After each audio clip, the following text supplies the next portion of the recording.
Coffee will raise the head again. Cokes that let us from the pain. Words just sit like empty scribbles. Such empty caffeinated widows.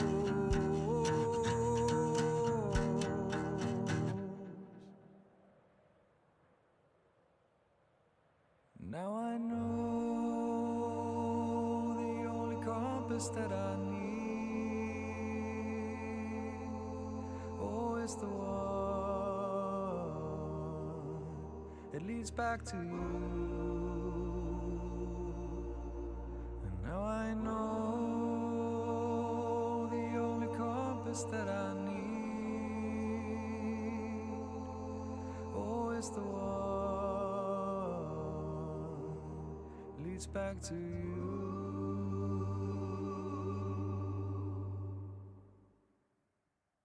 Harvest is just the time of the year to sing that old favorite, Shine On Harvest Moon. Do you remember it? Well, if you don't, just follow me. Shine on, harvest moon up in the sky. Hiding, have no love since January, February, June, July. No time, take no time to stay on harvest moon. So shine on, harvest moon for me, my gal. The night was mighty dark, so you could hardly see, for the moon refused to shine. Sit down beneath the willow tree, for love they pine. Little Mabel cried, afraid of darkness, so she said, I guess I'll go. Boy began to sigh, then he looked up at the sky, then he told the moon his little tale of woe. Shine on, harvest moon up in the sky. Lying, have no love since January, February, June, July. No time, ain't no time to stay on harvest moon. So shine on, harvest moon for me, my gal. Now let's hear it good and loud. I can see why a boy should sigh when by his side is the girl he loves so true. All he has to say is, won't you be my bride, for I love you. Why should I be telling you the secret when I know that you can guess? Our little smile, shine along the while. If the little girl should answer yes, yes, yes, yes, shine on, harvest moon in the sky above me. I ain't any love since January, July. So try not to time to stay out, sit around and so shine on, harvest moon for me, my gal. Harvest is just the time of the year to sing that old favorite, Shine On Harvest Moon. Do you remember it? Well, if you don't, just follow me. Shine on, harvest moon up in the sky. Hiding, have no love since January, February, June, July. No time, take no time to stay on harvest moon. So shine on, harvest moon for me, my gal. The night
What the heck happened?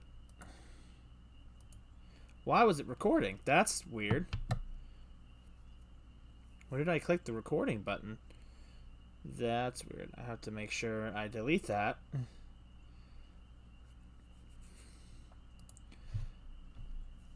Evening story. Yeah, it has been a little while, hasn't it? Oh, my computer is slowing down. It's hard to navigate the computer when it wants to slow down so much. Oh, that's probably this file here. Let me get rid of that.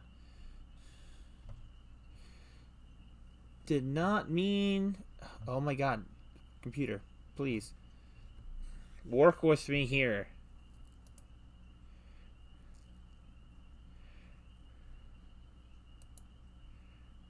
There. But yeah, it's been since... There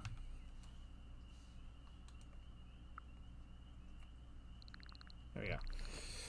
It's probably been since Harvest Moon month that I've played Pioneers of Olive Town. It's been a while. I've been meaning to come back to it. And I figured since we came back to Friends of Mineral Town last week, I figured it's the perfect time to keep up that trend of retouching on all the things we have. Because now that it's springtime... Two shiny memory from the same person. That's some good odds. I forgot that the whole early Dex was in. I hope that they give home adaptation to that game soon.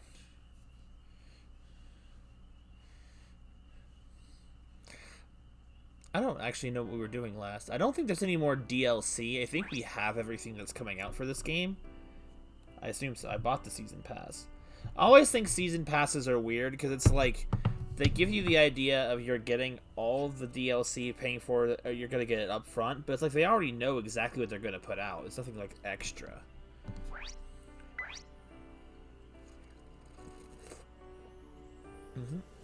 Has been since Harvest Moon month.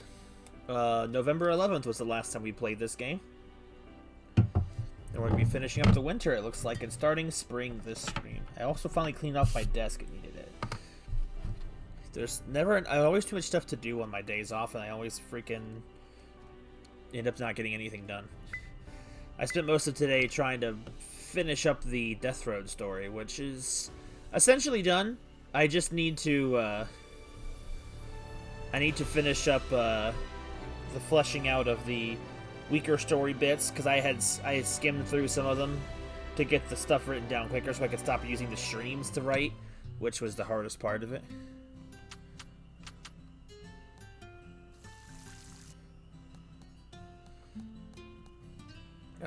It's a shame they still never actually fixed the furniture placing thing, at least not that I'm aware of. The Orichalcum watering can. One of the coolest color combinations. It looks kind of black on this, though. It used to look blue. Or is it just me being dumb? I thought it was like a silverish blue and gold. I mean, it kind of is. It's like a jet blue. Alright, so let me see if I can remember the controls. A little oarfish. I'm guessing these are stuff I was going to donate. Let's see. How's our relationships doing? Rena is already almost full. Rena is full. Blair is almost full. Lynn is close. Bridget's a little further behind. Laura's a little further behind. I'm mostly concerned about the eligible people. Because the thing is, what happens is I end up focusing too much on making a harem for the content. I have to specify that each time. And then, you know what ends up happening? I end up not ever playing long enough to marry any of them. Part of me may or may not skip the harem route in Rune Factory 4. Especially there's so many DLC characters. And here I thought I was going to be married and have my choice before the DLC characters came out. Nope. They're here. I'm so glad I played on casual mode. We'll have to see. The harem route makes the game last longer, but is that really a good thing? I'm looking over the characters, seeing who's where and how much. Because the Harvest Moon game is getting to that point where it's starting to feel routine-ish again. Rigor is pretty... Wait, which one was that? I was just skimming through. Oh, yes, yes. He's a very pretty boy type. I see that. I find it interesting that the characters they chose from certain games, that like he's not an eligible bachelor from his game, which is kind of weird. But it makes sense. Maybe his destiny is to get married in another world. Though Iris was eligible, so that's the word. Gorgia. I think he's married. He's implied to be married, I think. Which is why he's not eligible anymore.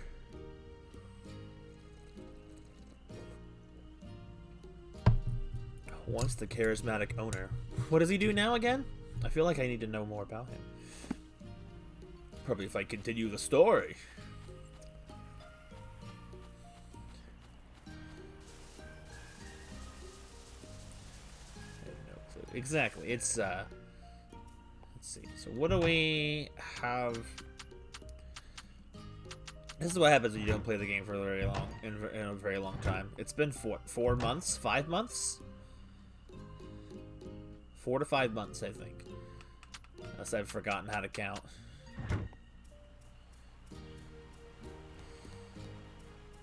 I would like to finish this game before I put it back down again for infinitum. We're almost done with we are almost done with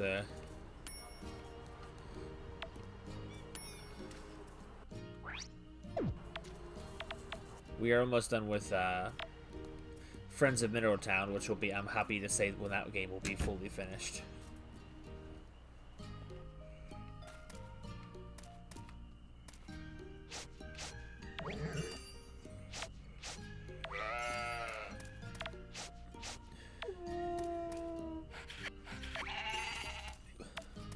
Angus. There's still a couple more facilities I need to finish building as well. But I don't remember how you get some of them. It's a lot of heavy grinding.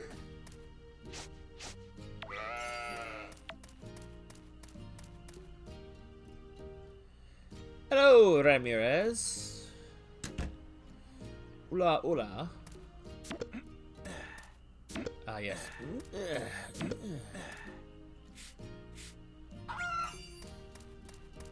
Can't come out because it's snowing. Don't want them to get sick.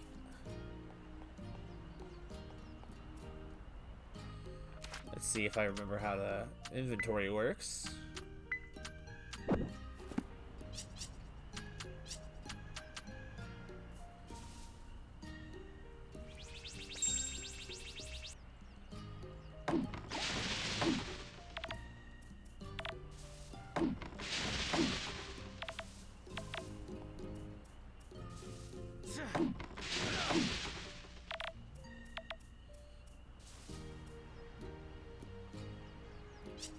You kidding? Of course, of course. Why would it be anything else? Your writer's laptop. Interesting, though. I don't have a writer's laptop. My laptop is kind of buns, so... Oops, gotta clear out my inventory again.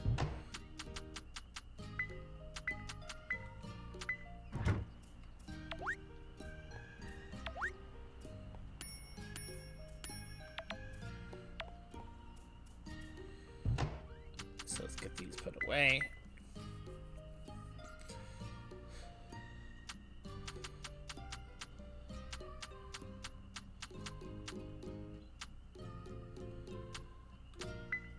I think one of the major things of my delaying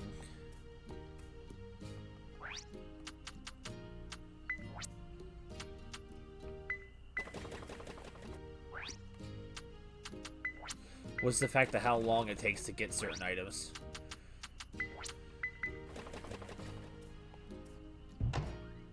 Bootleg Club England.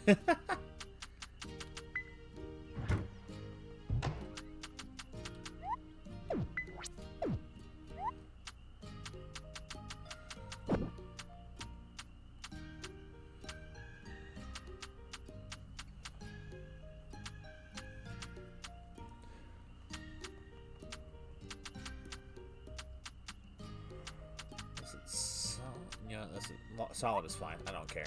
I'm a little confused.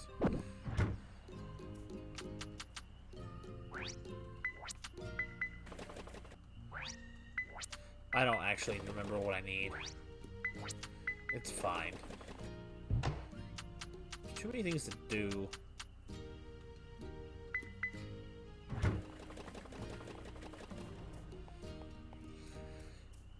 I think my writing vacation is almost over. Like, I've been doing all the writing for you guys, mostly for like for this I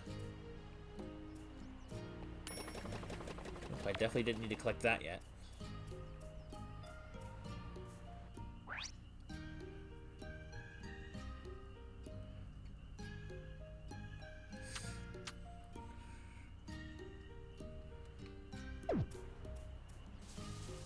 But oh well.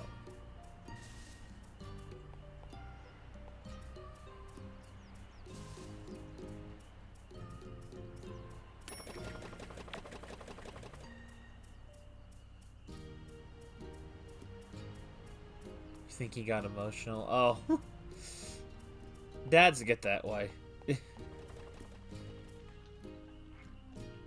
Oh, yuck, that river's all gross again. I didn't even realize how late in the game it already got. Like, it's over here, it's like...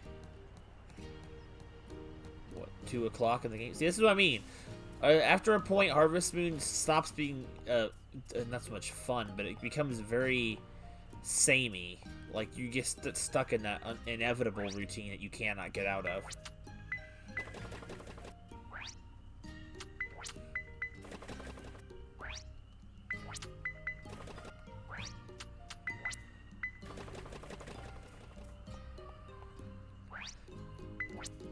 I mean, technically, the only person responsible for being in that routine is myself, but still.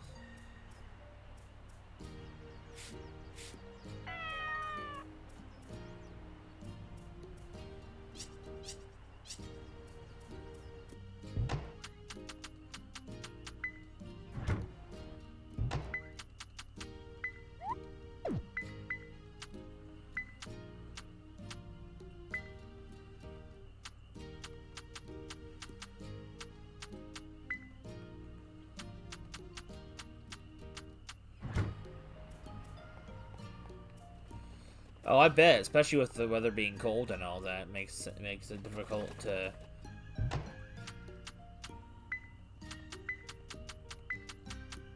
That's why it wasn't moving. I hit the switch button by mistake. Okay, so... Do I just continue my merry adventure of trying to make all these people love me? That seems like the quest.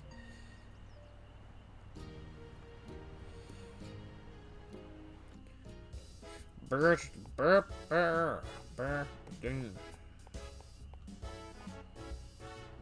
do you think of the snow sign celebration? Didn't catch a cold now, did you? I forgot I had this angle for this thing though. The snow sign celebration always makes me feel like a little girl again. Hello. Colin's really did a great job bringing the snow shine celebration. Why is your mouth so big? This has the freaking lid on it. I have myself a vanilla cream soda that looks like I'm drinking beer, but it is a soda. See, oh, you can't really see, can you? Wait. You have told me that you are not a big fan of soda.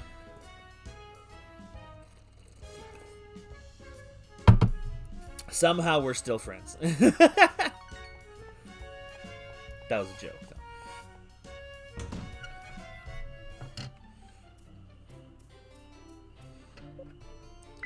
Let's see. Oh, I need, oh, God. I need just one of these things. Also, blare like a salmon. Oh. Wool plus 50 fancy pet treats or 200 deluxe fodder. How much do those things cost?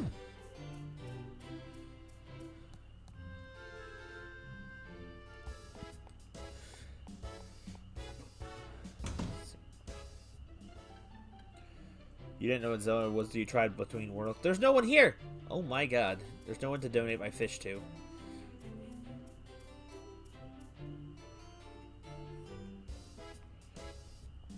I tend to hear that a lot from people who haven't played a lot of Zelda games. That Ocarina was boring or confusing for them.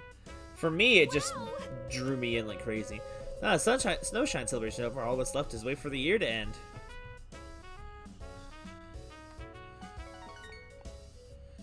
Each and every sculpture at the Snowshine celebration was a tour de force.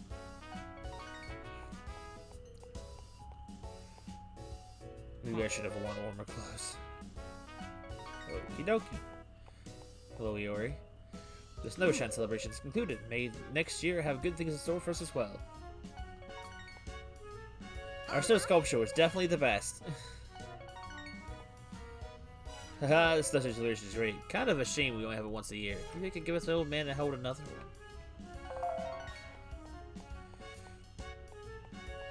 one. Oh, is there a cutscene happening? Ooh, cutscene. Hello. Wow, I think I'm actually getting more done without Mikey here. Cindy over here, the most savage of toddlers. Or actually, I don't even know how old she's supposed to be. I'm really sorry, Cindy. I didn't mean to make you do all my chores. Oh, no. It's okay. Everyone will be super happy to see all the pretty flowers bloom. Look at her looking so smug. Mikey isn't with you today? No, he ran off all excited about finding a stag beetle or a striped beetle grub or something like that.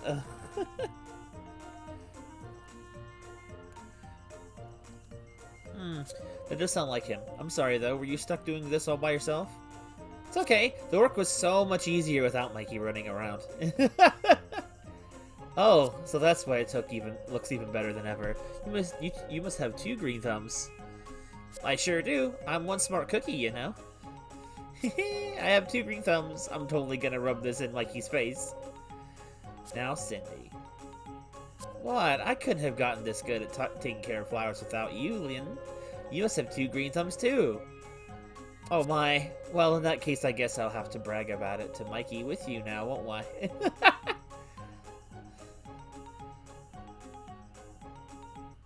Well, that was adorable.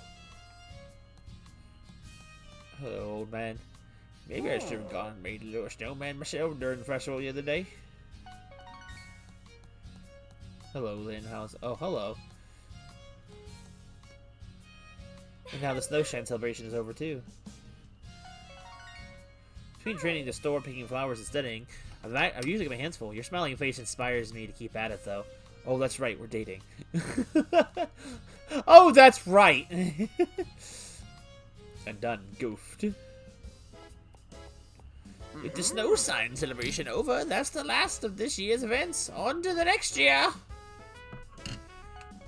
Okay, Professor Oak. Yo, what's Ramirez? The Snowshine celebration sure was fun, eh? He's like super gung-ho about it. That dress is something else.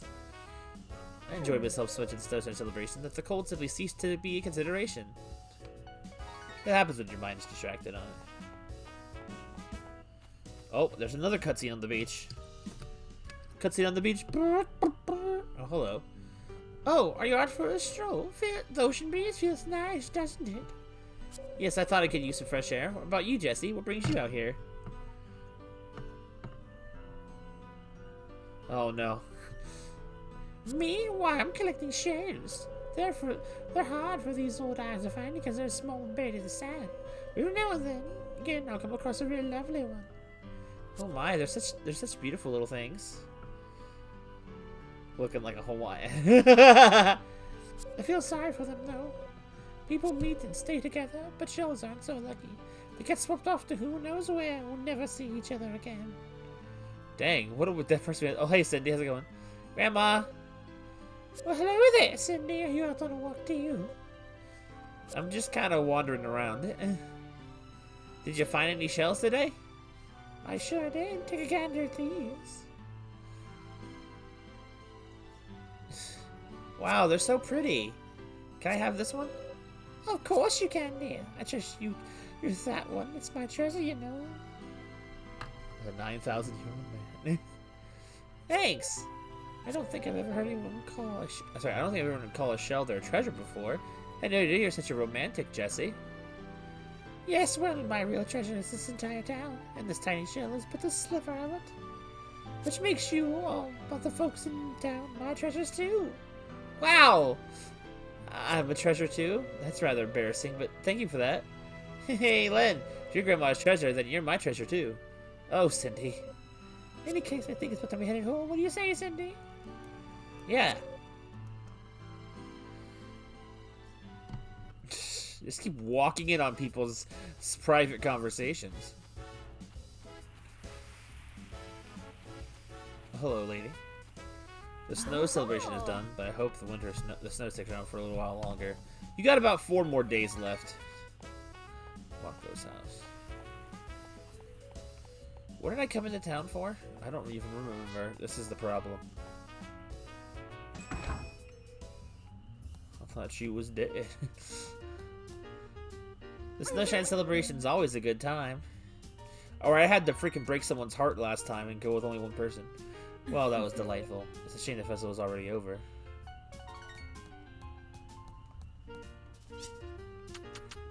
Hand it over. Is it for me? You guys like anything?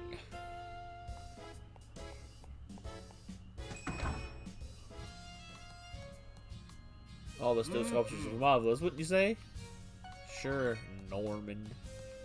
Normal Normand.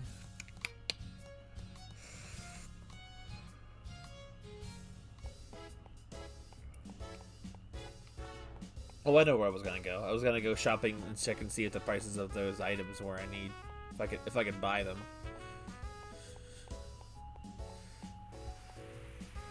Those snow sculptures are something else, huh? Oh, Red, what's up? Anything new and exciting going on? Oh, thanks. I appreciate it. Alright,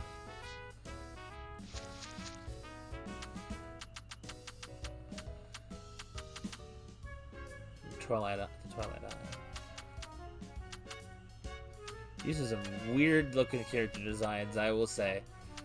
I enjoy them, but some of them are really weird. So which people am I dating again? I hate saying that out loud. I think such a freaking jerk. I'm not dating Laura yet.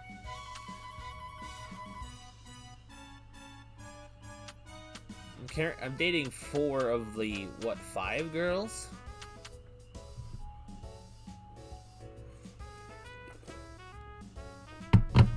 It's all for the content, Ness. I see them all, so you don't have to. Unless you want to. I think I might have gotten a mild case of frostbite. Make it soap stopper. Oh well, worth it. Mild case of frostbite. Worth it. Dang, skip. Yes, I do have the DLC. What did you think of the celebration? Did you have a favorite sculpture? Hello, Rim. You taking a break right now? Let's both work hard this afternoon. Do you sell? Is there a pet kind of anything to help you with? Oh, hold on.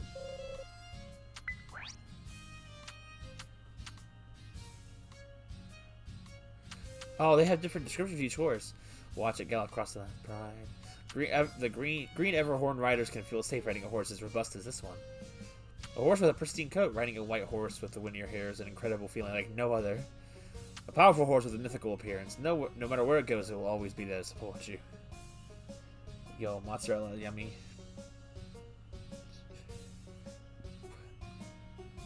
Well, I heard this game had a few glitches in it. I was about to say, I'm surprised we didn't get an announcement for a Harvest Moon game coming out this year, because they've been doing them yearly for the last little while, and then I realized, oh yeah, Rune Factory 5. Rune Factory 5 is in that one, and Rune Factory 4 came out, like, before Friends of Mineral Town, right? So it technically still has been yearly. Do I not? Oh, Buffalo. Hello.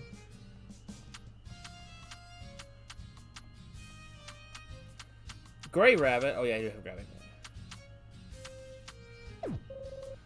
I guess this isn't where I get what I'm looking for. So this is the light. Rune Factory 7-Eleven edition. Snowshine celebration is a good opportunity to get outside in the cold, but I've had my fill. I'm staying inside if I can help it. Well, no, I'm talking about the special edition is what I meant. Like the one I've been playing on stream.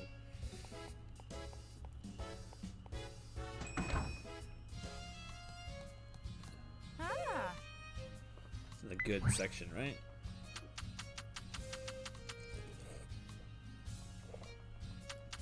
There's regular file. Fancy pet treat. Shiny watch. Ooh.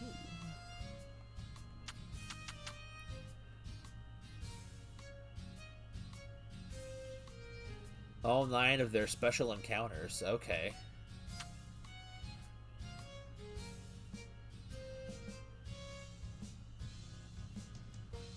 I don't even know if how many special encounters I've had with some of these characters. Can I not buy deluxe fodder?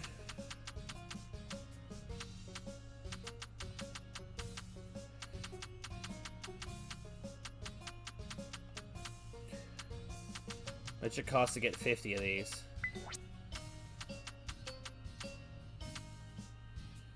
$20K?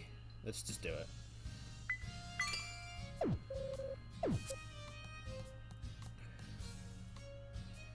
I'm like literally made of money. I watched it as a boiled baby. Hannibal Hector. I haven't seen him in a while. He's not thinking of the right thing. Alright, let's donate that.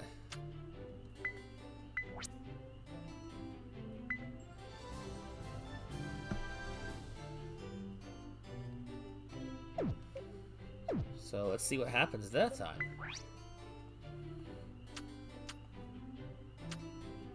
Pet your pets 50 times.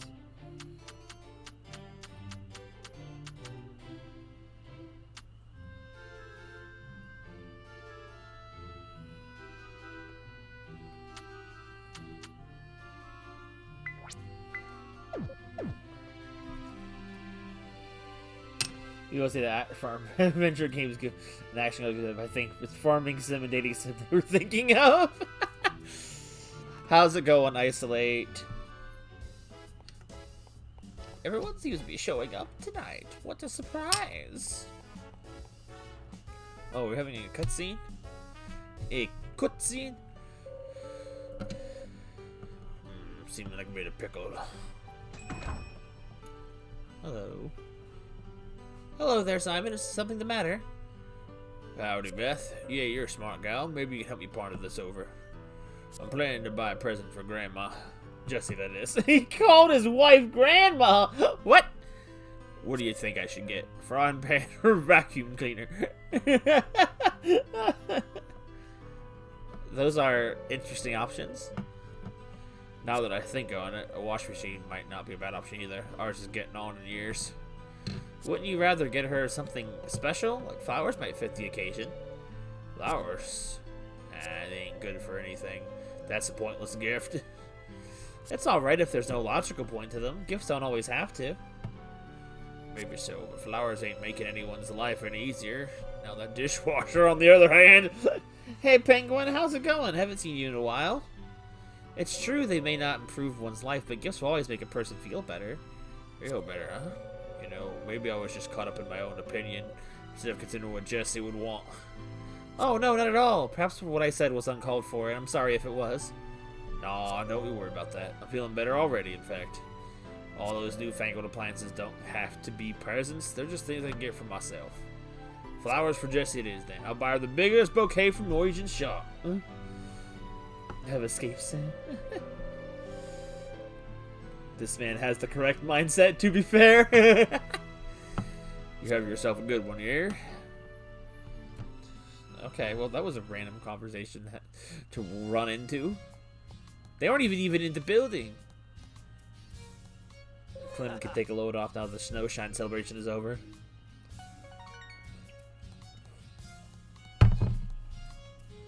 Yeah. Ghosties. The year's almost over now. Dude, why are you so tall? You make me feel like a freaking short stack. Uh-oh. The mystery music as a foot. Did we just step into the timeline? I don't know. Though I do like that it's simpler to make cutscenes happen. You just gotta be at the right place to make them happen. Dinner time with the Ramirez's. Put everything we had to this year's Snowshine celebration. All the sculptures rocked except for our game next year to keep up with the pace of everyone. Alright, bye-bye. RE Legend. I'm not sure what that game is.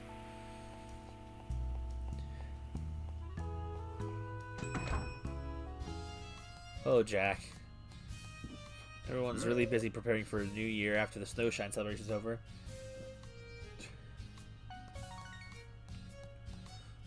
Posted a Discord of it. Okay. Well, that's it for Snowshine celebration. Time to switch gears. That ain't my family. My penguin commander.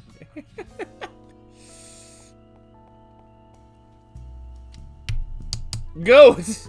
Well, yes, it is. Poster of the online variety.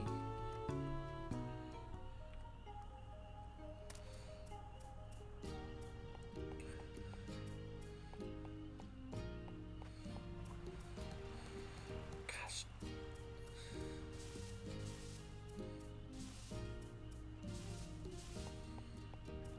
Okay, so how do I? Where's my crafting menu? I need to make some more of those. Thank you, random user.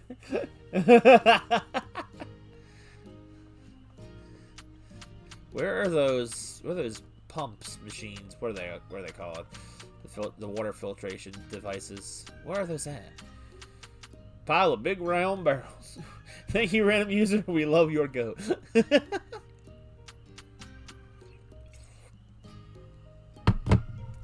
Discord's goat is better. Here we go. I need bricks and silver. Okay. Suction. Okay. So this is the last building I need to build, I believe. The old hydroculture plant. I need a lot of things. All of crystal I should be able to get pretty easily. Suction pumps, I can make them. Orichalcum ingot is going to be very annoying.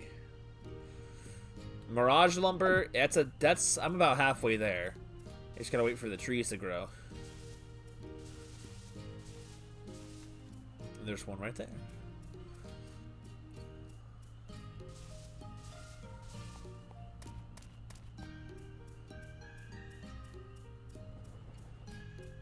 Let's see.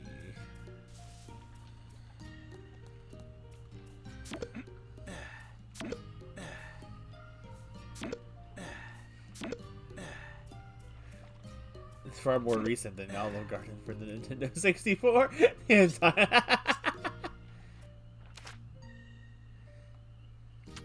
Well, they are pretty similar animals, and at least boy goats. I always thought boy goats and rams were the same. Like, you know, like how a boy cow is a bull.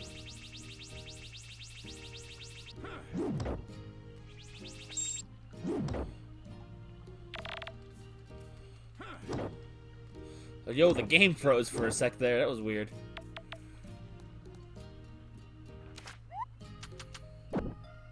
It's a mirage. Does it mean it's not real? Good question. You should ask them that when we get there. What are you doing out of your box, donkey?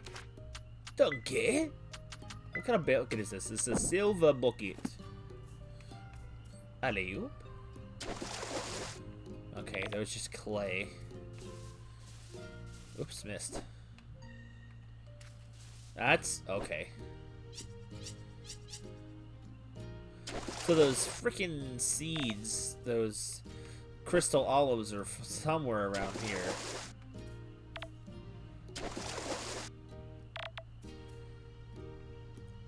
Are they? I actually don't know.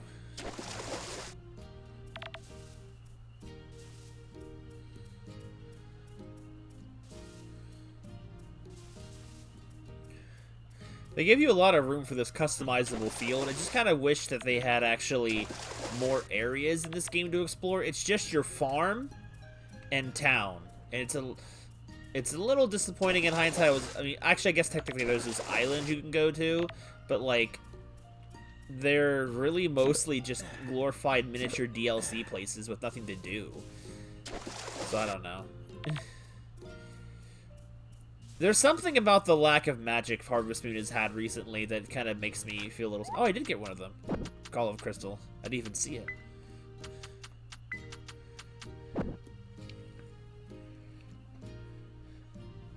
Wonderful life. You forgot what... Gender equality does not exist in the animal kingdom.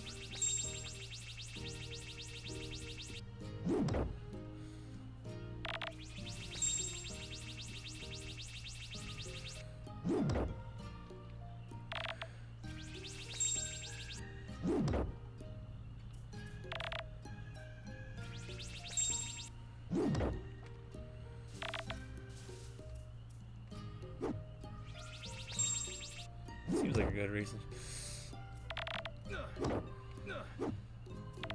Rune Factory 5 alongside... Well, I mean, Rune Factory 5's been in development for a while, so I mean, I wouldn't be surprised.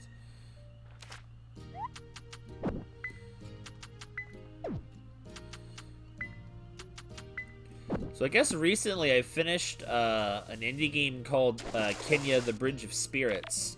And as of I know right now, it's mostly just a PlayStation and Epic Games exclusive. I think Epic only got their hands on it because they own the Unreal Engine.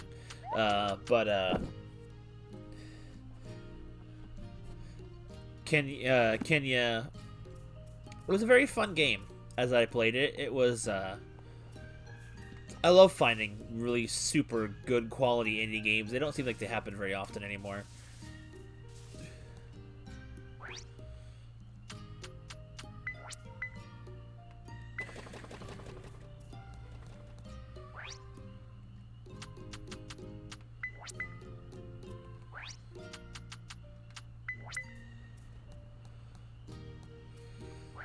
What else did I finish recently? Oh yeah, I finished Metal Gear Solid 3, but I said that the other day.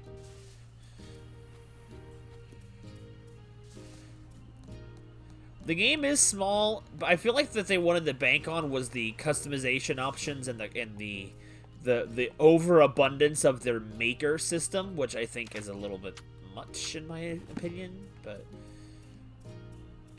Okay, so I need silver bars, which I walked past, and I need bricks to make some more of those septic suckers. So here's the bricks. Where's my... Here it is. This is the...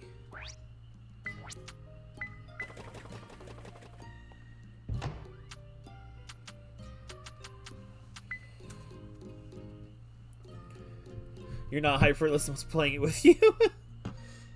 I'm trying to finish up some of these Harvest Moons and Rune Factories I got going, Penguin, before I start getting more. So I'm like, why spend money on something that I'm not going to have time to play right away?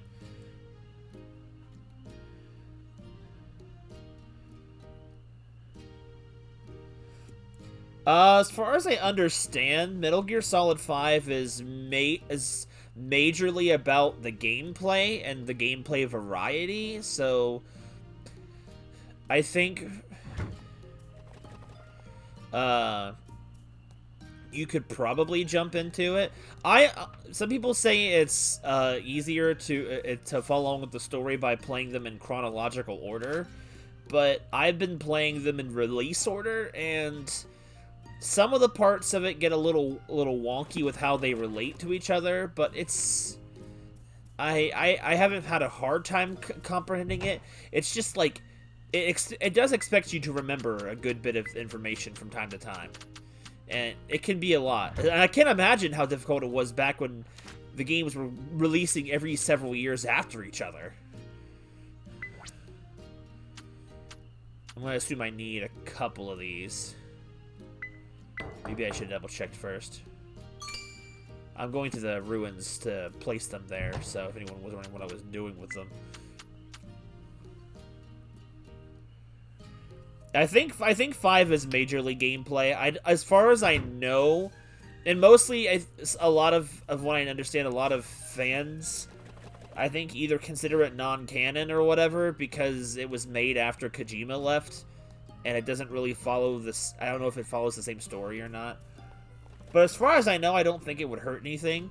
With the series being so confusing, I don't think there really is a wrong option to start with.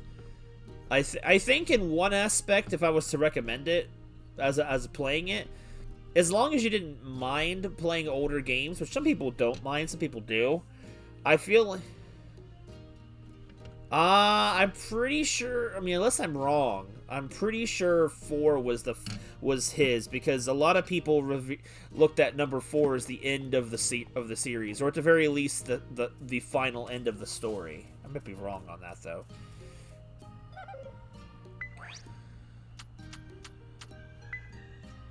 At least I'm pretty sure.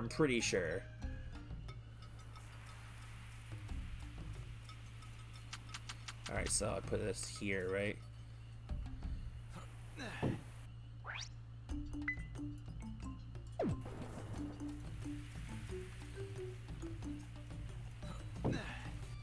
I don't know. I feel like I think it's what I understand, Metal Gear 5 is a lot shorter than most other Metal Gears, but then again, maybe this is from veterans who learn how to play the old games very quickly. I don't really know. I can't give an opinion on 5. I haven't played it, but I'll get to it eventually. Oh, he directed it. Well, then maybe I misheard. Okay, so yeah, scratch that. Don't mind me. I think the only game what I can understand I wouldn't recommend starting with is probably Metal Gear Solid 4. I think that's the only one I would not recommend you start with. Yeah, Ice, don't mind me. I don't know what I'm talking about, clearly. I should have made a few more of those, shouldn't I?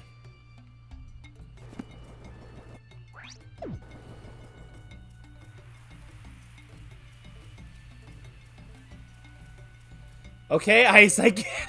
I get it. I goofed up. I must have been thinking of something else. I thought for sure that was what people... Oh, I casually mentioned that I had finished Metal Gear Solid 3. Anyway, my point being...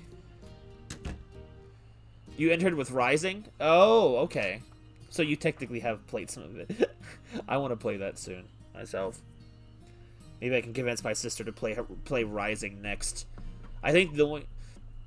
So like I said, basically my point would be I would say either recommend starting with Metal Gear Solid 3, because that's the chronological beginning of the series as far as I know. But then obviously, or Metal Gear Solid 1, which is the first game of the series. Not counting Metal Gear 1 and Metal Gear 2. Hello, sweet love. Welcome to the stream. It bothers my OCD that there isn't a 5th trophy I can put on that wall. It's really gonna bug me. Quiet, phone.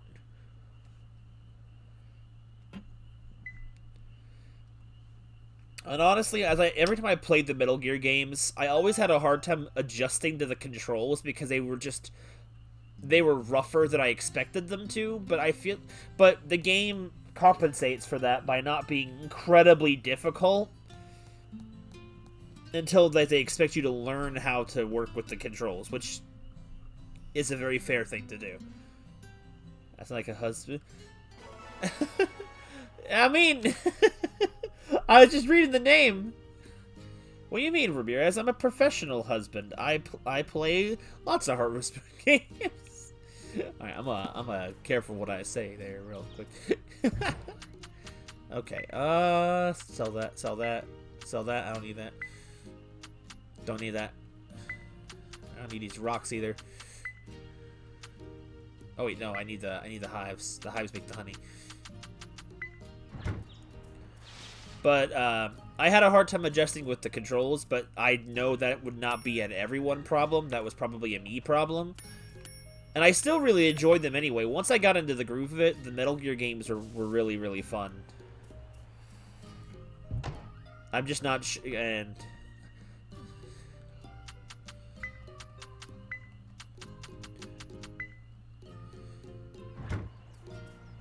I wish there wasn't so many different item types in this game, because there's so many things I have to keep track of. What items go in this box? So hey, there's another question. Which one has my crystals in it? There we go. I need, what, 50 of those or 10 of those? Husbandos and waifus. And dude, they do. They do. In Fire Emblem 2. I mean, that's true. That is true. That is true, sir. I put my bricks in here. This goes for mini games. That's true. That's true. Lots of games has husbands and wives.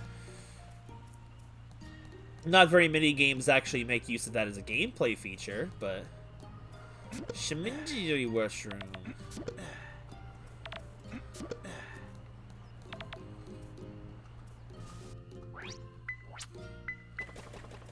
Waifus are a... I mean, if your game doesn't have a waifu, are you even really playing a video game?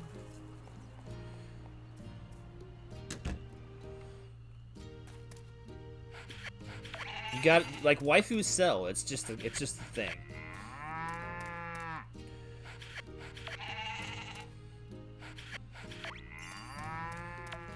Are you even trying if your game doesn't have a waifu or husband?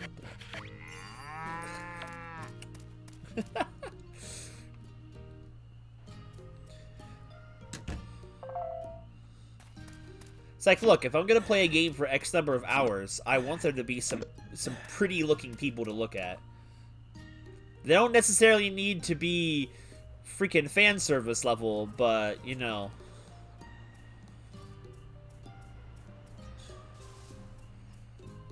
I need to get more things for these, don't I? The suction pump is full. And so is my head. What it's full of? Who knows? Okay, I think I'm done with this stuff over here. I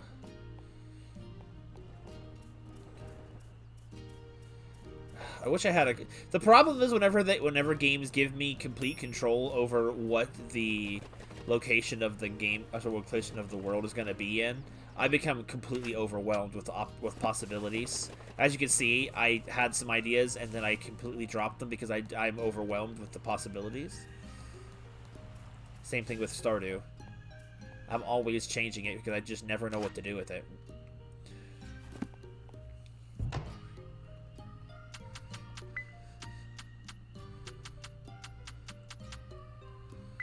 Alright, back over there. So, I mean, it's already noon in the game. Like, time goes by quickly. I could get, like, a freaking...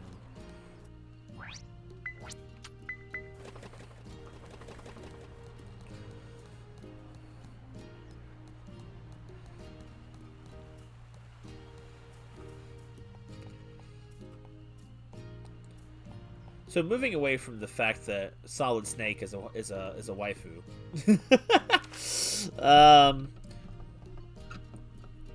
I feel like asking the question for engagement of what your favorite waifu is way too difficult of a question, and I can understand that because I don't know if I could properly answer those questions either. What is your favorite trait in a waifu or a husbando, whatever kind of character that gets your interest? Like, what is it about a character that makes them interesting or engaging for you specifically? I feel like that's a more interesting question to ask. I probably couldn't think of that. I could probably think of a top one from a series I want to recommend. I see Sora is dodging the question.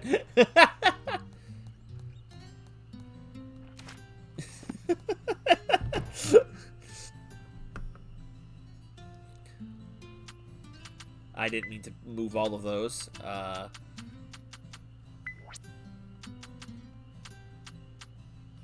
we go.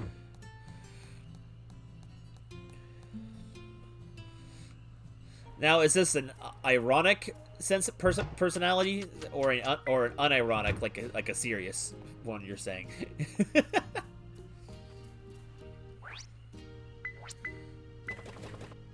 Like personality or personality? We got some turkey. Oh, I just said what is the trait? What is the goat milk plus? It would be nice if I had wool plus. I was just saying, what's a trait in characters that makes them like a good tier husbando or waifu for you specifically?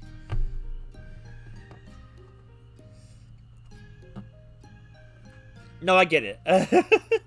I just wanted to make sure we weren't talking about looks personality. If you know what I mean.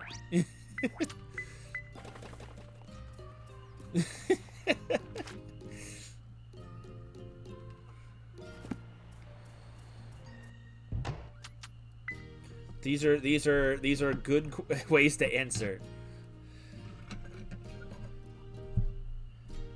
Energetic and fun is best. See, there you go. These are ways to engage. I agree, Ice. That's a really good way to look at it. It's like I want it like you want it to feel you want the dream to feel real.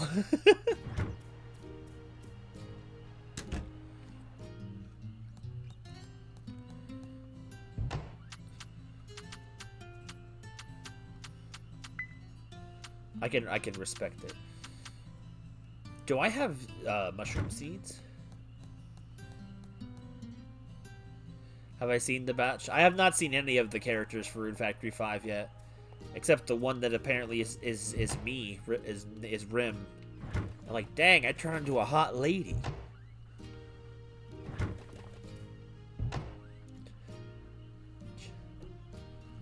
Those chill personalities, those sweet chill personalities.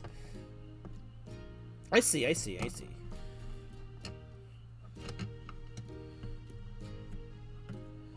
I mean, that's not that I've avoided spoilers. I just have not looked it up, really. I haven't thought about it. That's really all. Like, I kept forgetting Rune Factory was coming out this month, Rune Factory 5. So, it's not that I was avoiding it. It's I just was not aware. That's all. Okay, let's see. Do I have mushroom seeds anywhere? I have makers over here and bait, but no.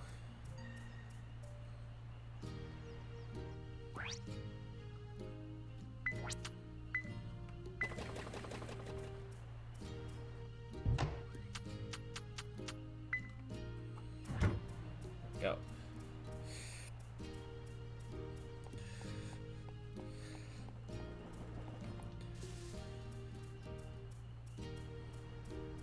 I'm not sure, I guess, necessarily how I would answer the question as well, now that I think about it, if I point the question at me.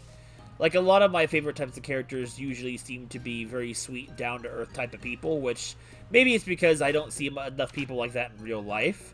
Not saying you don't exist if someone is hearing me say that, but, like, point being, I feel like they're a rarity in my encounter of life.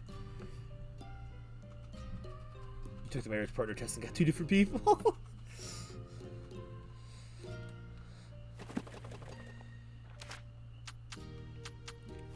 Like, the type of personality, it's like... I always think it's really impressive when, like, they... What am I trying to say? They are... How do I put it? I can't think right now. Like that they seem like I guess they seem talented, like they have like good skills and stuff. Hello. I'm gonna hold off right now because I'm being talked to by a horse. And now, without any further ado, let the first annual Olive Parade begin. It's finally time. You and I will handle real animals, Rim. You and I will handle the real animals. I'd like to watch. I'll keep watching from the back, but I'd like you to lead the charge. Wait, what is happening? Looks like the parade's getting started. You sure you don't want to join us, Masaki? Thanks, but I'll be seeing this one out. Prefer to listen to all the excitement from the comfort of my own bistro. Well, alright. I had a feeling you'd say that. In that case, I'll be back.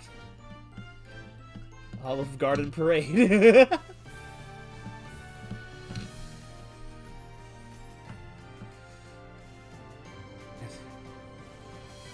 Dude, look at all these people. Wait. Yo, there's a pink bunny!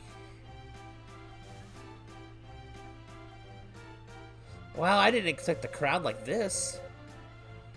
Daddy, the sheep, it looked at me! Isn't that nice? It must like you. Like, get the fuck down, child!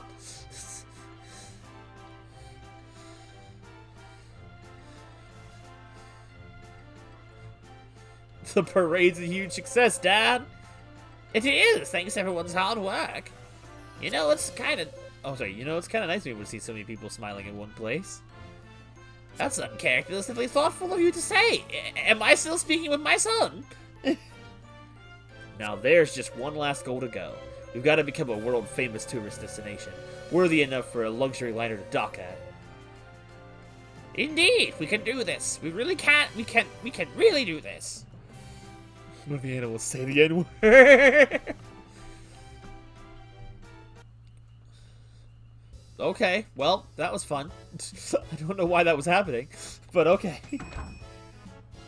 The pink bunny is distracting me.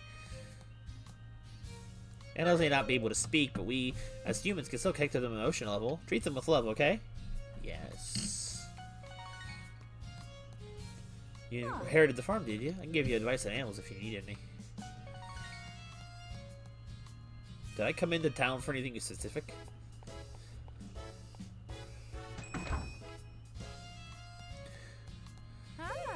Well, I do need some mushroom seeds.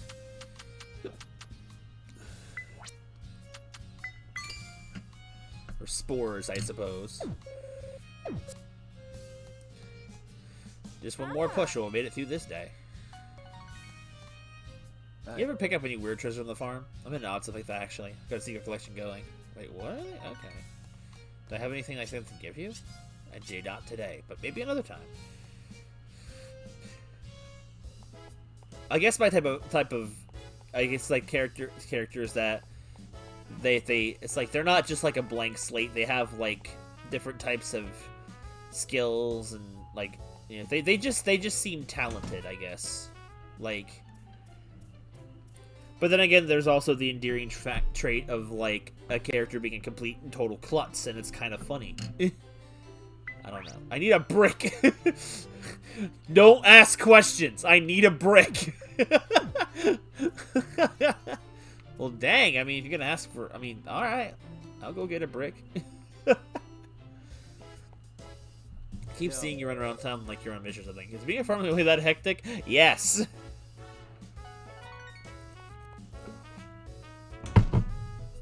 Also managing like 4 or 5 relationships. Oh. Whoopsies.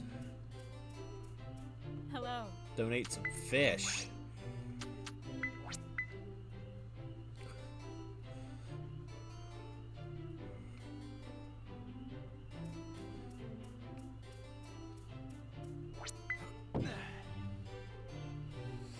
Tato's trying to romance the town.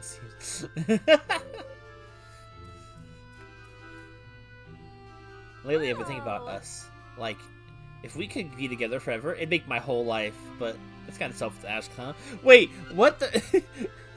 Why is that a selfish thing to ask in a relationship with someone? Am I really that far out of touch with the youth of today? Is that what? I'm so confused. All these people are just people don't know how to settle down anymore. I'm a relic of the past. I'm an old Tato. No, she said something about like she said something like I picture us being able to be together that like forever. That would just make like a whole life. But I guess it's kind of selfish to ask, huh? I'm like, why is that selfish to ask from someone that you're dating? I like is it really that common of a thing to date just to date and not date for? Because honestly, I can't really. Oops, I didn't mean to take the whole pack out, but all right. Like, I guess my thought is if you're I mean, yeah, dating is meant to be to learn about someone, but usually I guess whenever I end up dating someone, I learn a pretty good bit about them anyway. I usually look at the idea of dating to actually get closer for someone like that, not dating just to jump out later on. I don't know. Am I out of touch, or is it the children that are wrong? I don't know. Yeah, I'm with you. I don't know. Here, have the brick, Lars. I don't know what you want it for, but you can have it.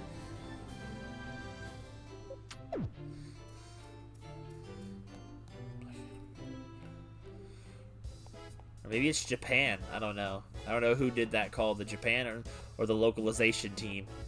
It's like, what? People don't want to get married anymore? You crazy? You're nuts, Mr. Miyagi. I don't know what Mr. Miyagi has to do with any of this, but he's nuts, apparently. According to my incessant ramblings. All good, Sura.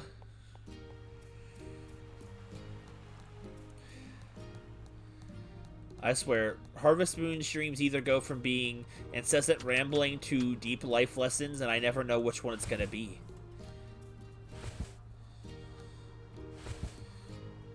You never know. You just never know.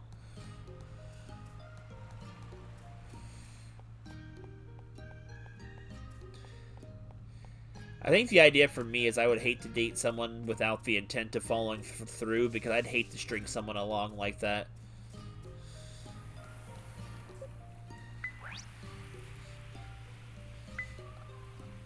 But yeah, ooh, side profile. I don't think the idea of it is inherently selfish, though. It's not the idea of, like, oh, every relationship has to last forever. That's unrealistic, because there's things that people can't control. But it's like, the idea of thinking it's selfish to want to get into a relationship with someone and expect it to last, why is that looked at as a selfish trait? That's what's confusing to me. Hello, everyone. Goodness, you're always bursting with energy. If I could have your level of enthusiasm all the time, why, I'd be set for life. I'll do my best to keep up. I mean, if you say so. Before I moved here, I used to work at a waitress at a favorite chef's restaurant. I could tell.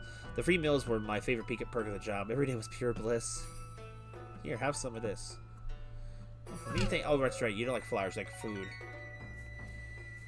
Hey, how's the farm? I mean, I'm sure you've got a lot to do, but try not to get overwhelmed, alright? It's that time already? Well, today really flew by. Can't get like this. What is this for me? Thanks, I guess? Like, sure. Good yeah, I played last today, so I'm kind of sleepy. Get a present? Thanks. Oh, no. Neil might be pricklier than a cactus, but he's a good kid. I hope more people will notice that clumsy kindness he hides underneath. Bro, he's literally right there.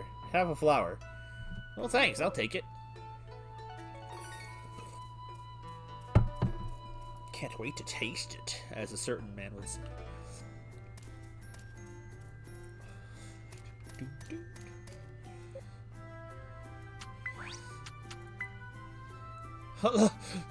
Rodrigo, the dog!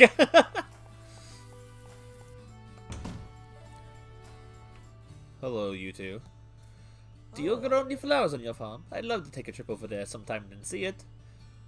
What are you guys doing over here? When you finish your work for you? Do you like flowers, Georgia? You take this? I suppose I won't refuse. Another magnificent day. Here, you have some too. Good for you? Well, thank you. I'll take it. I don't think they care. They are not amused by my antics.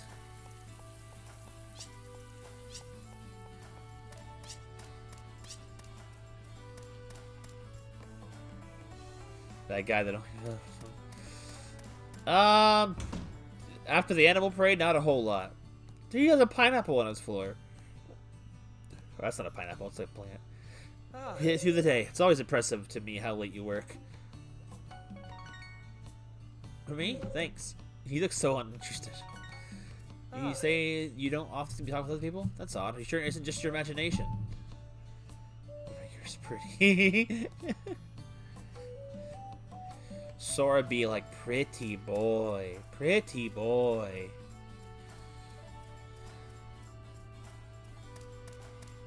Where is Iris? Iris is another really good contender for waifu material. for me in this game. A day passes by so quickly. Did you get everything done? Apparently, oh, she's like a famous author in this game, right? I have a younger brother who's around the same age as you. Feel free to think of me as your older sister if you like. Guys, I don't know if I want to date my older sister. That'd be kind of weird.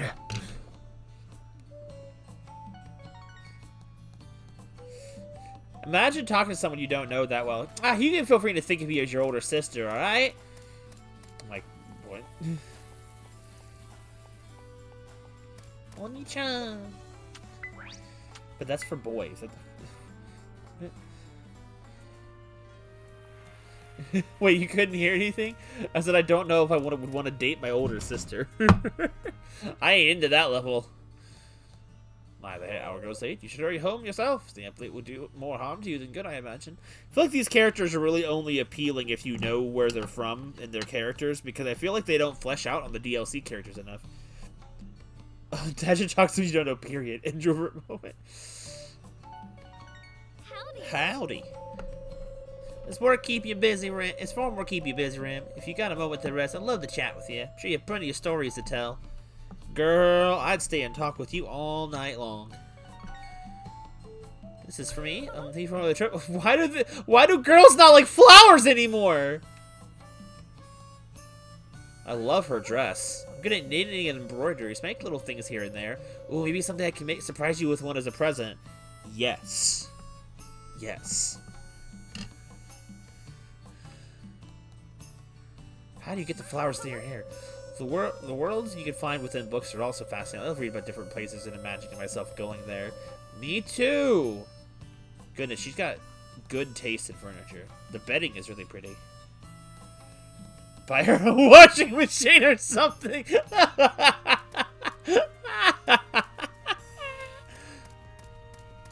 That's funny.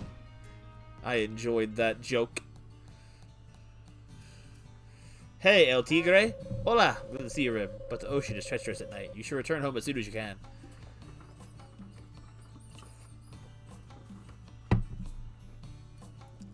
She works as a flower shop. I'm not surprised. You like flowers, son? You want to have this? It's your offering. I humbly accept. The ellipses always make me think they don't like it, or when they say Aloha. Aloha, Rim. How are you doing? I don't know what you're saying. Dude, you're cool looking. What do your character design reminds me of something else. I enjoy character design.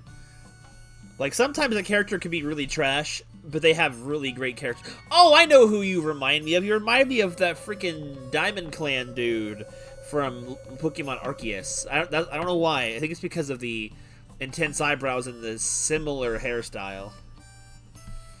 I didn't even read what he was saying. I feel bad. They tell me you're an expert with a hammer. I knew you were never a charmer, but are you sure you aren't some kind of legendary warrior? Adaman. Yes, Adaman. That was who I was thinking of. But that's probably not who my brain is thinking of. That's just the first person my brain auto-filled. He may be cursing me in Alohan. Adaman is pretty small. Yeah, I had a feeling you'd say that, so... Let me get some fishing done. Do some fishing.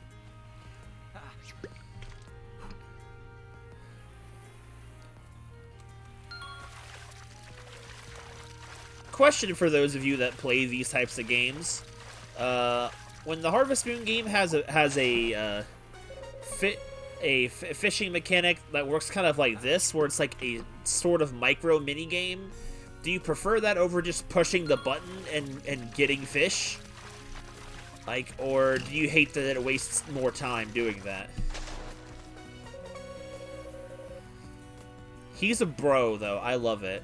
That's one of my favorite character personalities in dudes, is just the bro type. It's like, how can you not, man? He's like a freaking bro. Like, just me. That's why they call it a bromance, man. Like, characters like Ryuji from Persona 5, Adaman from Arceus, you know, I could go on.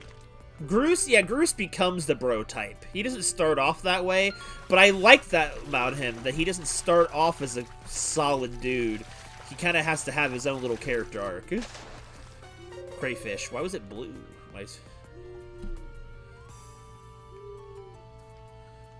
Have I took a picture of a fish? Of a hooter before?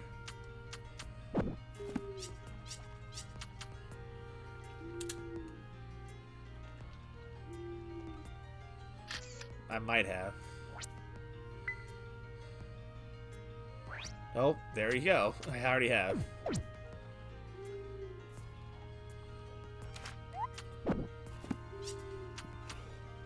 The Cruse is loose, baby.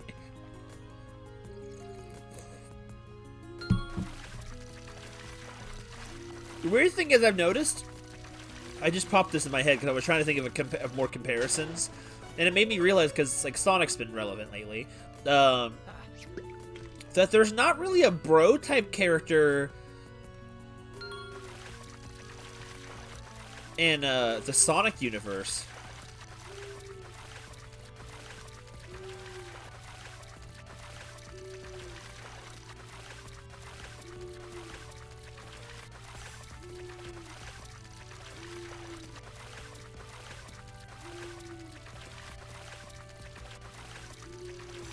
This is a slow battle.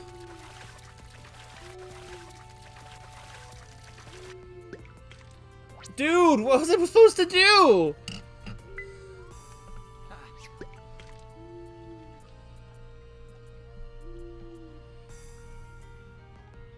They tried to turn Knuckles, dude. I feel like Knuckles just doesn't really hit that role, though. Like Tails is the best buddy, but he's not a bro, dude. Maybe I just haven't seen enough stuff with Knuckles in it. Knuckles is just kind of the bumbling idiot character.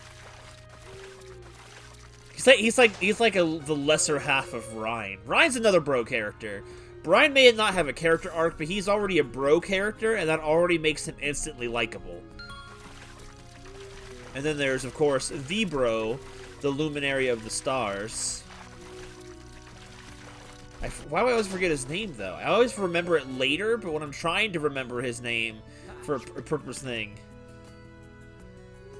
I'm getting triggered.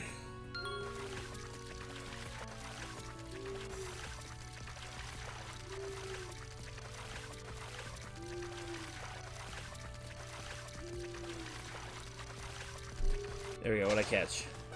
The sparkling fish! I don't blame you. Sonic characters, the ones... It's like, the Sonic franchise is a series, I think, that suffers from having too many major characters and not enough time for all of them to be useful. Like, our boy Shadow the Hedgehog in the latest Sonic game had to have a DLC episode just to give him screen time.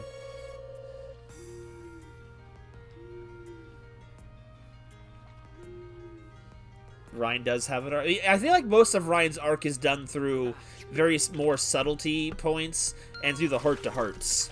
So it's easy to forget Ryan's impact.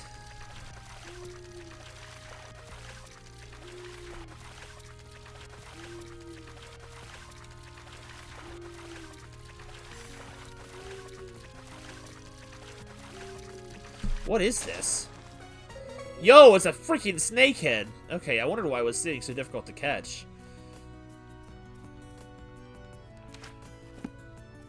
Let's get home.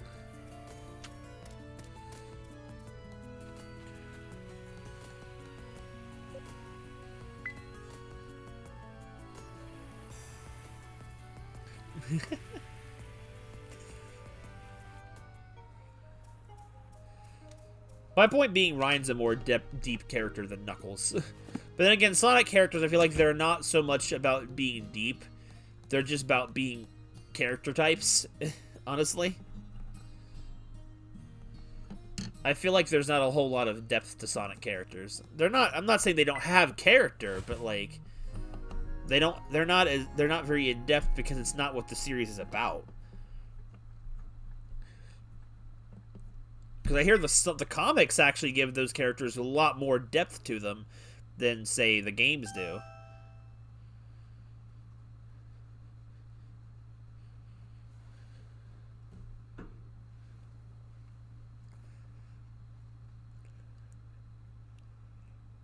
Characters for one franchise. What's happening? Oh, what? What's happening?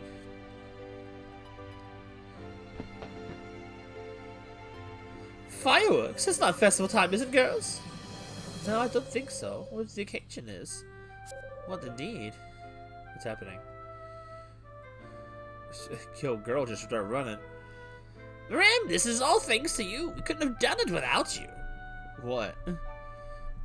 With your help, all tales grew leaps and bounds, and now, the luxury liner has finally made its way to our shores. Yo, look at it. There it is. It's beautiful. Take a good look at it. The ship has been all over the world, docking at ports of countless countries. Different peoples from different lands have boarded that ship, hoping to travel and discover something new. And that very ship has finally docked on our shores. Yo, look, tourist models. There they come. Welcome to Olive Town, everyone. We got plenty of vacancies in the Gold's Rest Hotel. Come on in and stay a while. If you got time to spare, take a moment to rest at our cafe. You won't miss out on our locally sourced coffee. All that pollution that ship is making. Why not stop by and spend some time with our animals? They're friendly plus to cheer you right up. We got souvenir flowers here. They make perfect gift for loved ones. Oh, what beautiful flowers. Perhaps I'll buy myself a bouquet. Thank you very much. They're just standing around in the middle of the street selling things. I cannot tell you how many years I've waited for this day to come. But this isn't the time to be shedding tears. No, this is where it truly begins. We'll keep building. We'll keep moving forward. Yeah, this is where we'll truly grow. And I know you'll be there with us every step of the way, Room.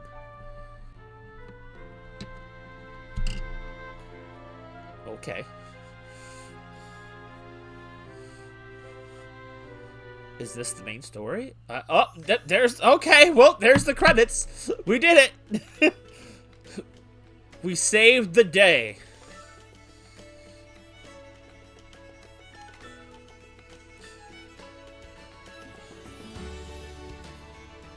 Developer staff 3 Rings Incorporated.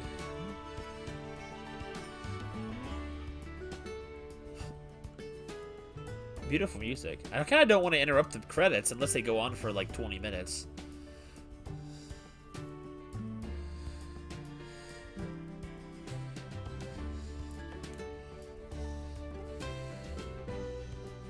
What does it say about a franchise when I expect mediocre to goofy terribleness out of a series, and that's the good part of it for me?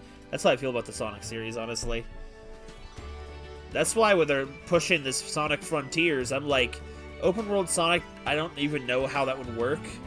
I'm not going to be a Debbie Downer about it, but it's just like, bro, why is everything going the open world route? Especially Sonic of all things.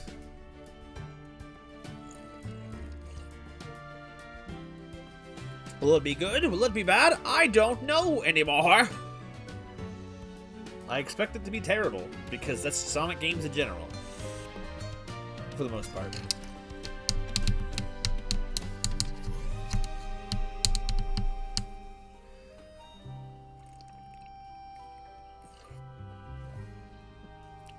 Vanilla cream soda.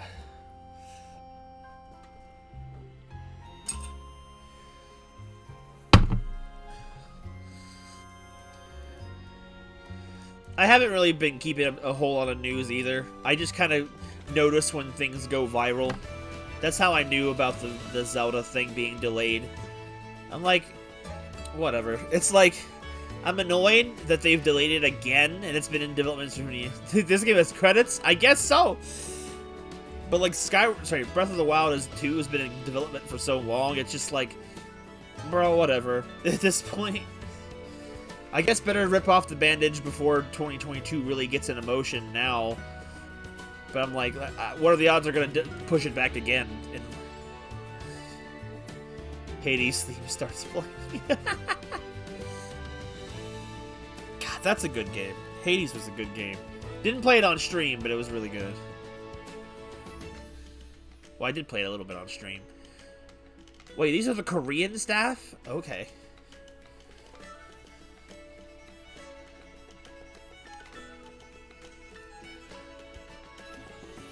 Add another to the list.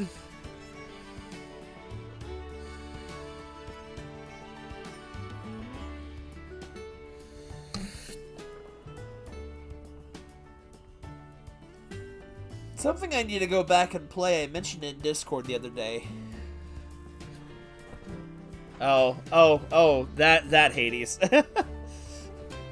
My brain was not thinking that. I'll figure it out. I'll figure out how to stream Kid Icarus at some point soon. If I have to freaking ROM it, I will. But I want to try and get a capture device if I can. I'm sure I could figure it out, though. But, Junpei? Yeah, Switch port would be nice, honestly. I won't expect it, but, you know.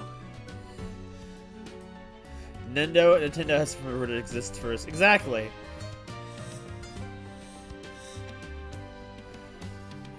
How long are these credits gonna go on for?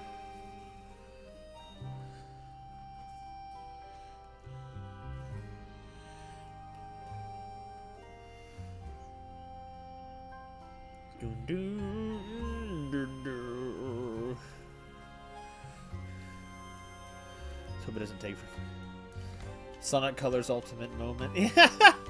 Yo, I'd take that. I look for a second, I see credits. Yeah, a cutscene happened and the credits are here.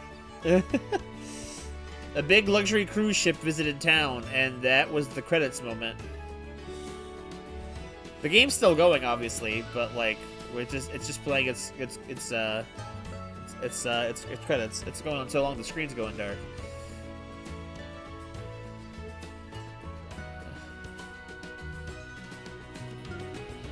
This group is the American group.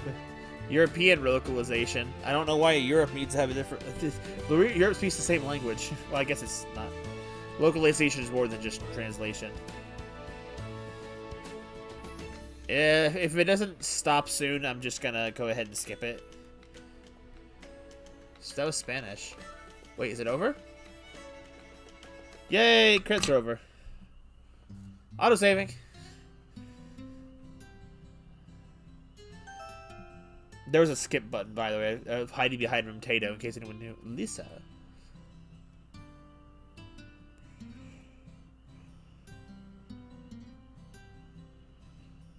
Any credits go fastest.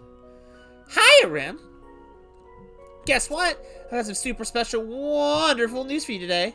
What is it? Us sprites. We know how much time it takes to go around gathering all of nature's bounties. So we've been talking about lending you a hand with your harvesting. Okay. Before we do that, though, we need a little extra motivator so we can keep moving. Like what? If you're going to cheer all the sprites to lend you their power, that means you're going to need to find all the right stuff for the job. If you're getting up for a challenge, you go on and get collecting. Once you get everything you need, you can turn to the town, and all the town hall will pick it up from there. You can do it. Go, Rem! So what? What now, huh? You had to patch in the guards be less annoying. Don't forget me! Now Altum has become a top person, and you'll be able to contribute to high-level town requests. From time to time, your neighbors may visit your farm with special tasks for you. Stock up your highest quality crops and materials, however, because these requests won't be easy, and you have to clear them all to get to the next level. What? Oh, these are spirit quests. Okay. Wait, what? It's spring now? What? Oh no, I didn't know. Oliversary. I've read that as olive slavery. I'm like, what? Oh no, I thought I had like more days left. All my flowers are ruined. How do I?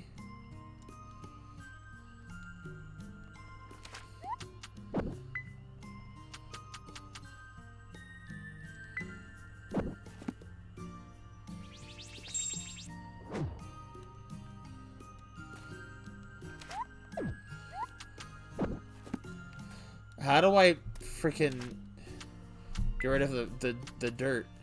Is it the hammer?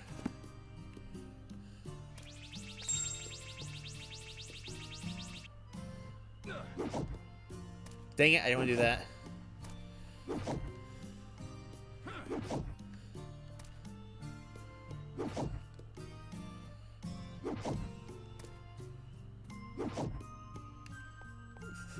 Fire Emblem 3 Houses.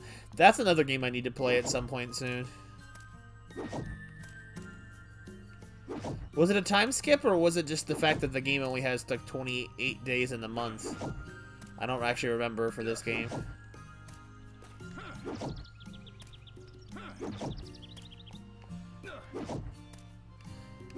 All my crops are going to be dead, though, because I thought I had time.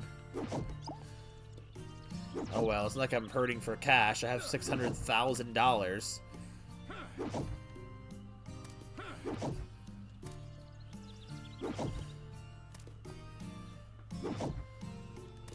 I don't actually know, honestly. I thought it was the 27th or the 28th. It definitely wasn't like the 29th or 30th.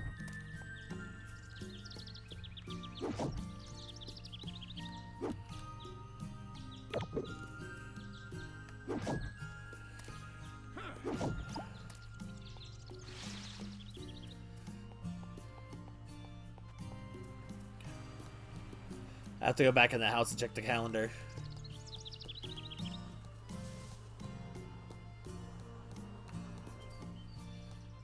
All my freaking flowers are going to be ruined. My flower bed.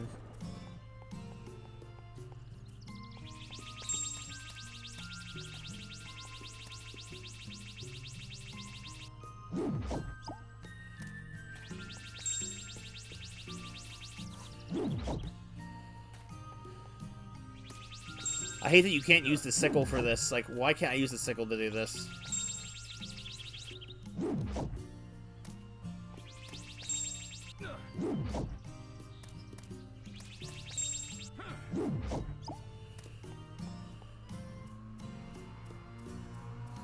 Yo, the cabbages are still fine, though.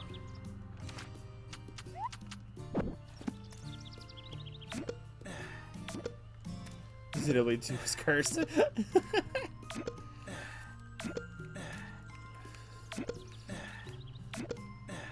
The sickle isn't doing its job. Honestly, I don't know if I would say I like Xenoblade Chronicles 2 enough to ever go back to it properly. Maybe at some point I'll play it for my sisters. My sister, if she wants to see it. But that's a tiny Mirage tree.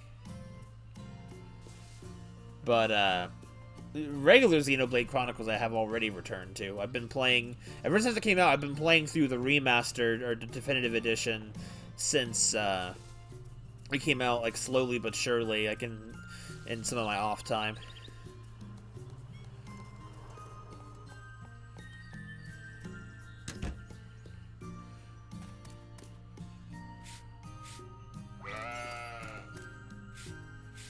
Wait, they didn't eat yesterday. What? Did they run out of food, or did the time skip do it?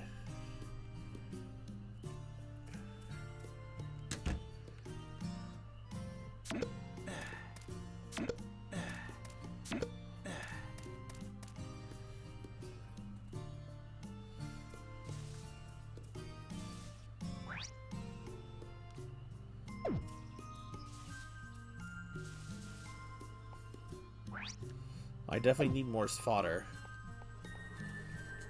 Guess I would just go buy some with my thousands of dollars.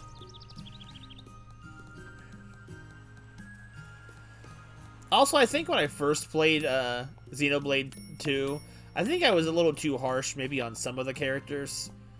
Like, time has made me enjoy and appreciate more of Pyra and Mithra's story. It still doesn't excuse the fact that the fan service is incredibly distracting, but they still are good characters regardless of that.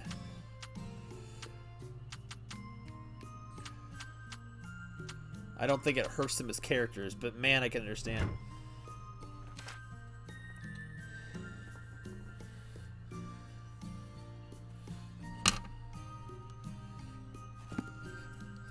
I'm gonna be getting back to my regularly scheduled writing as soon as I'm done writing the Death Road story. Like I said earlier, I've basically finished the last chapter, quote unquote, today.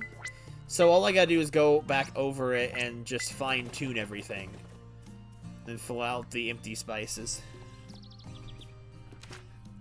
I'm not even talking about the fact that it takes steps backwards from 1. Like sometimes just like the sequels just don't do as good. Alright, Ramirez, thanks for stopping in for a bit. See you next time.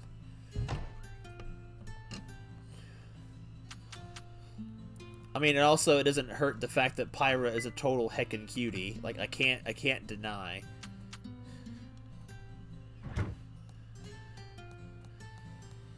Like I don't know. I think as I took a step back and looked at Pyra's character, I kind of appreciate her story a lot more. Like Mithra's is basically the same story, but with a different personality. But like, so it's not really. But they're still technically the same person, but it's kind of confusing. But elements of her story remind me of a character I've been writing of my own story. Look, if you're here for Jack, he's out right now. I mean, I wasn't, but now that you mention him... Oh, I guess I'm gonna go find Jack. How's it going, my man? Rim, did you come all this way just to look for me? Well, since you went through all the effort, I guess I should award you with a present. Excuse me, what? Hi? Or your snow globes? Call it the Welcome to Olive Town Yo-Yo. I made a mountain of these things thinking I could make our town famous for them, but... Sydney told me no one right mind would want to buy it, let alone take it for free. Dang! Ended up yelling at her for it, and, well, here I am. But looking back on it now, I guess I was the one at fault. I ought to go back and apologize to her. Alright, I guess we head now. This music is super good. I have not seen the Torna DLC story. I have to get around to that. I didn't want to drop $40 into it back at the time, and I just haven't had time. Or... you know, to think about it. I'm sure it makes her story even better and her more relatable as a character. I just haven't... I'm not really fully judging it. Rex still sucks, though. And that's not even just because Rex sucks as a character. It's just because they wrote Rex so badly with his arc going back and forth all the time. It's just like, bro, why? You've gone all over the place with this arc. You make him progress, then regress as the plot needs him, and that's not a good thing for a main character to do. There you are, Cindy's in the back. Make sure you apologize properly. You're the adult here. Cindy, hey, I'm sorry for yelling at you. Please don't be mad. I'll buy you anything you want. She should be completely chill, isn't it? Oh, hey, sorry about earlier. I mean, I shouldn't have yelled at you. Give me a snow globe. Huh? Is that all you want? More of those free snow globes. Give me more. Wait. More? How many snow globes does she want? Wait, what? Wait a minute. Where are you going? To Mikey's place? The beach. What? What is happening? What the? My big bro's a big idiot. You're at your character's backstory.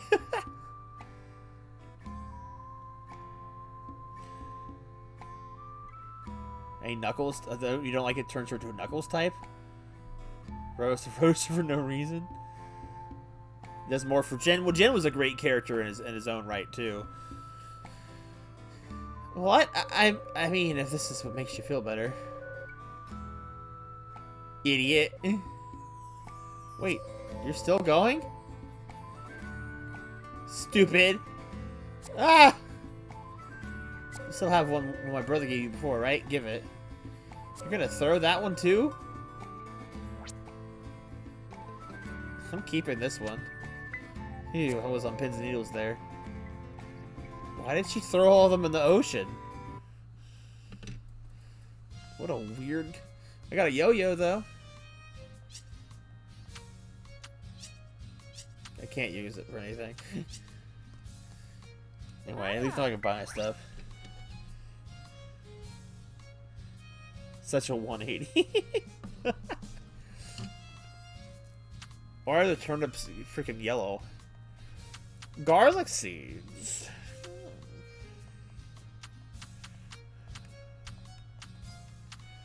Avocado.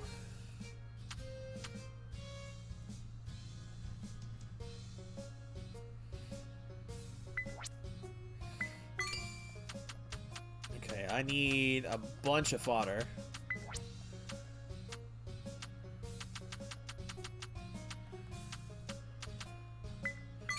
And I need my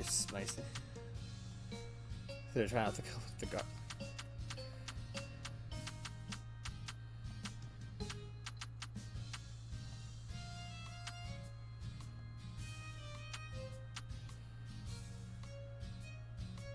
Forgot to count how many of those I need.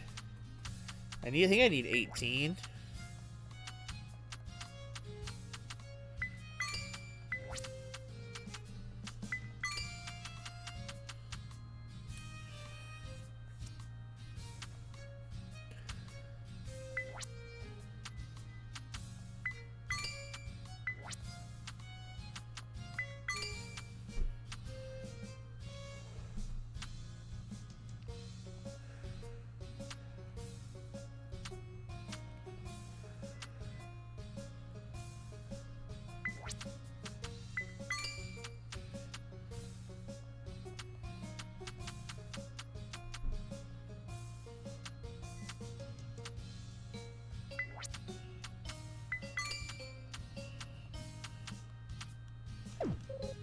Beans. I don't know. Beans? More beans?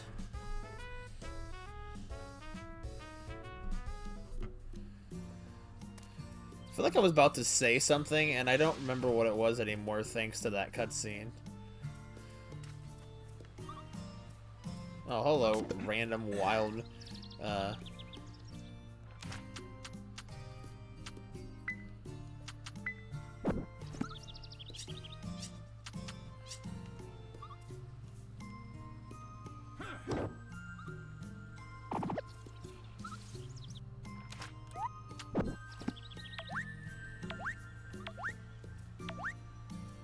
Which y'all? That's a good tangent question because my brain was not working at the moment.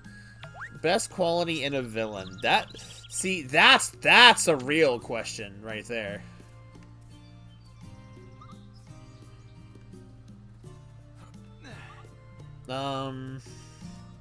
Let's see.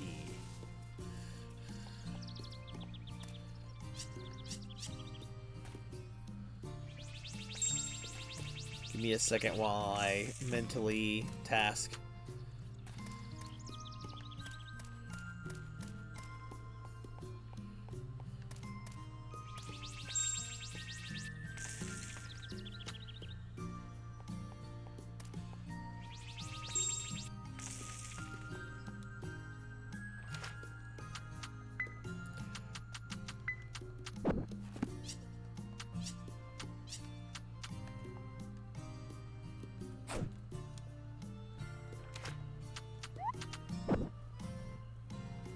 Simply doing what they're doing because they're bored. That's always a fun one.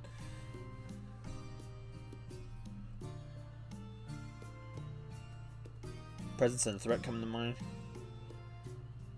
Or that too. I feel like villains can have such a greater range of what could be really fun with what makes a good villain. Because I feel like villains at times can be more expressive than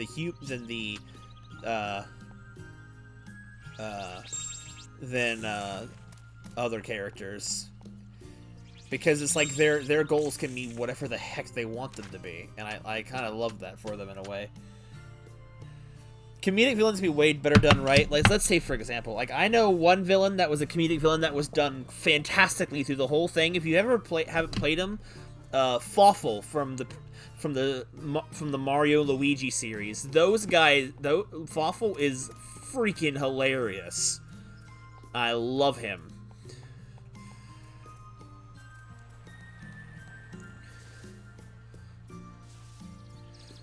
I think though my favorite, literally gonna say, yo, we're sharing the brain cell again. That's my brain cell. Give it back.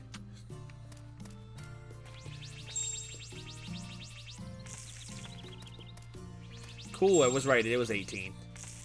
I can count. I think my favorite villain trope, because usually when they are done, they're almost always done right, and that's just because you need to get that one right or it doesn't feel believable, is villains that aren't necessarily evil, but they believe so strongly in what they think is right that they don't see the harm that it does, or that they, like, it ends justify the means type of thing. Let's say, like, what's an example? Like N from Black and White. He's not evil, and technically Getsus is the actual antagonist, but N is the antagonist. He's the villain, but he's only a villain in the sense that he's opposing the main character, and he believes that what is right for him is just as right. And that's why Getsus sucks, because Getsus is just evil for the sake of it, with no real convincing motivation. Like, your villain needs to be motivated. One of my villains I wrote, he was very similar to how Maruki from, oops, that might be a spoiler. I don't even know how to, if you know, you know, it was in the one game he was from. I'm gonna buy a little bit more of the cucumbers and strawberries.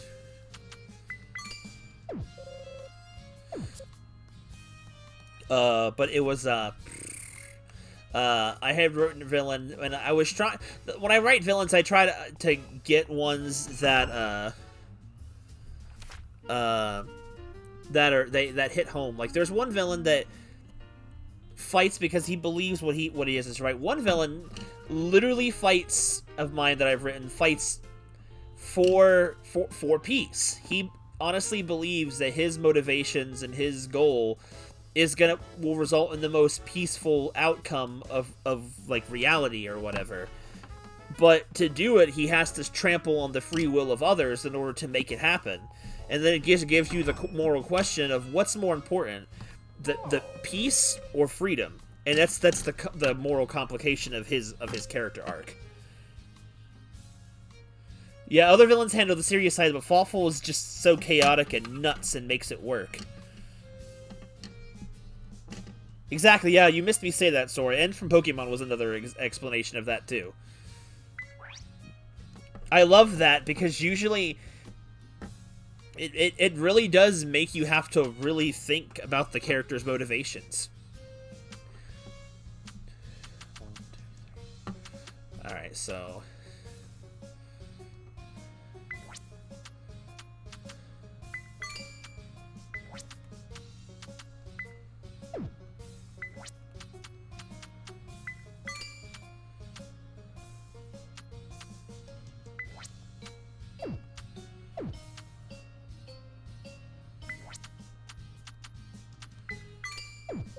No, you're fine.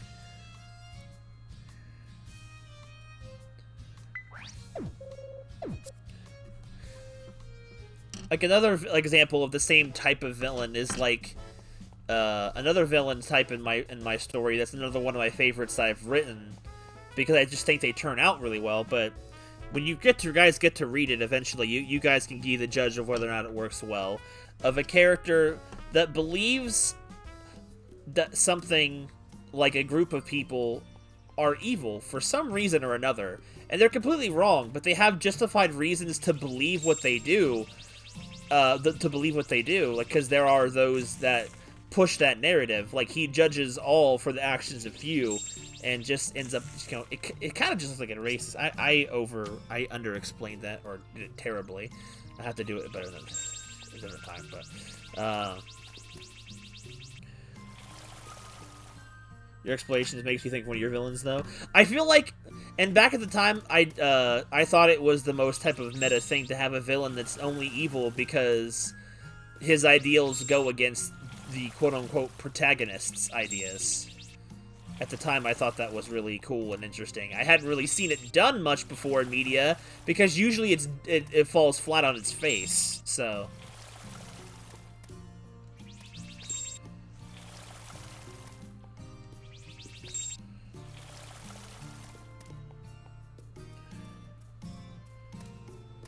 We will watch your career with great interest. It was like a...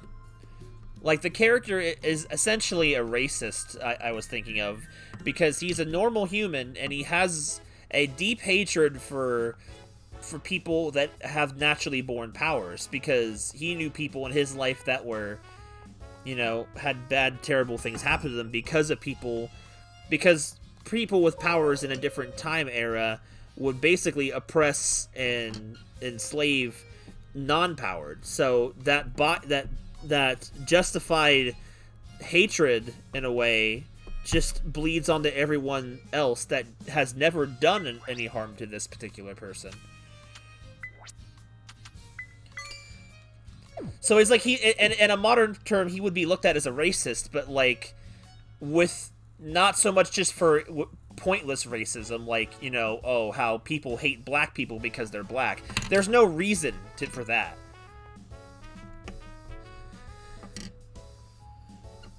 But like in its context, it's basically racism in its setting.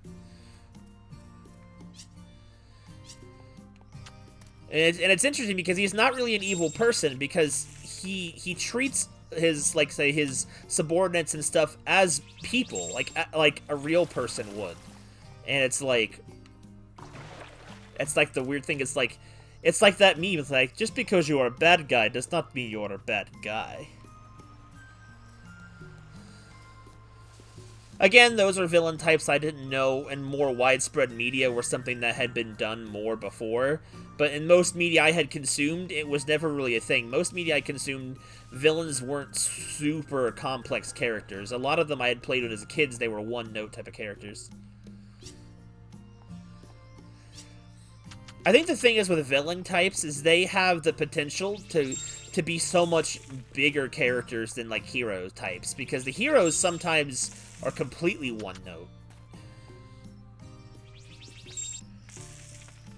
It does do a little bit of genocide.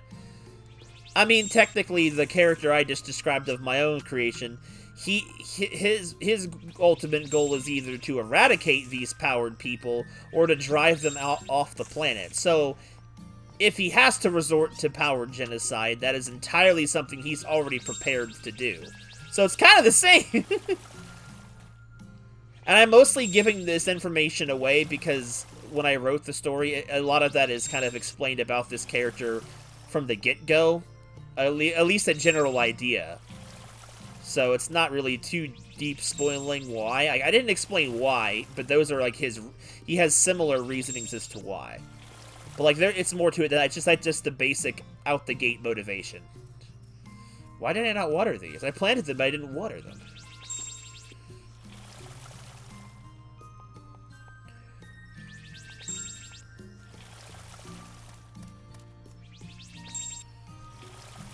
I know, right? Especially because it's like we had very different, like, inspirations of things growing up.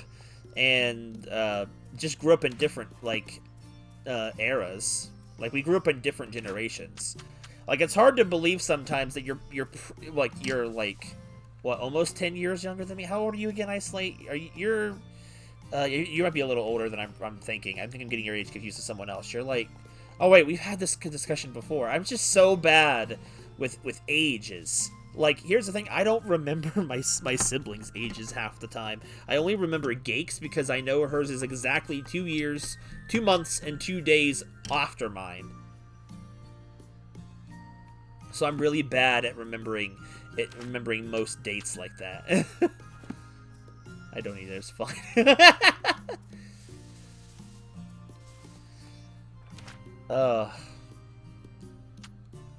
I can can never tell you my parents' ages. I mean, I always forget them too. I remember their birthdays, but not their age.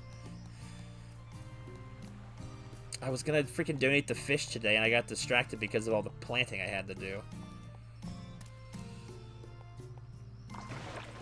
23 if you couldn't change. Oh. Okay, no, we're not that big an age gap. That's about almost 7 years. That's not as bad as for some reason I was thinking. I forgot to put the freaking stuff away.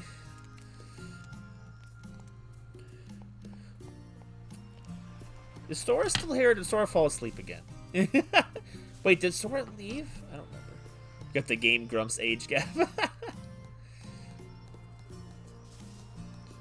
The weird thing is, I seem to associate well with people around that age gap. Weirdly enough, it's like all of my friends at one of my last jobs at Myers, they were all the same age gap that that you and me are. They're about like 23, 24.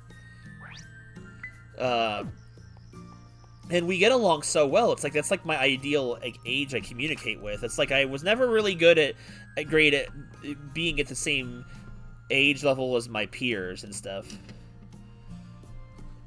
To be honest, I had this thought at work the other day, and I thought it might be kind of fun to do sometime if I could get enough people in on it. Like, something I used to do where a lot of my characters and writings came from, like when it came to like what we've been, and it's kind of because we're discussing it right now, like with characters like my Aqua and stuff like that.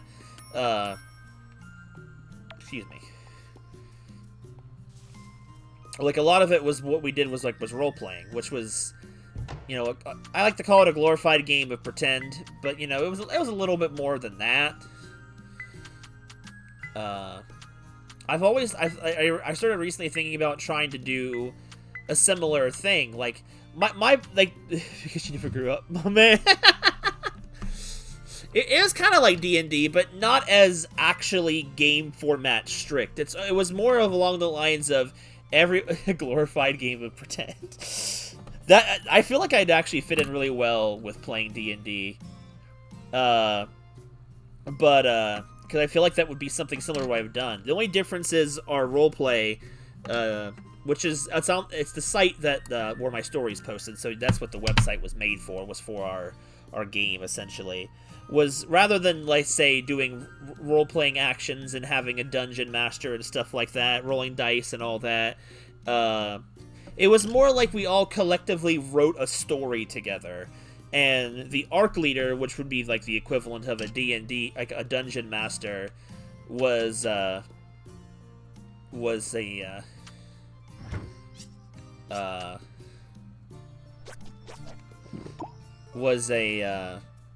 was the one who basically designed the story, but rather than just like have a heavy script that all the other role players followed, it was more along the lines of they had an outline and they accounted for what the characters would do, but sometimes you never could really expect. And it was like we wrote a story collectively together in a way, which is why a lot of and characters from those stories was like Rem and Aqua and a few others that were in my main story. But sorry, the point being I deviated. Like my brain thought, you know, we always talked about keeping the role play going and introducing different friend groups eventually to help perpetuate it. The last time I tried to invite someone to it was I'm Fine. She didn't want anything to do with it, and honestly, in retrospect, was a good idea that didn't actually happen. What island am I trying to go to? What area is the Rock Island? Stonebreaker Valley. There we go. And I thought, the thought in my head, I'm like I would love to do a story with fresh characters and fresh like ideas and stuff like in it. And then it's like I thought, wait a second. My brain thought, what if I did something like that, like in the server, and tried to adapt the same world, but having the fresh people be you guys. My brain thought of that. And I'm like, I don't know how I would be able to coordinate that and make that work.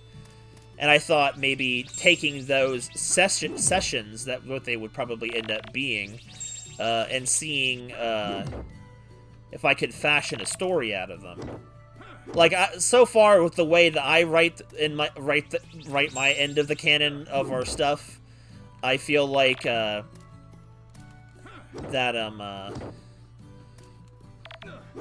like I'm not a stranger to involving alternate timelines and stuff, so I'm not as concerned with keeping a consistent canon when I can just make a different timeline for it. And the reason why I was mostly thinking of that as well is the fact that writing the Death Road story, which I'm hoping to have done by the end of the week, if I haven't already said that more than enough times, because people keep changing who is in here, so I keep saying it again for those who are interested. There's the Orichalcum ore. I was looking for it. I don't have any more energy to get to it, do I? I need to eat something. I'm gonna have to go back. Oh boy, I'm gonna have to leave. I'll be back.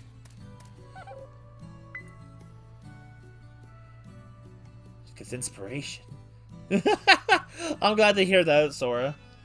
Because like I was writing, I'm sorry, I got distracted because I was game playing. I was trying to, I got that idea because of how I was writing the Death Road story, and I was implementing different versions of everyone, obviously. Do I have remade food in here already? I don't. I do. Good.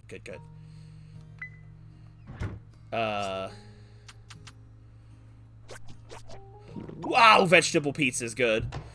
I mean, I did just eat a whole freaking pizza. I would hope it would give me a lot of energy. And I was thinking, like, the way I wrote it, because, like, obviously I was using versions of you guys. Like, the story includes Cinna. The story includes, some of my family members in a way, like, say, Piggle / Mr. Meatface and Gake. Some of you guys that were in there, like Ramirez and Doki and stuff. And then, of course, it mixes in with characters of mine, like Aqua's. And my brain thought, well, it's like a mesh of the OC worlds and the Death Road to Canada world, and I thought it was really fun that way. But then I thought, well, what if I just did that in my own canon, quote unquote my own canon, as if I had did all the work. It was a group friend effort that. Honestly, it'd be one of those things where if it was still readily ongoing, I would definitely not have any trouble inviting people to it, but because the core members have been so out of it for the last several years, it would be something I wouldn't really be able to invite anyone to because it's not technically ongoing anymore, and that's the most depressing part, because we always loved the idea of new members. We just never could... We used to... Okay, bigger story time now, I guess, or more backstory into this. This group used to operate on a website called TV.com. I don't know if anyone's ever heard of it. It was basically like a forum website, but it was solely about talking about different television shows. And I met all of my friends on the Code Lyoko. We're going deeper. I met all of my friends on the Code Lyoko site of the TV.com website. Because I only found it because I was trying to find a missing episode, and I don't think YouTube was quite that massive yet, so I wasn't as familiar with it yet. I was not actually.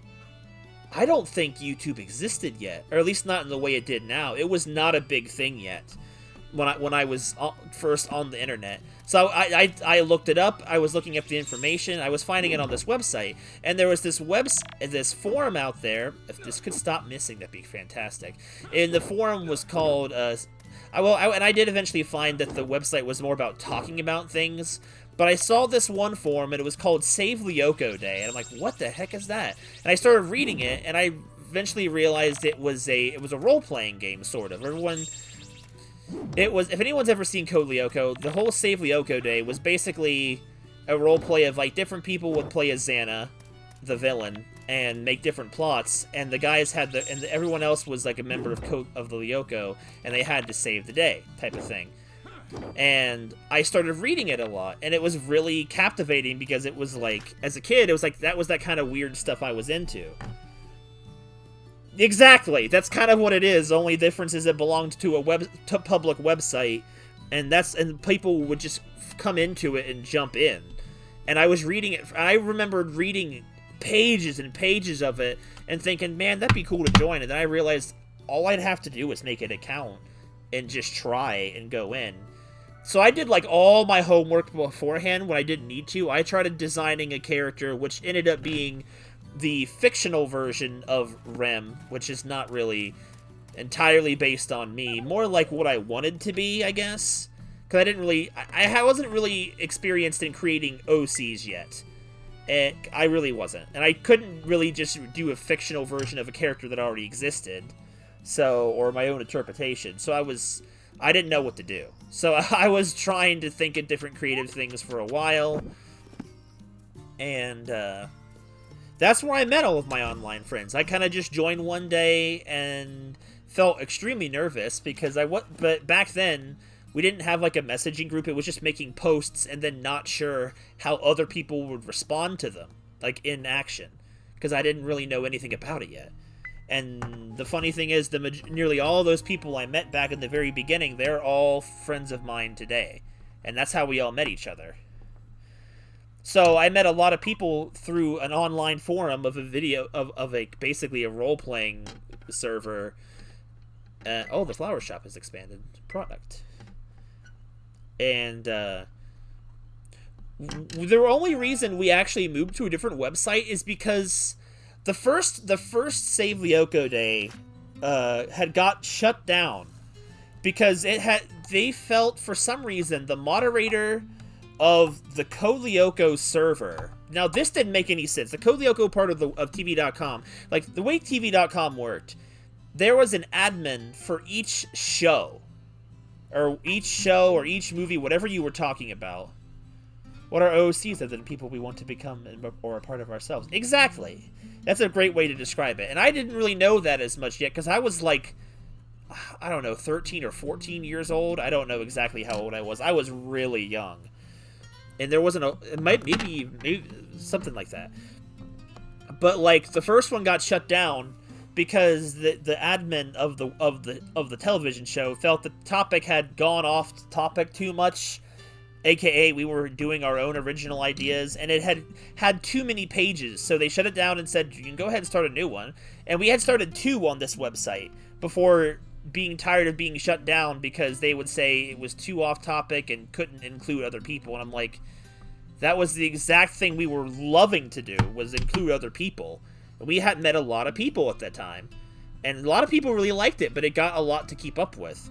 So after being shut down a second time, the third one never was shut down. We just abandoned it before we were shut down again and made a Pro Boards website to continue the stuff we did with all of our stuff archived in a more neat way than just random TV.com servers and our own bio pages to keep other information categorized.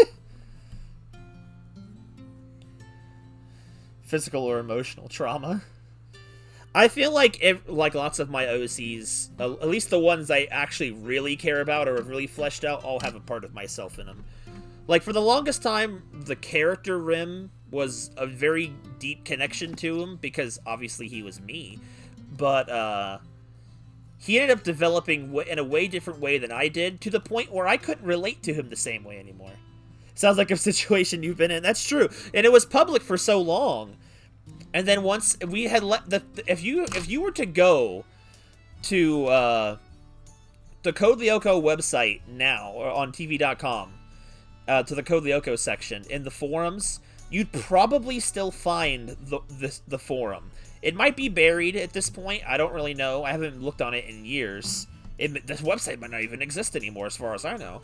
But it was like the Code Lyoko RP is what it was, despite the fact that at that point had nothing to do with it anymore.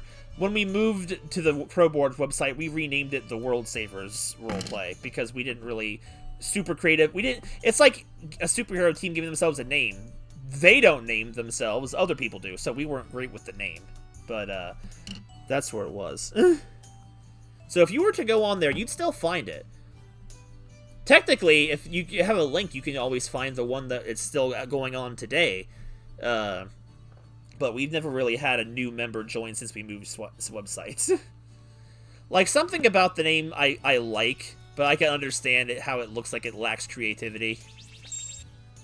Sometimes it's a sentimental connection to it. Like, honestly, the name of my story I'd have to change at some point, because when I wrote it, or started it years ago, I had based the name off of a video game that came out. It was Shining Force, Resurrection of the Dark Dragon. You've probably seen it on my channel before. Oh, I forgot how good this song is, honestly. And I wouldn't be able to reuse that name going forward if I ever properly did anything with it.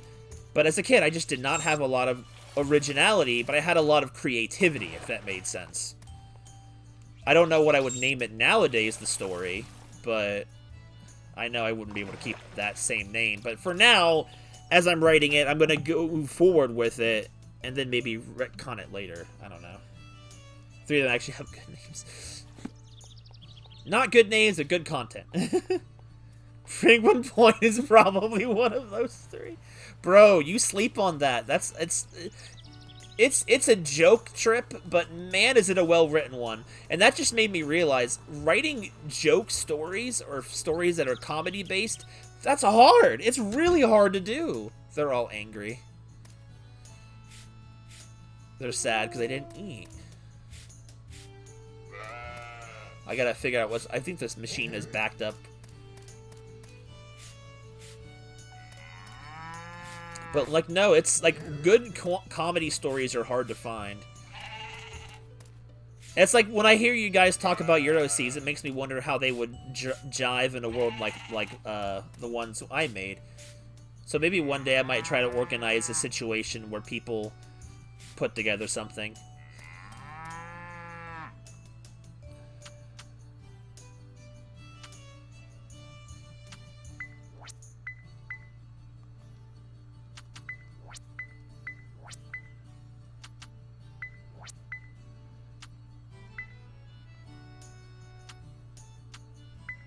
I think that's right.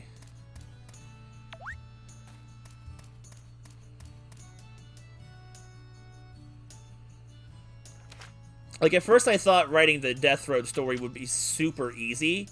It was different. I had a really hard time with a lot of the comedy bits. It's like, I thought what I would write would be funny, and that's like why the Aqua's Diamond Journal went from trying to be funny to me taking it seriously, because I just... Comedy is hard when you don't have a lot of material to work with.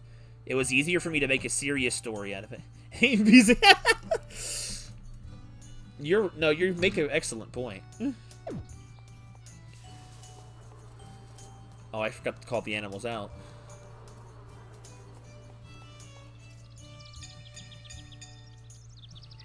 I should have actually finished the chickens first. It ain't easy being green. Part of me was wondering, I'd have to post it and post a message about it in Discord and see. I thought about doing a short stream sometime this week or whenever it's finished about basically doing a quote-unquote public reading of the story. Like, obviously I'd still post it out for everyone to see and read at their own pace, especially if they didn't come to the stream. But part of me wondered if that would be something that would be interactive, because then everyone would be getting the story at the exact same pace as everyone else. I didn't know if that'd be something that people would want.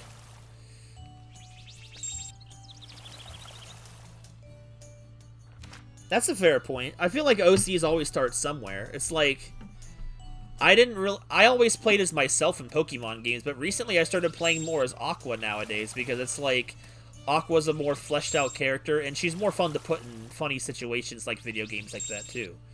Like, I started recently playing this game on the PS5. It was like Immortals Phoenix Rising, and you can customize the character however you want. Even though they have a set name and a voice and a personality, I still made it look like Aqua, because that just, that was fun for me. I never really had a proper OC growing up.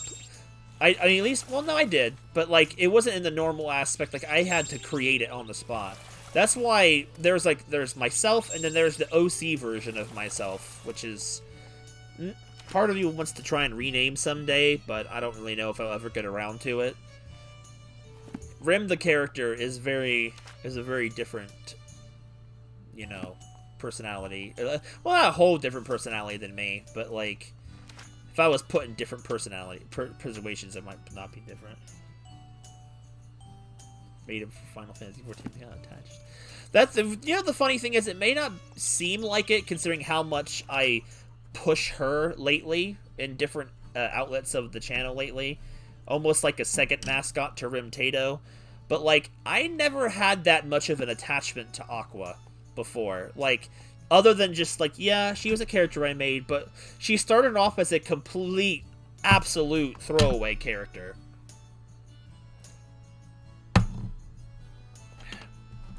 Like, Aqua started off as the character. She started off 100% as a plot device. Like, she was not there for any real massive, heavy, important purpose. She wasn't. But like over time, I enjoyed implementing her, because like after, I mean, the thing is, when all these like children I would die for them, I barely talk about. That's honestly the only OC I have that I truly have a massively strong connection with nowadays is Aqua. Like, even the OC of my own namesake I'm not as attached to him as I am, but that's because I've literally grown apart from that extension of my character. It's kind of sad in a way when I say it like that. Let me get the regular logs. I need some regular lumbers. Like, Aqua has the one I have the strongest connection to now, but like, my friends had talked about it, and we realized that a lot of the reasons we're attached to our characters the way we were in this roleplay is because we all made them in response to something in our own personal life, or adapted to them because of it. And like, that's why Rim finished his character arc based off of an old version of myself. When I grew past that person, I never could relate to the same character anymore. Aqua became the next massive character I felt a connection through, because I started developing her more in order to further her character, because I had created her for so long ago, and I wanted to use her more and have her be more significant, and I didn't know how to do it at first, so I just started implementing her more, and the more I did that, the more I was fleshing out a personality for her, because when she first started as the character, she first was like a character as like 9 years old, so her personality was just sweet and literally innocent, because she was literally a child. And as the roleplay passed, she naturally grew older, but because she was mostly an off-screen character, her character development was never happening, so I had to come up with that. And part of that came up with, as sad as it is, putting her through depression. As sad as that is. Because in the roleplay, it was always more fun to have the characters interact with characters that weren't yours rather than your own. And in the roleplay me had gotten married to one of the other characters. Despite the fact for my story, I was setting up Rim and Aqua to be a thing later. So then when Rim gets married, Aqua enters a literal massive state of depression. And where the heck did my thing go? And it sounds like a horrible thing to bully one of my characters like this, but the treachery. I wasn't as connected to Aqua yet at that point. She was still someone I was forming connection with. So then, as Aqua was going through her depression, I got broken up with my first girlfriend and regretted having that character connection now. So I didn't want to break canon and have Rim back out on something that didn't happen to him. But, which I'll go through in Aqua's origin story at some point when I write it. I didn't put in the flowers in the thing.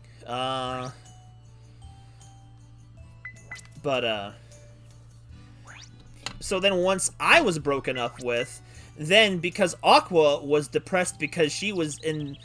It wasn't intentionally she was abandoned. It was like a one-sided thing. It wasn't like she was dumped. She just suddenly realized, she messed up. So then because of that, I started pushing my depressed feelings onto Aqua and fleshed her out more. So literally, Aqua's more depth of character was born out of my own depression, which is why her own heartbreak is incredibly sad. Or just me before you... So wait, one OC Sora is the male and the female? Is that how it is? Is that what I'm understanding? They both do a fusion dance! Matt, step aside. I solved the Sora lore! Wait, so it's like one of them, the Enderman half? That would make a lot of sense. I apologize if I went too off topic. I just enjoy talking about my characters a lot.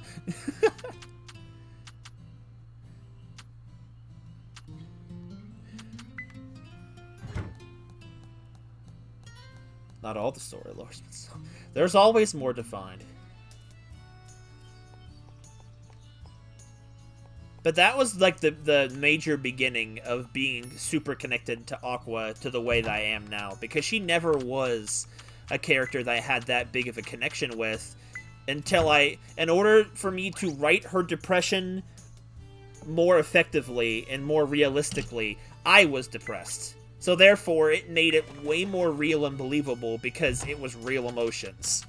Obviously, there's a level of fantasy element in it that helps perpetuate the depression because I had to make a reason why she'd be more upset about it when she wasn't personally invested in a relationship that didn't happen.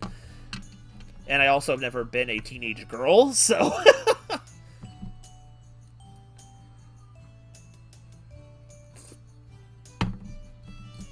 There you go. That's why Sora needs the Shield of Hope now. It's gonna change the... Wait, no, that changed his Friend of Dog, not Mysterious Past. Sora would still be Mysterious Past with Shield of Hope. And just like that, the game says 3 p.m. So that's kind of the weird... I think that's the reason why, one, I'm super connected to Aqua, because a good part of her is a part of me, too. But also the fact that, like, when I was writing her and really fleshing her out, this is when I was finally getting more into more comprehensive story writing. And,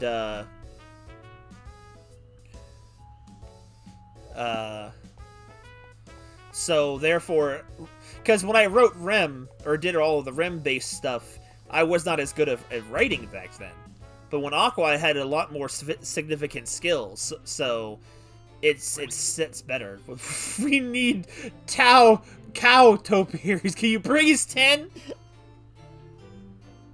I will embrace anime protag powers from the Death Road. Chicken, 7 chipperies, 5 those, 3 sugar canes. Do I get a bonus for finishing the credits? Like Doki did? Just me and the bees.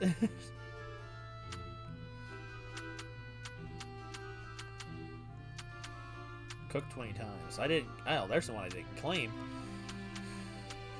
Eat 50 meals. Extraordinary Drainer. Master Beekeeper. Town Developer. Oh, yeah. Finished all the town development projects. 1 year. Run the farm for a year.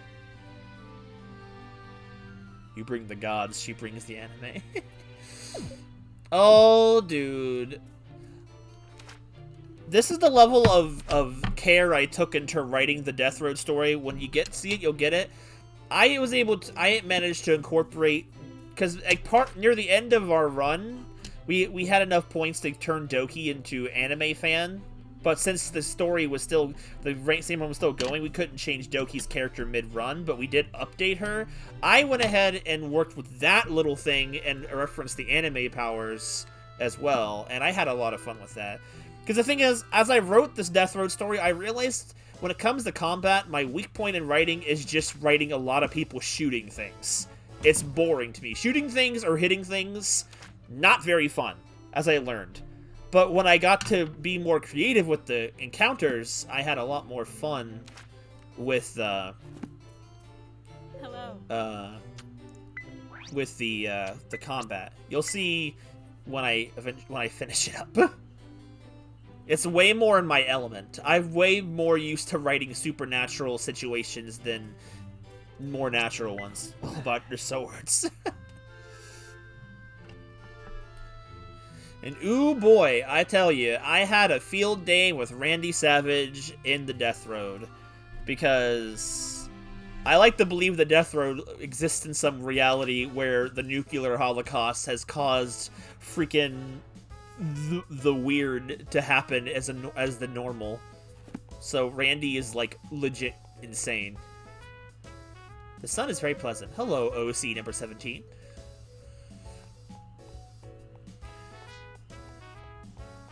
It just makes you want to write more stuff.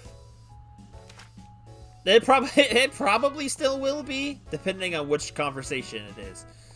What did I... Especially since I can't remember anything. I'm wandering around not remembering what my plan was. Alright, suplexes a boulder just because he can. Now, I should probably say... Where did I drop that thing? Is it in the lab?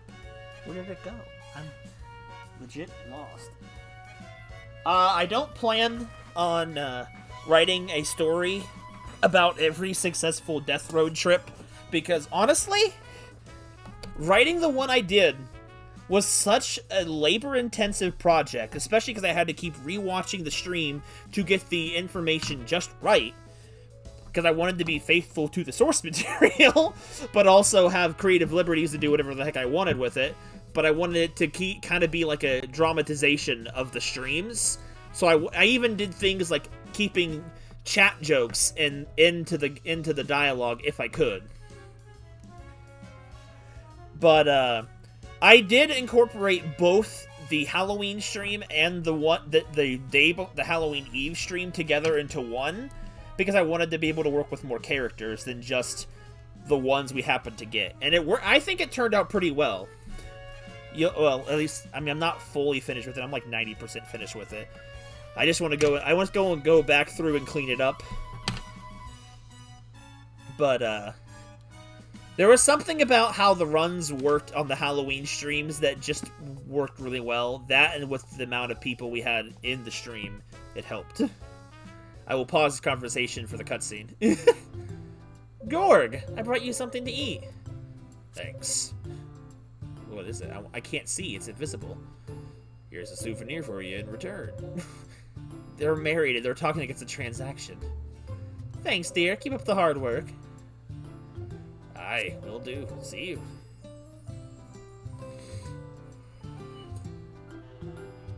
Wait, he brought a souvenir and then left? I don't think that's how that works. Hello, Patricia. Hi there, Em. Look at this. York brought me a souvenir. He always buys me the same thing. Want to take a guess what it is? I'm gonna guess a handkerchief? Last year it was all handkerchiefs. I have way too many now, so I'm convinced to get him something else this year. I convinced him to get me something else this year. Nail polish. He always gets me the exact same brand. It's just a different color. I have a complete set soon. I was close. He doesn't do it every day, but when he has the time, he goes to the department store and buys them. He can be awkward at times, sure, but that's part of what makes him so adorable. Oh, this is just between you and me, alright? If he knew I said that, he'd get upset and stop buying me anything. That's a mood. Hello, random child. Oh my god, his eyes are terrifying! No! I hate it! Yours are a little better. But yeah, the amount of time and effort it went into making... I'm hungry. The time it took to making just the one story, it's longer than most chapters I write for my own story. And it's because I had more rules and incorporated with it, and having to try and create personalities for all of the characters in it. It was really difficult. It was a really fun experience. There's so many purple-haired people. I want to see some forest animals. But it was such an interesting challenge, honestly. This is a pleasant town. Girl, your lips are not fully rendered.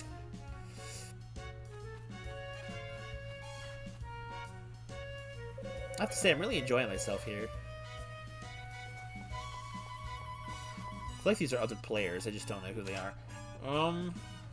But it was a lot of fun doing it. It's just not what I'm necessarily greatly looking forward to doing again because of how exhausting it was. I wasn't expecting it to be. But it's been a labor of love. I worked on it a lot last week. I'm going to have it finished by the end of this week for sure. I'm paused because I'm trying to remember what I was doing. And I think that's all I needed in town, I hope. How's the convo? It's still going. I was just saying I don't know if I'm going to be writing another Death Road story anytime soon. I'd have to wait for a run to really inspire me. Like, come on. The last run we just did in the stream last week literally ended with Bobobo getting everyone killed at the last minute and just running to Canada himself. I feel like not the most compelling story for everyone else involved. Very much a Bobobo thing to do, to endanger his friends and move on, but I don't think I can make a very good story out of it. The amount of context that the Death Road stream actually gave me to work with was crazy. Like, I was surprised with how much plot material I was able to fashion out of what I had to work with. It was really fun. It's almost like when you watch one of those cooking shows and they just give them a bunch of random junk, like, hey, cook me a 5-star meal with this. It's like, you got it. That's kind of what it felt like. If anything, I just wish I had more naturally occurring characters in there to work with. So I ended up adding some of you guys into it because I felt like that would be more fun. Magic cutlery. That's true, and I don't even remember that one too well. It was from one of the streams. I just don't remember it very well because it was a failed run. I don't want to make stories out of failed runs. That's no fun. Maybe I should have referenced the cutlery in some way, but I didn't think of that. What am I doing? I'm running around like an idiot. I can't remember what I was trying to do. This game always does this to me.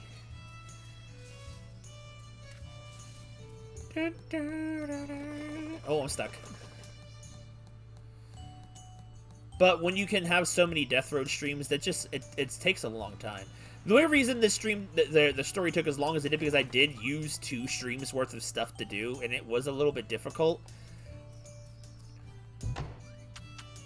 So maybe in the future, something like that, but I'm not necessarily planning on doing it again anytime soon.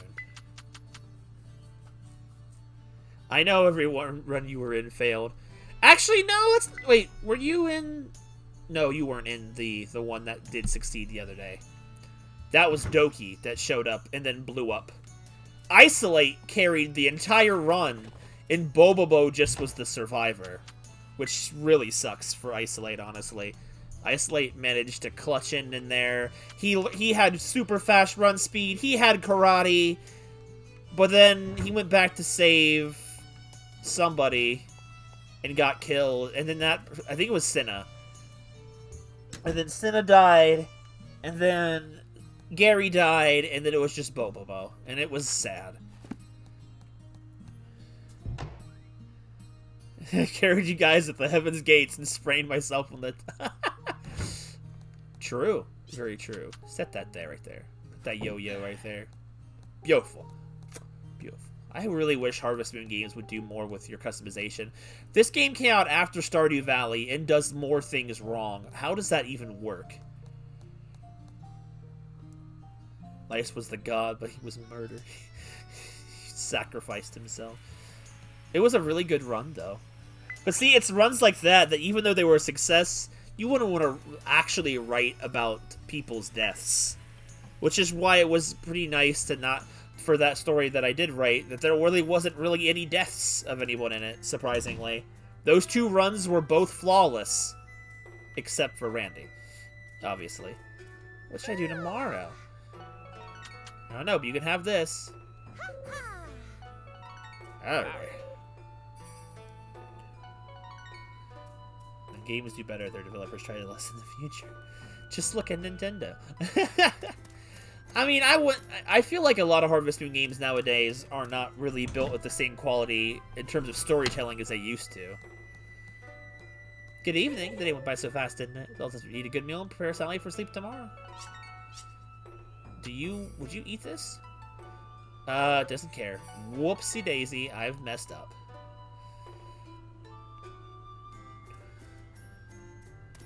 Oh, I remember what I was gonna do, but I completely forgot. It's too late. I have to wait the next day. Those crops you're growing, farmer. Seriously, high quality stuff. I guess your hard work's paid off. You want some? What's for me? Thanks, I guess. Wait, what? Yeah, here's some. No, I'm not worried. I'm just saying people are gonna wonder if you randomly pass out somewhere. Yo. Time to plan dinner before bed.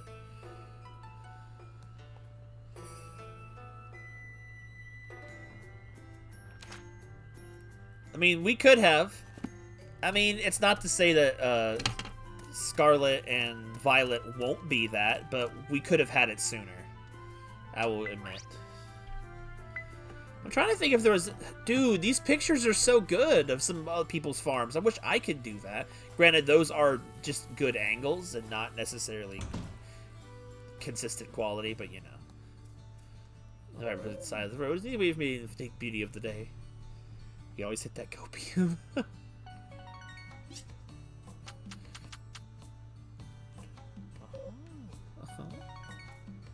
You should head swimming soon, honey. All nighters are dangerous for your poor skin.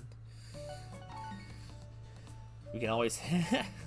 But, I'm trying to think if there's any other massive OC characters I've worked on before that have been as influential to me as... Here's a great change of pace. I never want for new ideas. Maybe new connections is well needed, I suppose.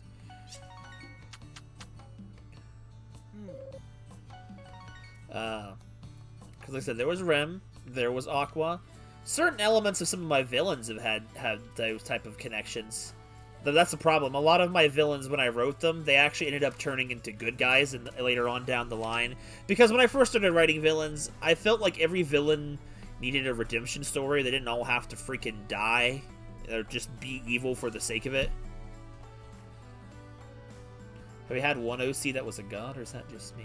I have technically never got to use them, but I have technically created a god-like entity for that world that I've been referring to, but they never got to be used yet, so they're right now something that will be eventually implemented in my story, probably. A day passes by so quickly. Did you get everything done? I don't know, but your warm, happy face makes me feel good. Terracotta Oasis is gorgeous. Gazing to its limpid waters motivates me to pin down all sorts of plans for new stories.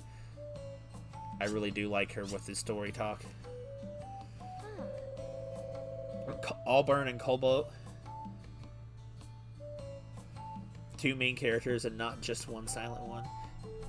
Ice, you're over here doing God's work, as they say. Or rather just Game Freaks, I suppose. They're just a writer, they're just in the writer's voice. I will say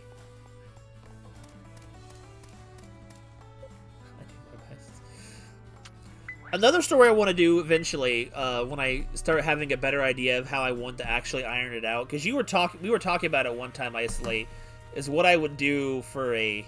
Ow! Oh my god, there's a pain in the back of my head. I feel like someone's hitting me in the back of my head. Ugh. Sorry. What was the regional gimmick? Dude, I don't know. Pokemon Fusion? I don't know. Like, you know, kind of like the idea of like Ash Greninja, for example, or something similar to that. I don't know. That's the first thing that came to mind. Back in West Town, there's a restaurant everyone loves going to. At night, they host music performances with singing and dancing and guitar. Super underutilized. Oh. If it's that close, I'm not exactly sure how to change my answer anymore, so...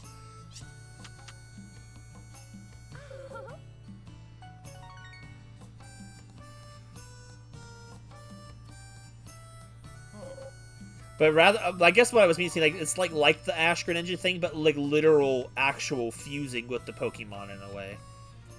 Like in a mental capacity type of thing, is what I was meaning.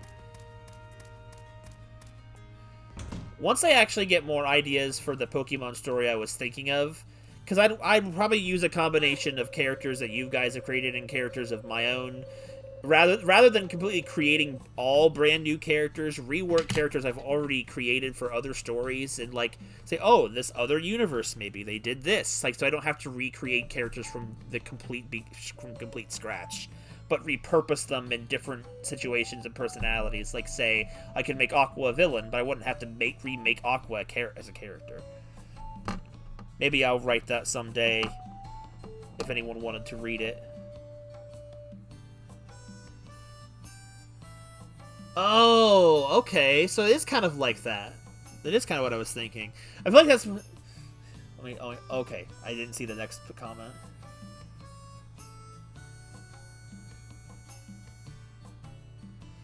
That's a really interesting thing. I can never see Pokemon actually doing that, though, because it's actually too complex for a story. Like, when people rate the Pokemon villains, they tend to forget the fact that most of the villains, outside of having a unique plan, their goal was essentially the same thing for the most part.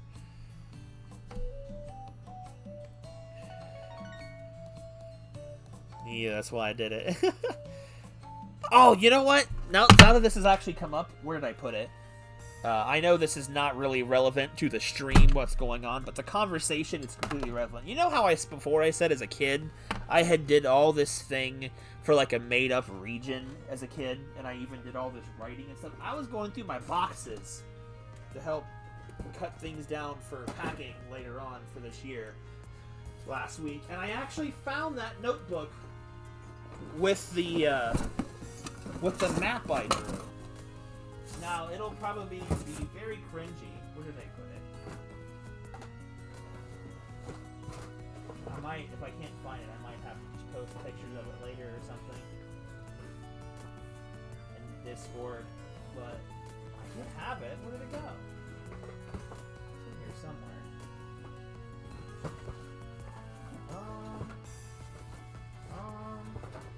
Did I misplace it? I might have misplaced it. Oh, well. Might have to find it later. I definitely have it here somewhere. Or is it in this box? I don't know anymore, man. Wait, there it is. Oh, God. There it is.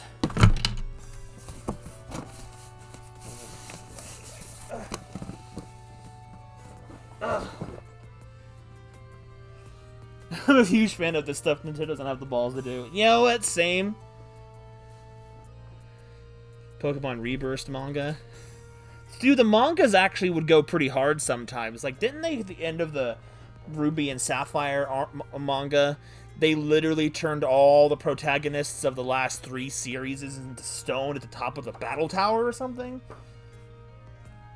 I may have to show pictures on Discord, but as a kid, I drew this whole freaking map. Like, it's hard to see, and this is only half of it. That's the first half. And then there's the second half of it. It's kind of hard to see. I'd have to actually take a picture, because if I zoomed it in, it'd probably just blur out. I even had ideas of where it would go. Like, at the top of the map, I drew the edge of Dewford Town and Slateport City, and how it's south of the Hoenn region. I was unoriginal and named it the Hyrule region because, like I said, I had good ideas and good creativity, but I wasn't original. So that was my problem. I even did things like I named all the locations. I drew it like you would see like a guidebook map. I did zoomed in versions of every location. I loved crayons when I was freaking 11 and 12. There's a lot here. Even further back, how far back is this? I see I cut corners in a couple of locations. Good grief, there's a lot of really basic looking designs I never finished. I even drew out gym leader names and gym leader teams, and I had the guts to actually make the gym leaders have 6 Pokemon. Not all fully evolved, but 6 Pokemon at the very least. Since it was meant to be like a post-game area type of thing. And it was just for the fun of it. I have a ton of doodles somewhere. I have a folder of it somewhere, but that I don't know where it is right now. But I went ahead... Like, since it was based on the Hyrule region, I decided to do something silly and make the Elite Four literally the 4 different Link colors, like red, blue, purple, and green Links, and they each specialize in a different element type, but they also all had at least one grass type that simplified their element and their connection to Link as a grass type. Like, for example, Purple Link was a Psychic type user, but would use grass Psychic types like Executor, or, say, Grass Water Link would use, like, Ludicolo, that kind of thing. Forgot about that music playing.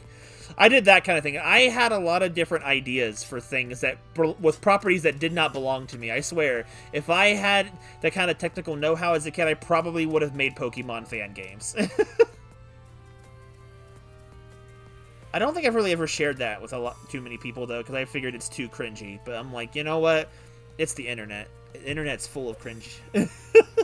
I'll add to it. Pokemon Professor.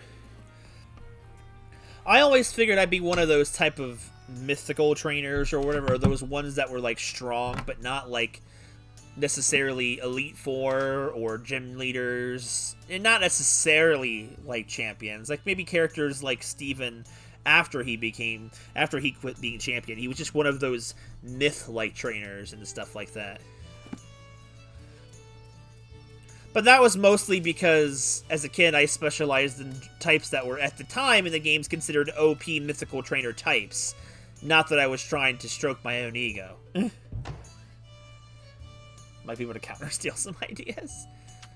I feel like it was funny, like the last time we did a Harvest Moon stream, we were talking with Kudo, a little bit about, and she made a very excellent point that while there may not be any more original ideas anymore because a lot of ideas have all been done, and it's just what happens when there's millions of people creating things. Your interpretation of something like that is still valid and still something unique because no one else would interpret it or create it in the same way you would do it. So I always enjoy like idea swapping and getting inspiration for things like that. Like when I was writing my story, you'll probably be able to get an idea of it when you start reading it, and I've been readjusting my style a little bit. I forgot I was gonna go to the ruined lake, the ancient lake. But like a big inspiration when I was writing my story initially was like, what are they called? Like the superhero cartoons, like from the 90s, like the Spider-Man ones and stuff. Like, I need to buy more coal. I was big into those, so, and they've shaped a lot of my format stuff. Yes, wise words. Wise words from Vito Barsan. Did that say Callahan? I don't know, did it? These are some really pretty shots that these people took. It's a lot better than the butt shots we used to get Stream 1. He ain't gonna be in Xenoblade 3. It's hard to believe we're getting Xenoblade 3 this year. Isn't that kind of weird? We have a lot of stuff coming out this year, so I'm not really bothered that Breath of the Wild 2 is not going to be a part of this plethora of things that are coming out.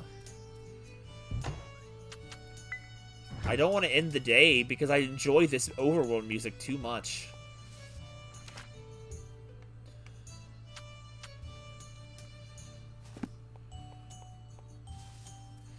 That's true. It's been a long time.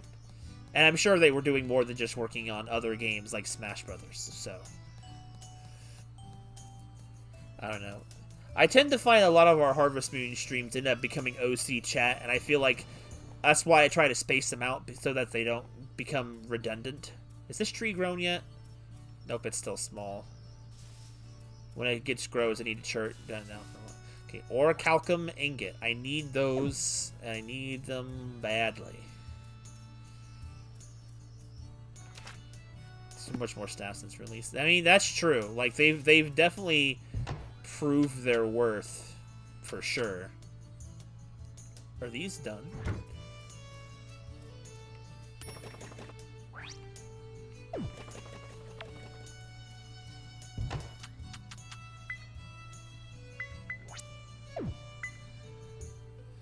So much to do in so little time. Yeah, that's true. That's why when I was on my vacation, I didn't really have a whole lot of anything done. It's like there's so much stuff to take in nowadays in terms of media and other things that it just is exhausting. Like there's so many movies, there's so many shows, books, music, games. There's just so much of everything. Rereading Penguin Point. I'm sure even if I don't get the references, I'll still find them enjoyable.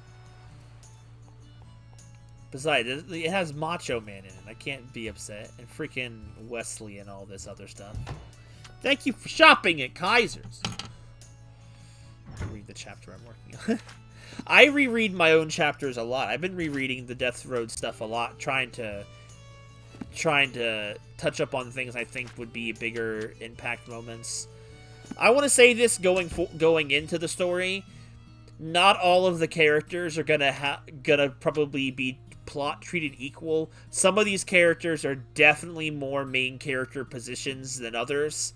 Like Piggle and Cinna ended up kind of dual being main characters in their half of the story because there was in their story there was no real main character because the plot didn't normally give me a lot of options to work with to give one character stand out too much, but everyone had a good amount of things, so I had to fill in characters I thought needed some more moments. Honestly, I probably could have done a better job with Frosty, but Frosty gets a lot of good moments in it.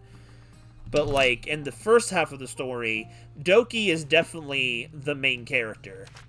I don't think anyone really would argue too much with that because I think everyone was already looking at Doki as the leader anyway. So Doki definitely had a lot more attention put into her. I'm going to save because I haven't saved in a little bit.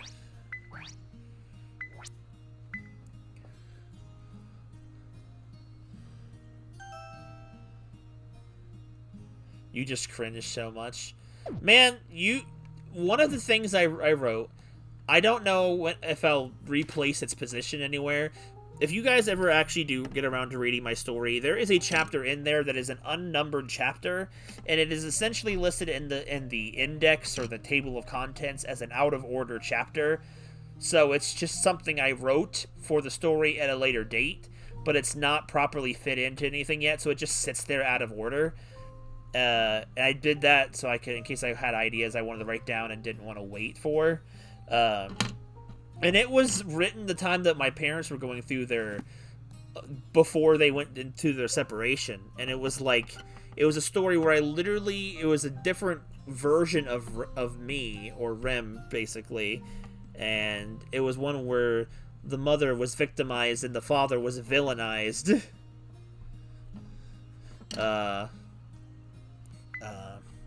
So it was, but I think I did a pretty decent job doing it in a metaphorical sense, but it was definitely personally driven.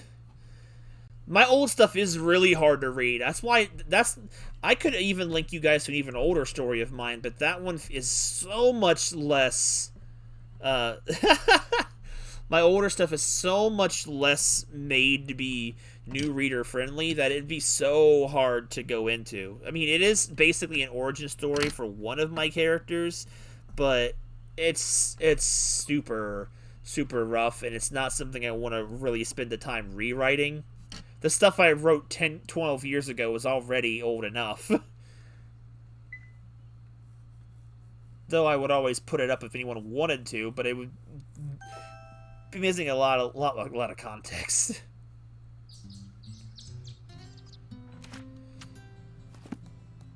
How many days are in these games? Months? Ah, there's only 28 days in a month. That's why it suddenly became spring. Extra cringe stories that we don't want to talk about. I'm not necessarily that I'm ashamed of the story. It's ashamed of how I wrote the stories as me. As like...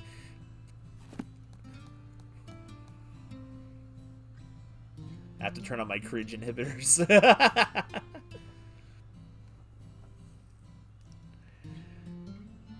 Legendary Drainer. Dang, son. Where'd you find this?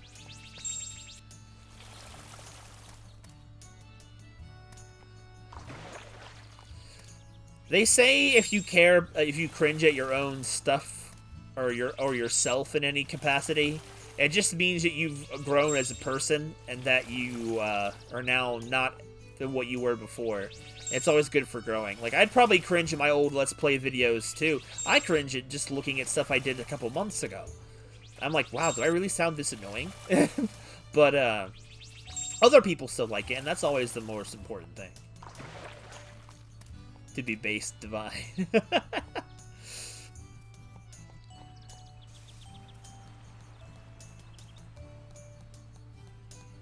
The spring theme is so good, because that violin just freaking nails it. I love that violin.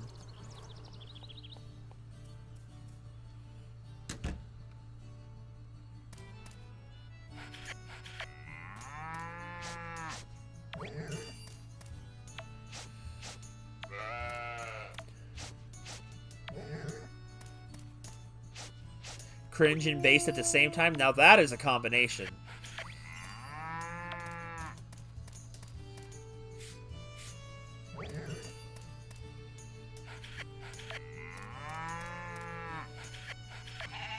One day, I've said it before, like, one day I would have loved to try and turn my stories into something that could be enjoyed by many other people. I don't think I'd ever become no J.K. Rowling in terms of creating a Harry Potter or some nonsense. Makes you a Devil May Cry character. But, I'd love to be able to put it out there for other people to enjoy. Because I feel like all the stories and characters that my friends and I wrote over the years and created, I'm like, they're personal to us, and they're important to us and each other, but at the same time, it's like, there's so much here that I felt like it would be a shame for it to not be shared with other people. It's like, for example, I love Aqua so much as a character that I just want other people to experience that same amount of care I feel for her, or want to know what other people feel about her, which is why I push her so much in different things, like as the protagonist of some of our Pokemon stories.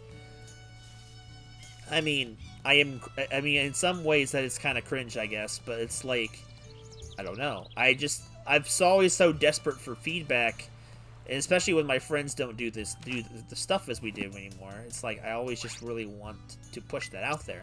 I want it to be something later on, if that makes sense. I don't know. I mean, hard part is, Ice, you don't share enough about them, honestly. The problem is, when I started sharing a bunch about Aqua, I felt like I was oversharing. I was trying to implement her in any way I could to actually have an excuse to talk about her. So I feel the exact same way. I just have the uncouthness to force them in to conversation, I guess.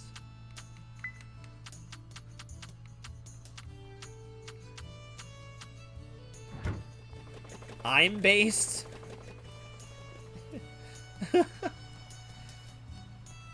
I don't know. I've read, like I said, Ice. I've read what you've written for the Penguin Point, and I get that it's literally meant to be meme material, but it's good. Ducky Mark. Wait, what? I don't think I know what that word means. I'm not gonna try and act like I know what it is and look like a fool. I don't know what that means. I don't know what some of these items are even for. I should take some of these out. Put that out. Take that in. I need to reorganize these some more. Body pillow.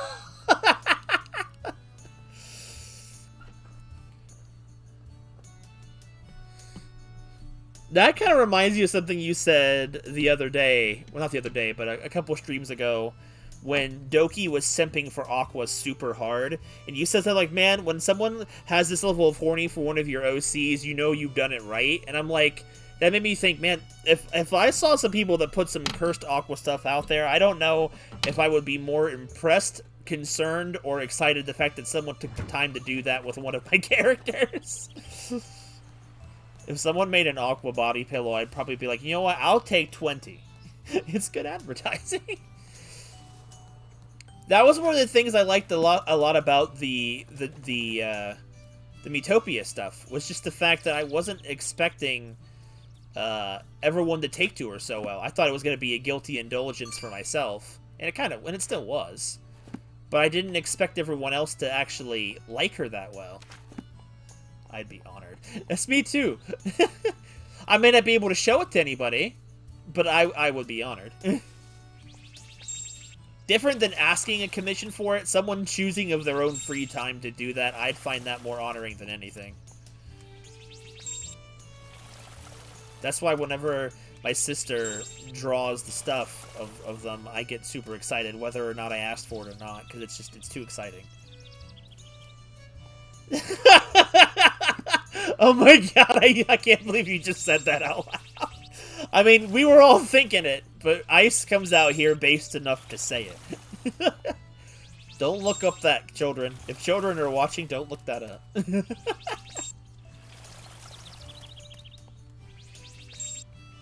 I just appreciate good character design. I think we're lucky Sora wasn't paying attention.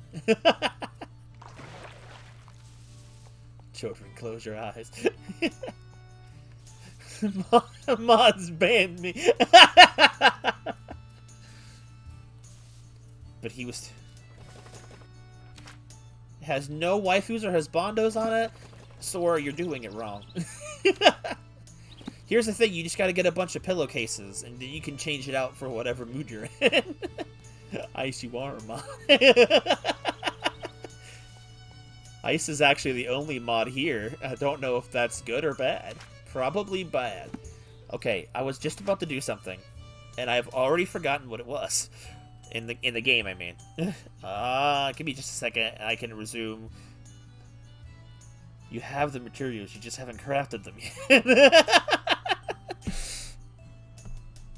Yeah, thank you. That actually helped me remember what I was doing, unintentionally, but that helped me remember what I was going to go into town for. Yo, a Megatama, that's what it was. I almost said a Naginata. That's a weapon.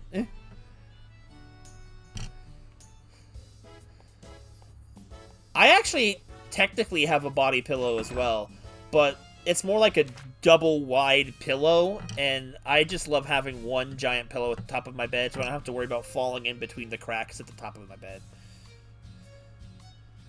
A Megatama Naginata. Wait, is the store closed? No! I needed to buy things! We must be really famous to get a huge boat like that. Honestly, unironically, Cindy is one of my favorite characters in this game. She's got so much sass and personality that I just can't stand it. She's super funny. I love her in any scene she's in. Which is weird, because most of these other characters, other than the waifus and husbandos, they're just all kind of, you know, they're good, they're fine, but, you know, people don't need to be, like, revolutionary to be people. So it's not that big of a deal. But Cindy's just so freaking based whenever she talks. I love it so much. I feel like the waifus have less become characters, and they're more become personalities, if that makes sense. Let's see. Jewelry ring. Oh. Random question now that freaking Naginata's antique monument has been said. Oh. I feel like most people's favorite weapon in fictional games or just fantasy stuff is usually the sword. Obviously, it's not just that, but that seems to be one of the most common favorite weapon types.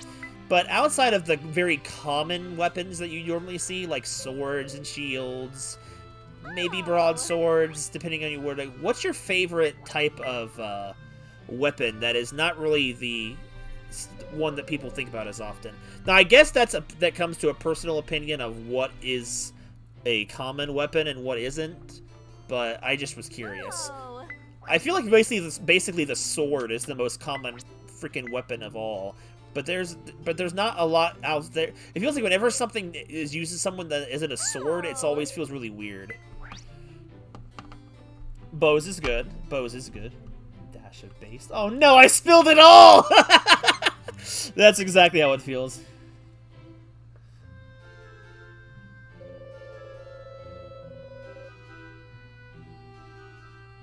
That sucks, Isolate. I'm sorry. I feel your pain. Placed on a countertop in your house or donated to the museum. Hello. Yo, the antique monument.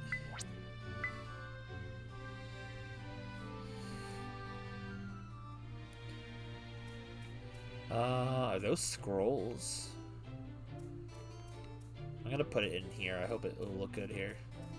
I'm not gonna really look at it too much, but you know, I hate the idea of not being able to have them look nice.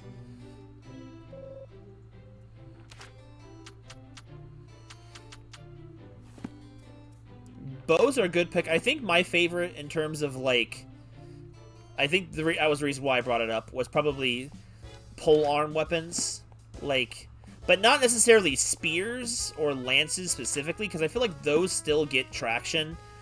My favorite ones are like battle staves. Let's say like the kind of staff maybe Fox used in Star Fox Adventures, for example, or like spear weapons like the Naginata, for example. Like where it's like a blade, like a sword style blade at the end of a pole arm, which I think makes it like a really cool swinging weapon. Tridents are also really up there. Like a quarterstaff? Oh, I guess so. That would probably be more correct than a spear. Because you don't use a Naginata like a spear anyway. You use it more like an extended blade than a spear. So I don't really... I lump them in because they're long pole-like weapons, because I don't know what else to call them. I just always call them pole arms because that's the general thing. But, like, I never really thought lances were cool, and spears half the time feel like glorified ranged weapons, especially when most games just have you throw them. For the longest time, I thought I was going to have Aqua's weapon specialty be like a saber, like, you know, like a fencing style sword, something for quick, precise movements rather than sword. But I'm thinking, as time went on, I'm like, wow, swords are so freaking overused. Like, what would other be a good weapon that I like in my style that she would use? So she uses her specialty weapon is she uses like a bashing rod, like kind of like a mace, but like a long like pole like mace, like I described, and then eventually a Naginata. Going on the Fire Emblem list. Books are fun. Tomes, that's true, but I guess since I look at that more as a catalyst for magic based things, I don't really look at it as a weapon per se. Like, you're not gonna whack someone with a book. But I do like the idea of it. Javelins? What are javelins specifically? Like, what type of pole arm is a javelin specifically?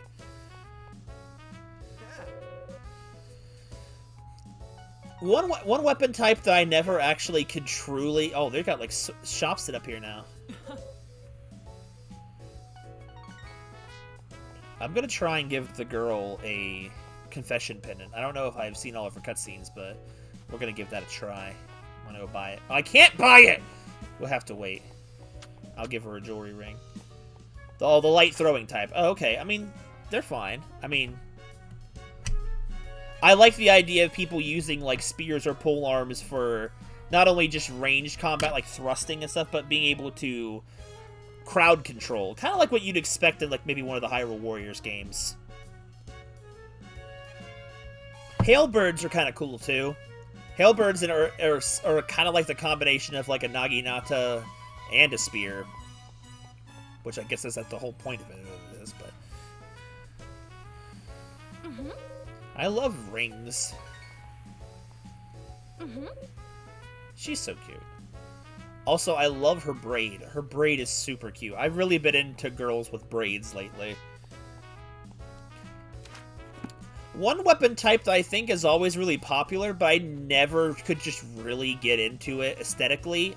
I've never been a big fan of, like, battle axes. Like, big, two-handed swinging battle axes. I've never been a fan of them, really. I can respect their design, but I don't like playing as them in most video games. Like, I'm not a big fan of heavy weapons. It's also why I don't use them in Rune Factory. But I don't know, it just kind of... Some versions of them feel kind of unrefined.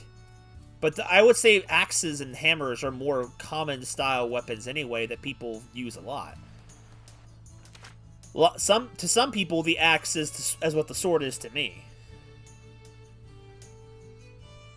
Like most RPGs, you know. Take favorite of a few weapon types. Another weapon type I think that doesn't get used a lot, which is, I think, really cool, the flail. The flail is really cool and unique.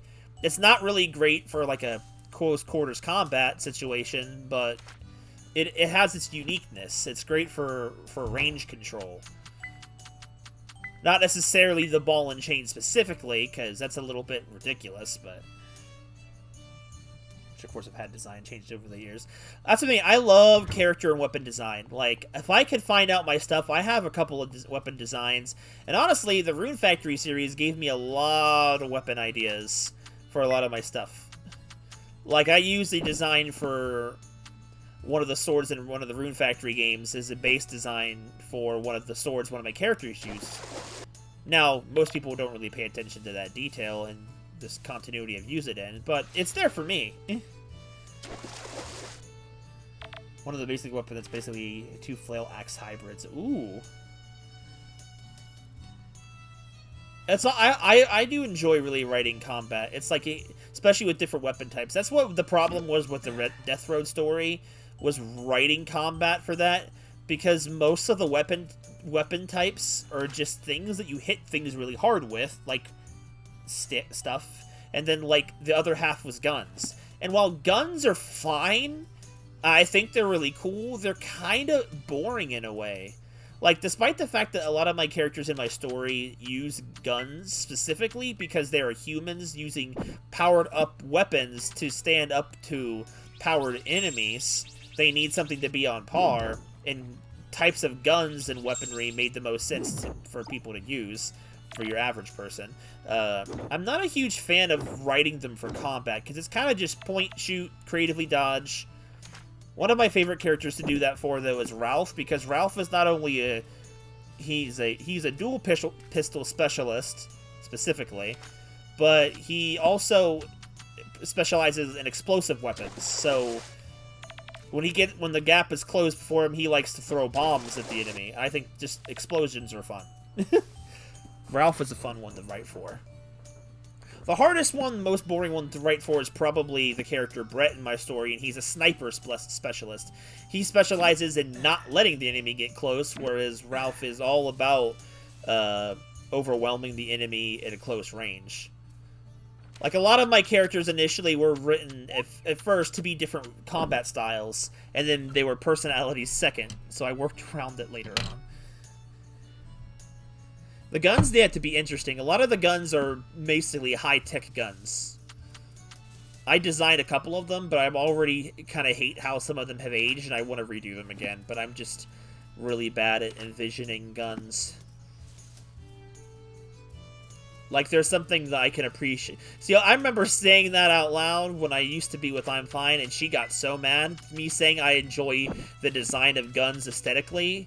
I'm like, there's a difference between enjoying a gun aesthetically and saying, I think guns are good, type of thing. That's a completely different conversation. I just wanted to say that because it popped in my head. But, like, it was kind of ridiculous. Is this tree fully grown? I think it's fully grown now. Yeah! Time to cut it down. But, I like them as aesthetically. But, I sure hope it's fully grown, or I'm making a massive mistake here.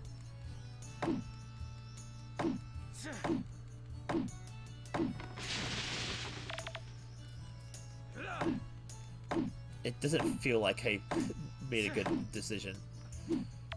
That was only 7 wood.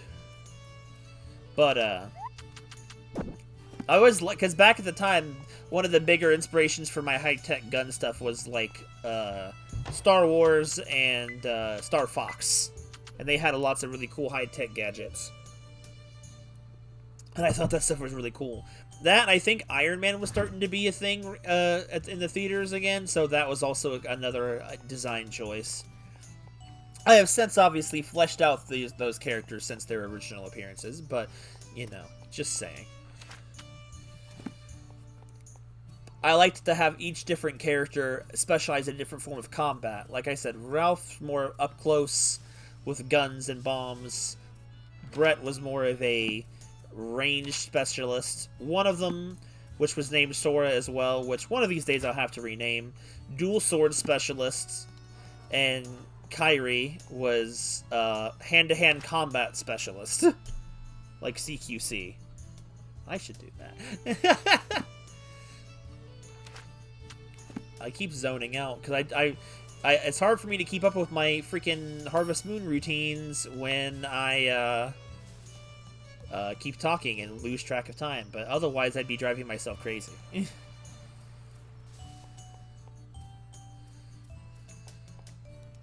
want to get those.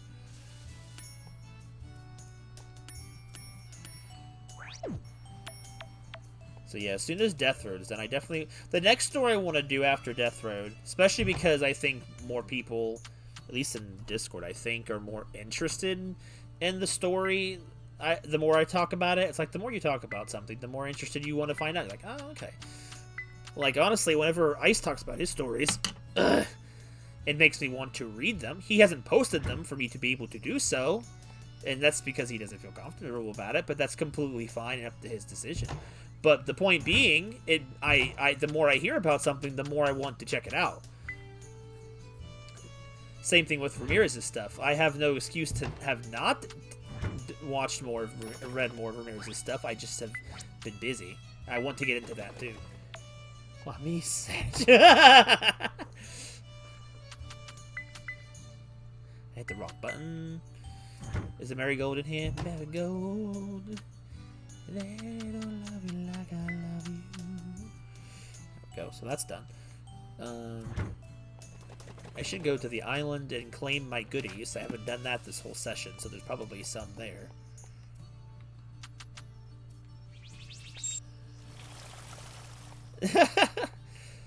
But I need to get around to Ramirez's. I know it's not an obligation on my part, but I do still want to read them. I've read a couple of his. Ramirez's stuff is actually good because it is actually really good. It's like, you know, obviously English isn't the first language, so that suffers a little bit, but not really as much as you'd think. Plus, it's like, it all comes packed full with your Ramirez art that you expect from the Wacky Boy. His stuff is full of his own pictures, too. It's really good. You know what I was listening to when I was writing some of the combat for Death Road? I listened to the Eurobeat remixes. That stuff really keeps you going. I need to go to... There it is, the Earthbright Village. Elizabeth. Let's manage some sprites. I had a couple more followers. Let's see.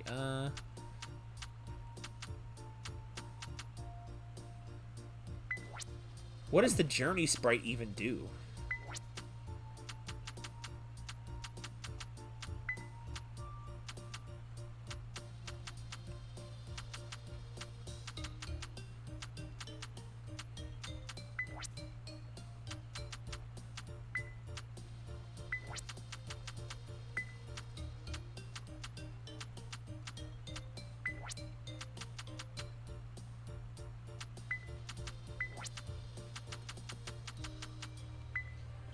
My favorite Eurobeat song? From a particular channel I'm referencing, it's definitely Big Blue. That song is such a good one, but also really up there is Megalovania and Go KK Rider. Those are all really good ones as well. But dude, so many of them is just good. Like the Xenoblade one was really good. What was another one that was super good? Dude, there's just so many he has. There was the Eurobeat remixes.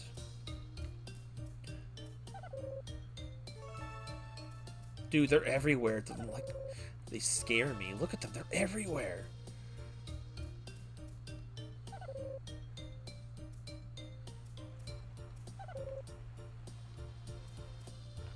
Corn. You use some grilled fish and some mayonnaise potatoes. What is a mayonnaise potatoes? Mayonnaise and potatoes.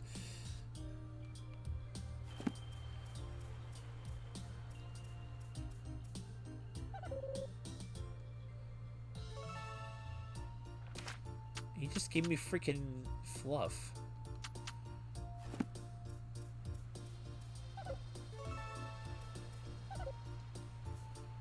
Alright, my stuff is all full. Blue crab. The true blue crab. Where's the last dude? He's supposed to be here. Where do I find him? Do I have to unlock him at the spring or something?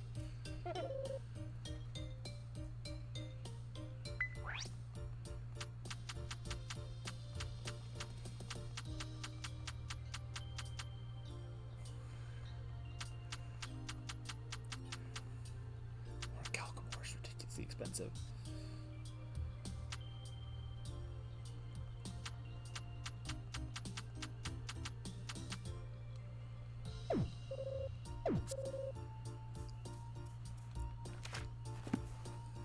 Backstory and creating a town island is not on the map in that universe. That's always fun. That's like freaking Outset Island. Where is it? I don't know. He should be standing on one of those stumps.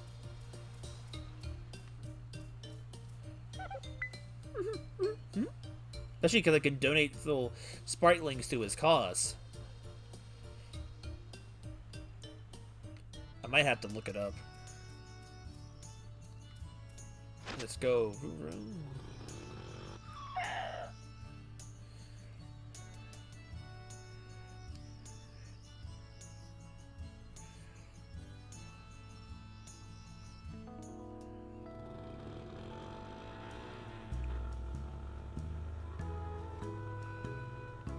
I think my brain crashed. Yo, it's the Harvest Goddess knockoff. Oh, she sounds nice. People of the town seem delighted, as do you. The color of the sky and sunset captivate me. Can I give you a flower? Oh, I can't. Actually, no. That's weird.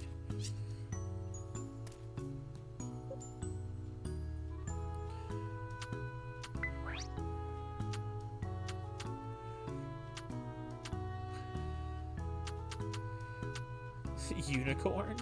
I love that's the question.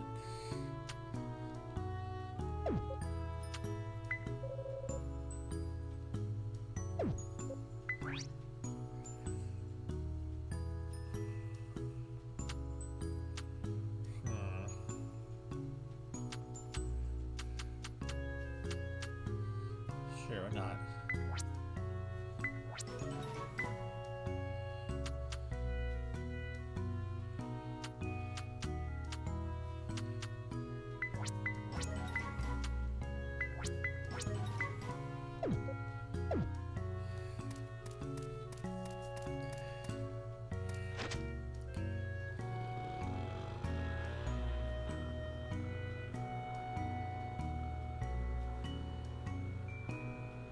Goodness, oh, excuse me.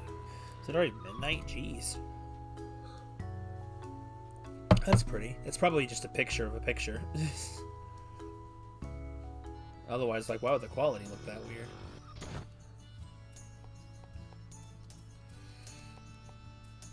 I feel like those spritlings don't really give me nearly as much stuff for as long as it takes.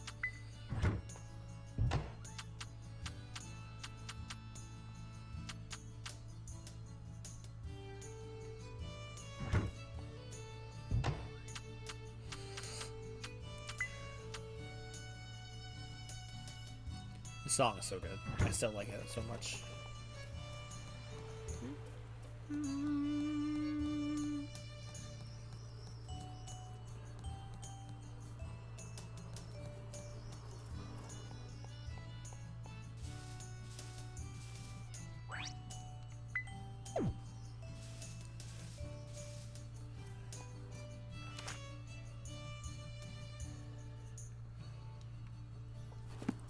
I always feel like when I write battle scenes, I always need to adjust the music for the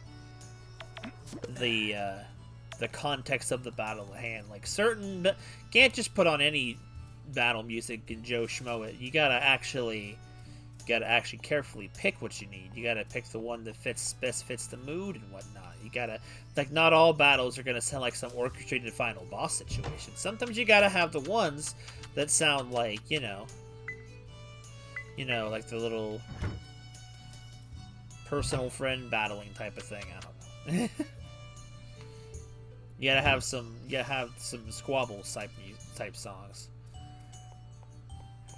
Honestly, talking about it really just kind of amped me up to do more writing. I don't know if that's a good thing or a bad thing. Yes, this is not one of those. I don't know. I'm just trying to say something here because I haven't said anything for a little bit. I feel like I was just mostly mumbling to myself. I didn't want to do that too much. I wanted to still belong in this reality for a little bit. What was that? My phone went. Jack Baker fights for his life at least 3 times a day. Fair! What is this?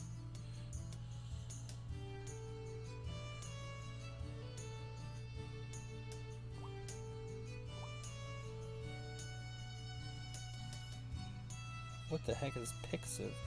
I don't even want to know.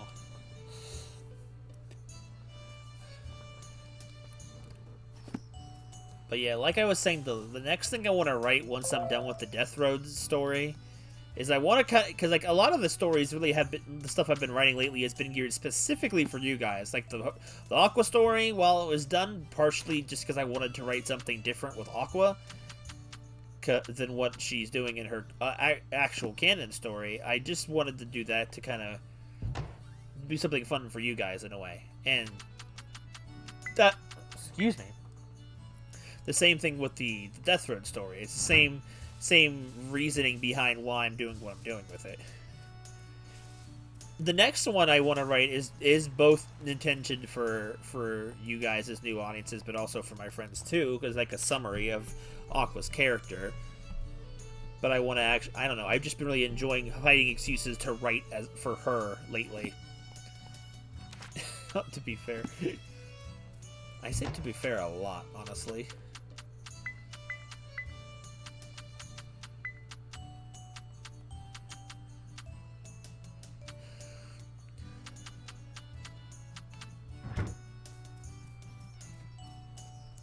Like, Aqua's one of my more complex characters, and I definitely want to have her stuff more...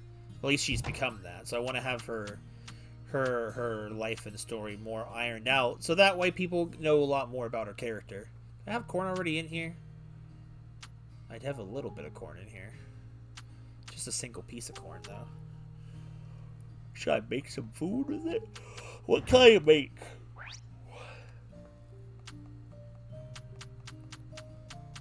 That's potato salad.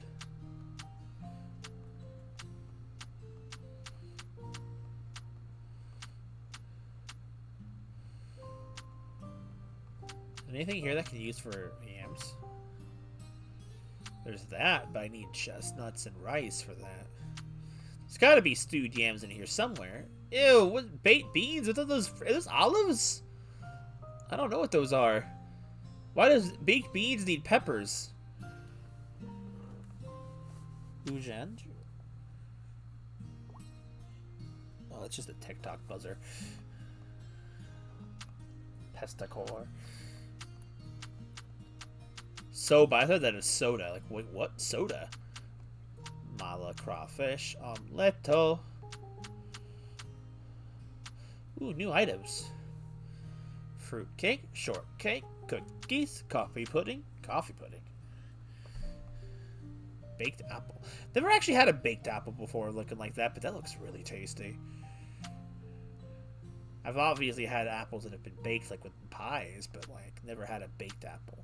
I can't, but I need flour. It's candied sweet potato.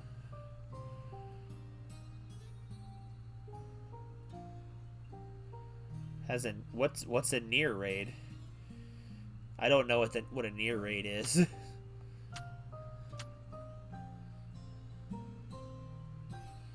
You mean like from like the Nier series? Or I don't really know. I don't know much about that game in general. What is that stuff on the pancakes? Oh, I didn't know. I did not know that Nier Automata had a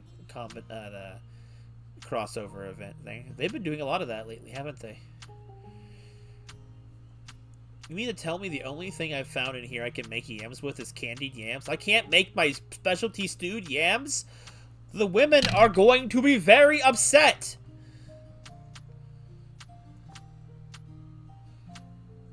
It would be in here.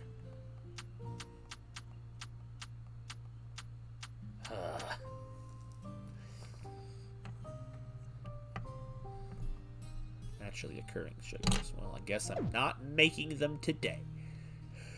Unless I have a lot of flour. I don't have a lot of flour. I need to get more. I need more. I can actually... I'll make a little bit of those.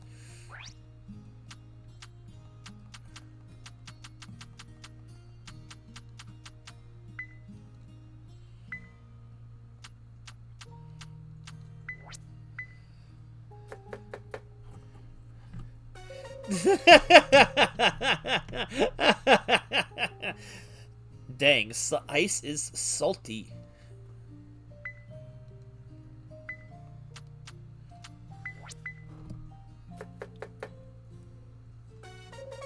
Condensed with potato. Honey yogurt.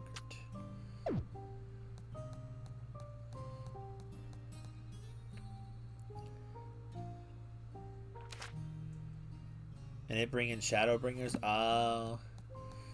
See, MMO style games are they're too big for me to try to get into. It's like they're overwhelming because those games have so much to do and they're such a massive time sink. And that's good for people who have the time to do that.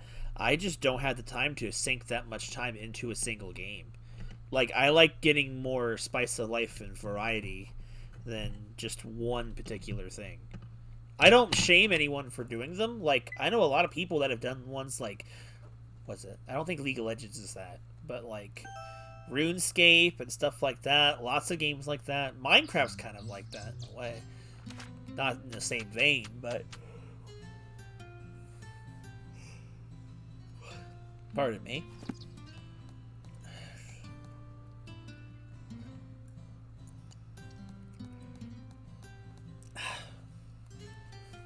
I can tell I've been streaming too long. My ears are starting to hurt. Some of the things that Nier players hate. Oh, like Iceland mentioned.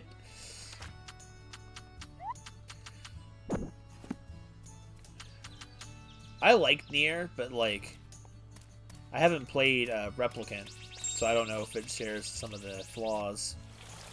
Oh, like hacking? I didn't mind the hacking. I just thought it was a little slow paced, is all. It's not really that bad. Hacking was the best part. Hacking was fun. I think it just like, a lot of people like too much about the. I liked the story. I liked the. I just didn't really like playing through the same beginning story as Nines. I would have liked it better if you could have. I get why they did it, but playing through the whole game twice, or the whole first act of the game twice, was a big time sink. The second half of the game was a lot more fluid. But, you know.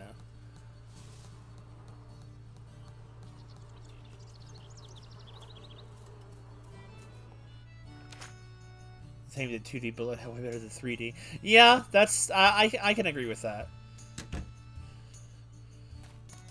I didn't hate the hacking, but I just found it kind of distracting considering it like massive change from what the game was already being at that point.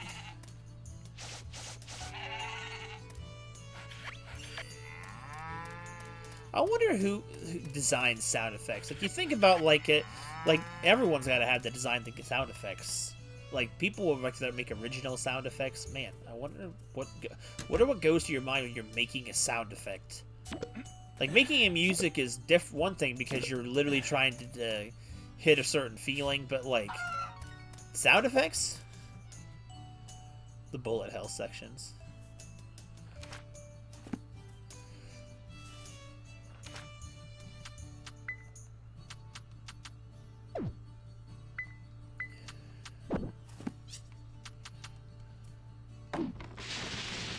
I wish more franchises that I liked got crossover events that I actually liked. Most games I end up liking don't ever really get crossover events, but I don't play enough of those gotcha style games, I guess.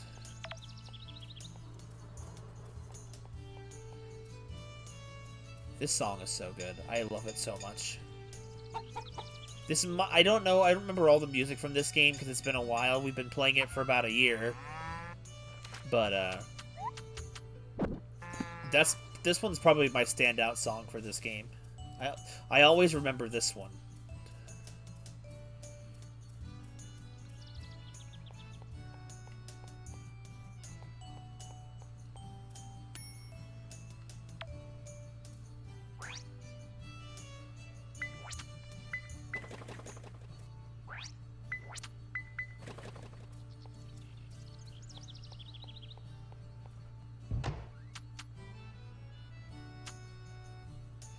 Quickly today, I need 50 orichalcum ingots. I don't think that'll get me 50. That might even give me 5. It's such a grind. Getting orichalcum is such a grind.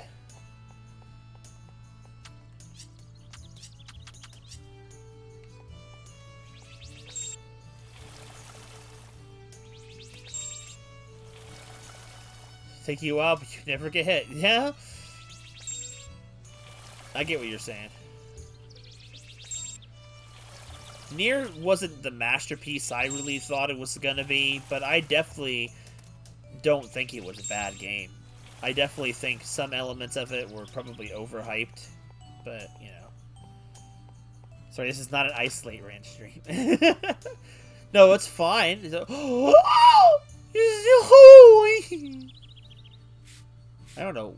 Ah! No, what? I don't have space for the amenable. Excuse me? But he's so cute! When did he show up?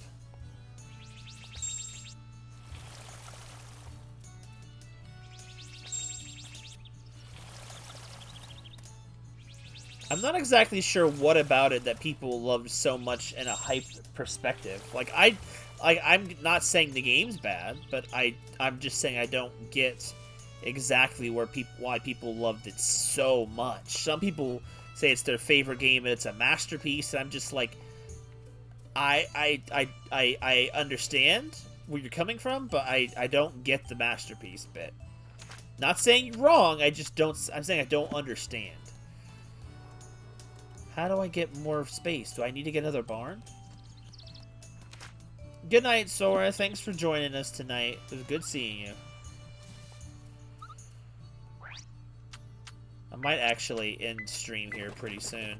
Might do it after this day, possibly. Because I just realized it's after midnight, and I don't want to be up all night. I got work tomorrow, I have to remember that. And I haven't had dinner, so...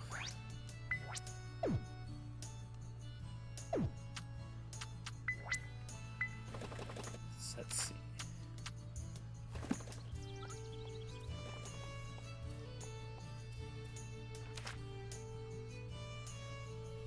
I love it when it's like, that's the thing, I understand that writer's block where you start off having a passion for, with the power of Orobi. That's what helped me get through the end of Death Road, honestly. Come on! But, I totally understand the dropping something because getting burnt out or just not sure where to go, and then just dropping it for ages. Not because you wanted to, but because it's like, sometimes it's really hard. You need to be in the right zone. That's why I would find it would be kind of hard to write books for on a times table to keep to a deadline, because it's like, sometimes you cannot force creativity out. You need to let it come naturally, and it's difficult sometimes, even when you know you want it or other people want it. So I get that. It wasn't until around the time of my breakup that I actually had the drive to jump back into my writing again. And I only had dropped it like 10 years ago because the story I was basing it off of, like the group we were working on, we were making a lot of headway at one point, and then like my 2 relationships had drained me a lot. That's what I mean. I haven't necessarily dropped them. They're just sub-zero pace. I agree. I only really have one story, but since I want to do so many things with it, it feels like multiple stories. What did I come back over here for? Oh, I wanted to check the animal registry in the barn. I thought for sure I could have more animals, but do I really need to get another barn? That would suck so bad.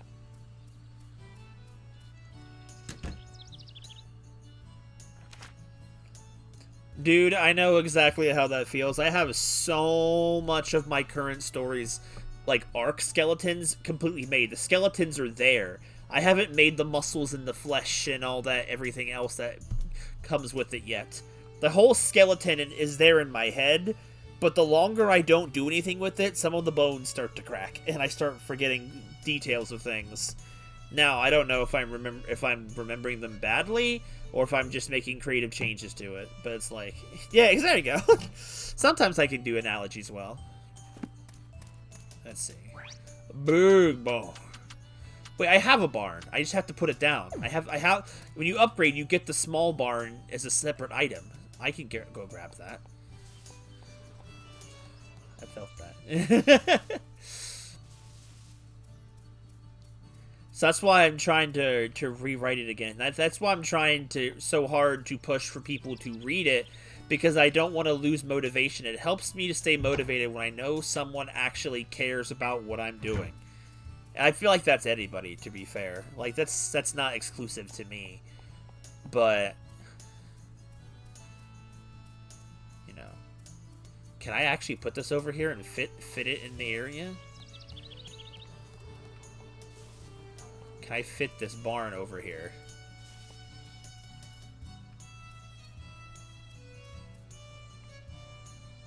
I don't want to rename the Decapitator HQ. I know. I'll clear away this.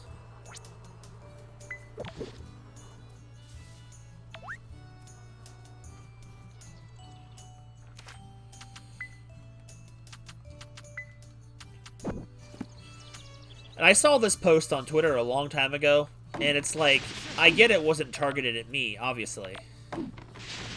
But it's like, I felt it personally called to me, and it was like, someone saying, don't give up on those original stories, or those OCs, or anything like that. Like, people want to see them. One day, it's like, don't stop creating things and get disheartened, because... like, you never know what things will matter to someone else or whatever. I can't remember what it was, but, like, ironic that I say it stuck out to me, but yet I can't remember the exact wording. But it was something along the lines of, like, about don't get discouraged and keep on creating. And I'm like, you know what? I see that.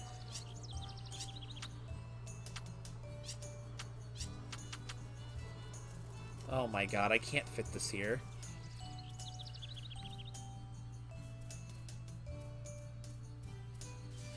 Goodness. Your Wattpad profile? My gigantic storyboard. Well, yeah.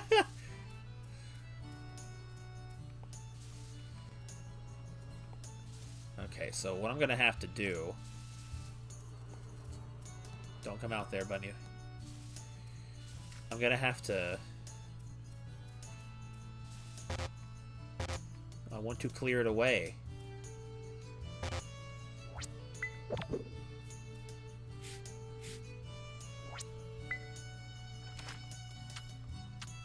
I'm gonna have to...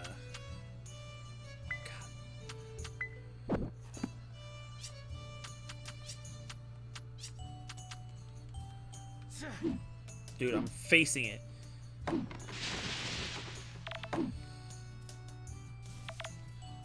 Well, the thing is that the whole board that I have posted up there, that's to our... That site links to our roleplay website as well. It's part of it. The story section is just in a smaller part. You posted it... I didn't even know you posted a Xenoblade story there. That's news to me.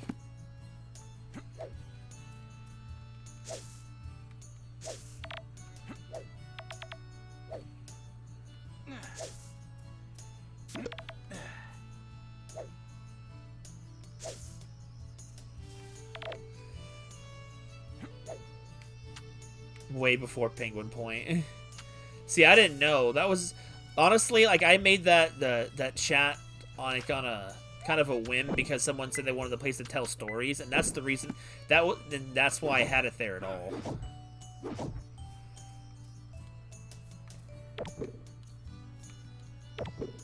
I need to make more fences now.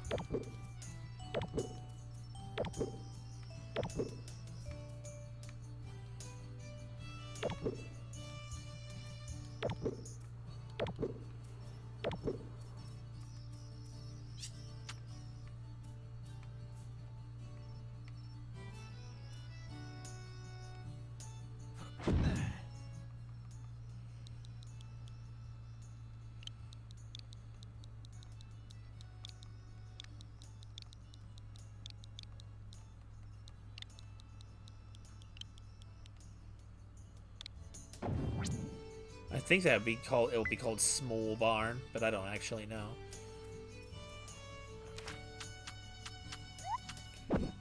Goodness, this is like turning into a whole day project. No, I forgot to go get the freaking coal I needed to buy. Dang gummit.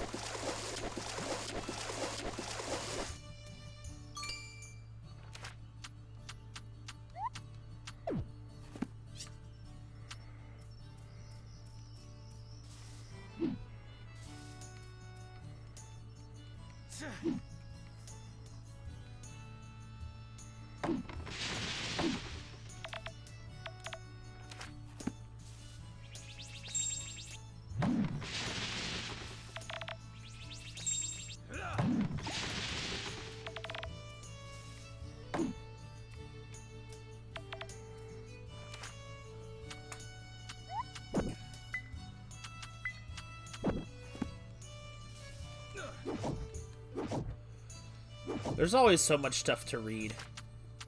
And I always forget because I'm such a bad friend.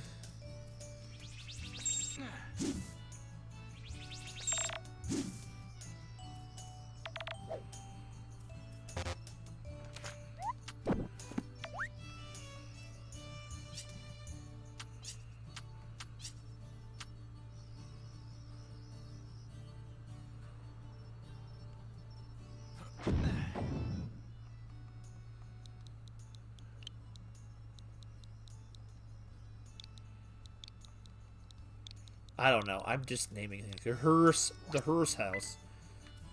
Day one in the Hearse house.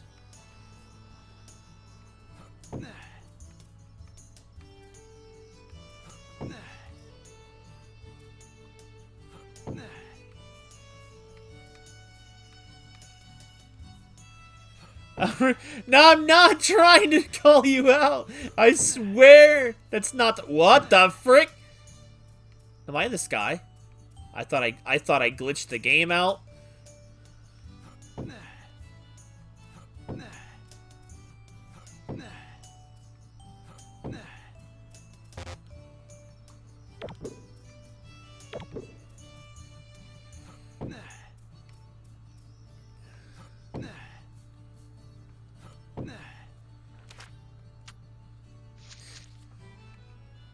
Oh my god. Now you're making me feel bad for making me think I'm making you feel bad. The tree shall be one with the gate. Exactly. We adapt, improvise, adapt, overcome, or whatever the quote is.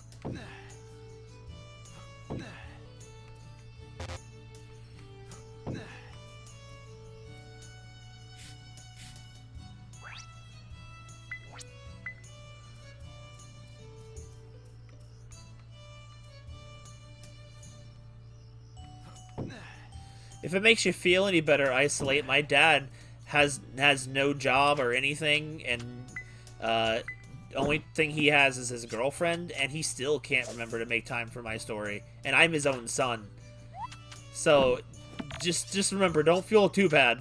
It's not like... Though I also don't want you to use that as an excuse to feel even worse, so please don't do that either. It's not even because he's not interested. He's got like just freaking, he's like a freaking dementia patient half the time, so he's always forgetting this stuff. What tool do I need to get rid of the tree? I think it's the hammer.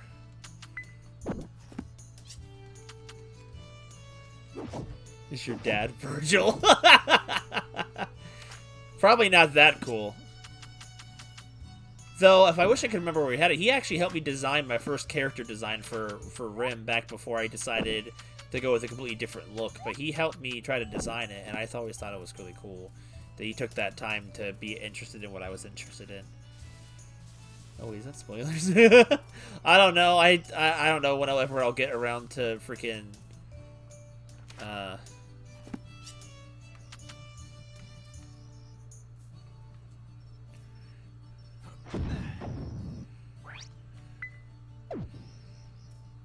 I'll get this area cleared out one of these days.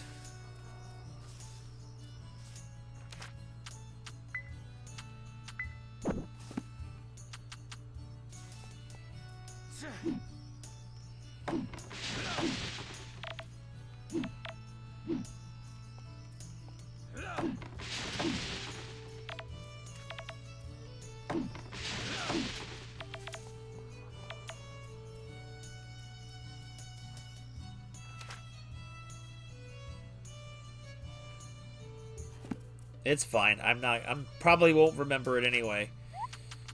I'm pretty good at forgetting things like that sometimes.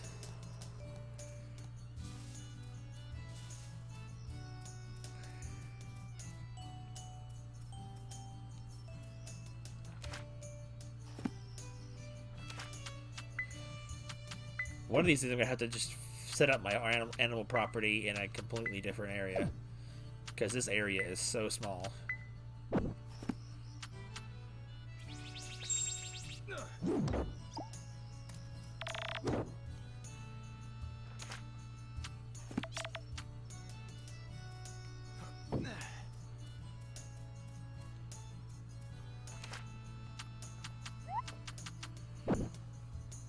Too tired. Dude, you should probably rest then.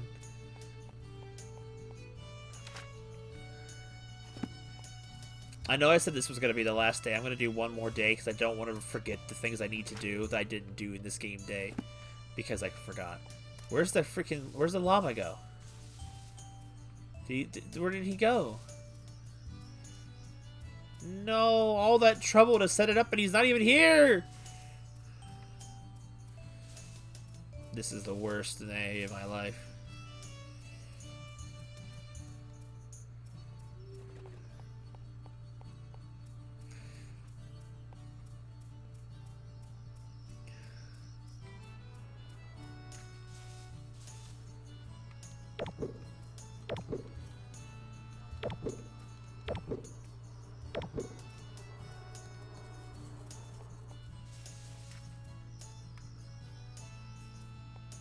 Big burn.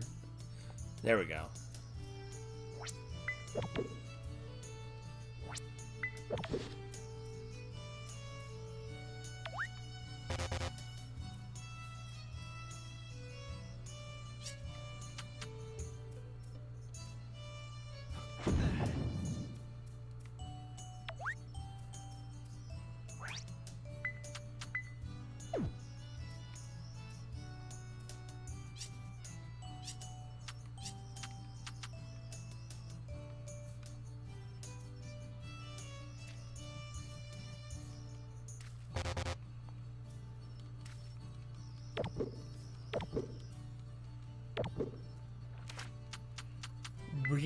Bro.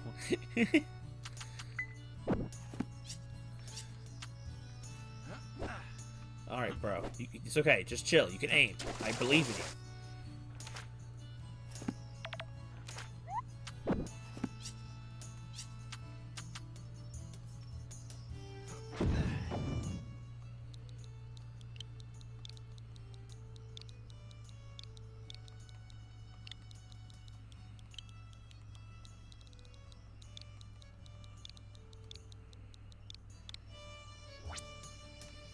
There we go. That looks nice. They're as nice as I'm gonna get it. Wrong.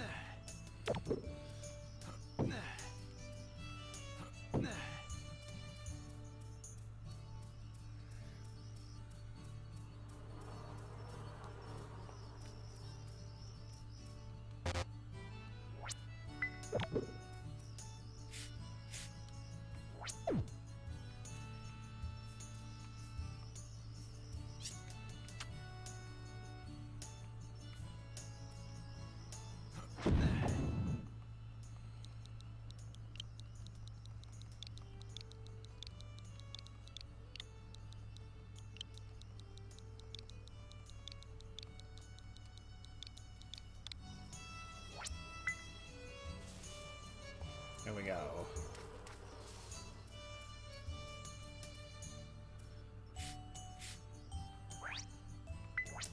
There you go. Good job, Hatenko. Alright, get back to get bed for this game's day.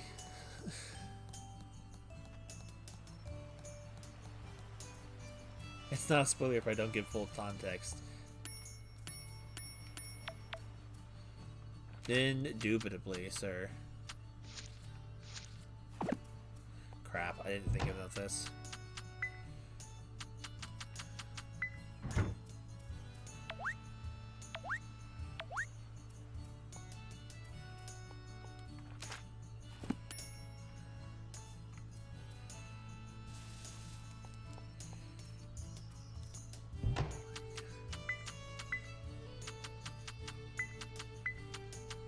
I just been listening to this music for so long.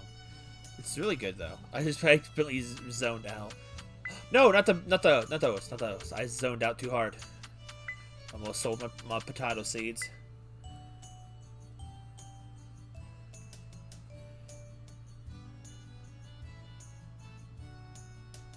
They significantly impaired, so I'll turn back to my writing monitor.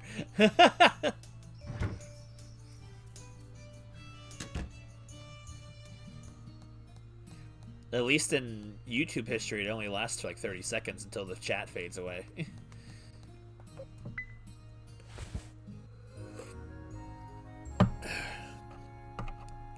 We could forget I said that, right?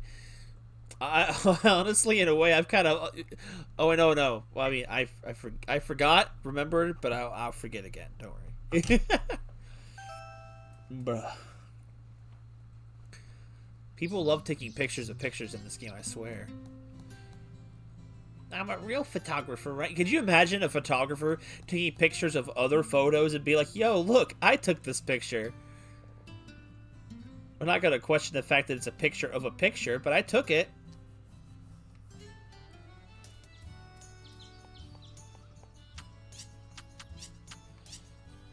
I get it's just player photos, but still.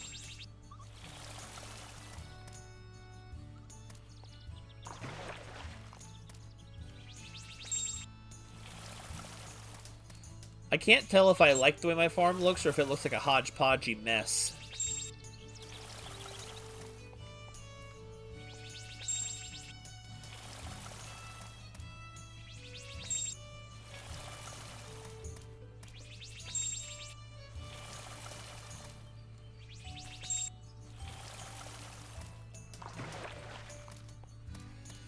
Like, I don't know what I'm going for, but it's honestly, the farm half the time it looks nice, the other half the time it gives me a headache.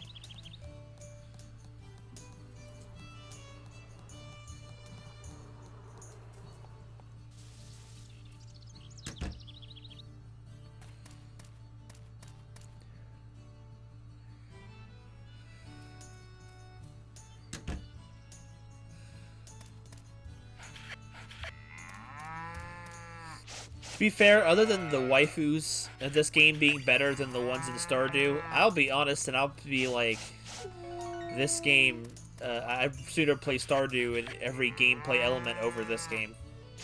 No matter, even if it's just the base one with no mods. Not because I don't like this game, but because this game steals so much of its identity from a spiritual successor that it just confuses me. It's like, bro, hey? It's like you'd just be better off playing Stardew Valley instead of this game if it wasn't for... Like, the game is still a good level of quality, but it... You know, it's...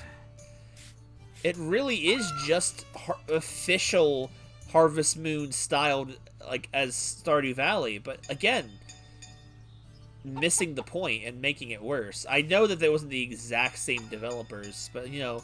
Whoever did clearly had taken inspiration, because there's too much here for it to have been like a coincidence. I don't know where to put these little fences, so I'm just gonna set them on the ground with no real thing and make it look like it's kind of ruined, like ruined little ruiny things. You know me.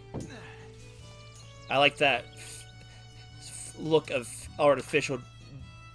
Not decapitation. I did the same problem when I named the barn the decapitation barn, so you know what I mean.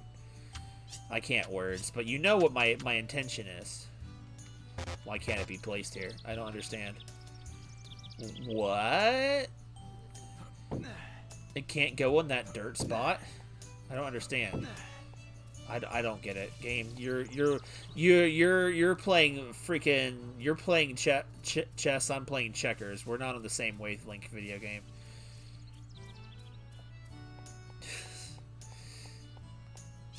Bro, you go over here playing chess, I'm playing checkers. We ain't the same, bro. Honestly, playing this game does make me just want to play Stardew Valley. Maybe next week I'll play some Stardew instead. I just wanted to get back into this and not make it be a million years since the last time I streamed this game. Because I do want to finish this game. I want to finish all of my Stardew Valleys. 7th dimensional backgammon. Yes. Oh, hello there, little brown boy. That's not racist, I promise. Big burn. Small burn.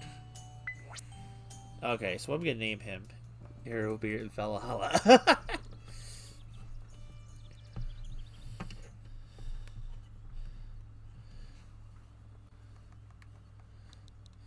Alright, I know what I'm gonna name him. In spirit of Ice's return to writing.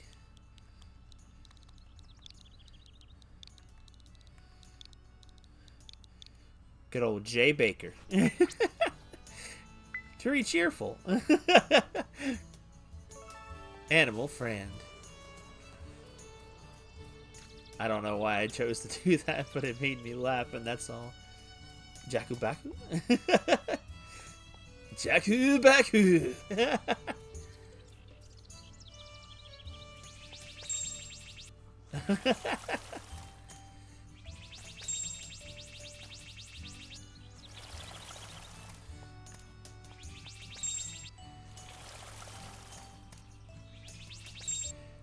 I swear, when it comes to my writing lately, I'm that little epitome of a little kid that has too many ideas and doesn't have any time to actually do any of those ideas. And I end up doing none of them. That just feels like my life. It may never go anywhere grand or fantastical, but one of these days I'm going to keep writing my stuff, even if it is just for me. I want to look back and be like, yeah, I did that. I just want someone to care about it. Even my friends who are involved in the story don't care. So it's like, man, it's like that meme, like, man.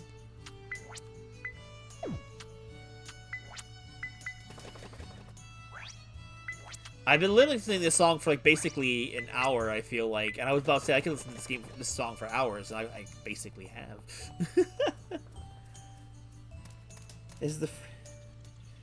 One day they'll care. One day. Yo, Natasha, the super speeding squirrel. Look at her go!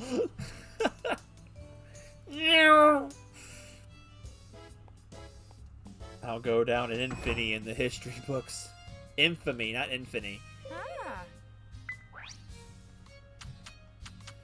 Where are the rocks? I need my freaking rocks, bruh. I'll buy more fodder, by the way, too. Why not?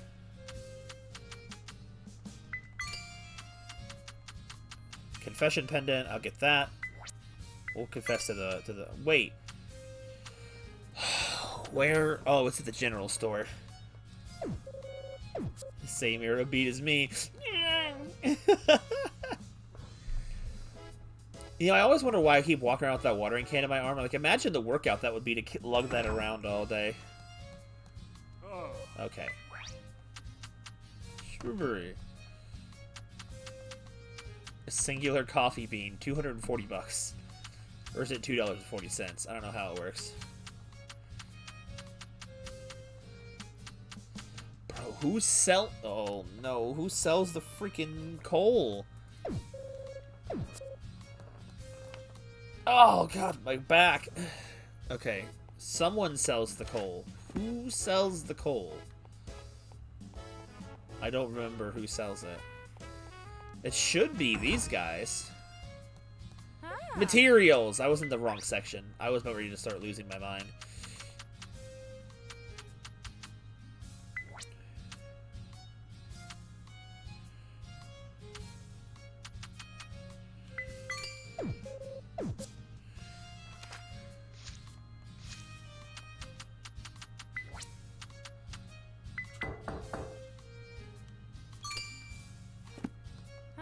Oh, I need 3 more. I can't have an odd number.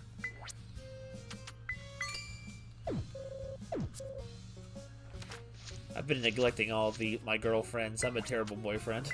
I'm about to go make another one.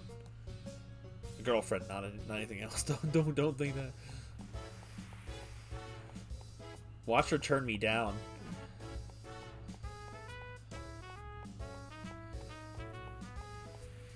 Switch to do list. I barely have a second rest. Time is way too quickly when I'm busy.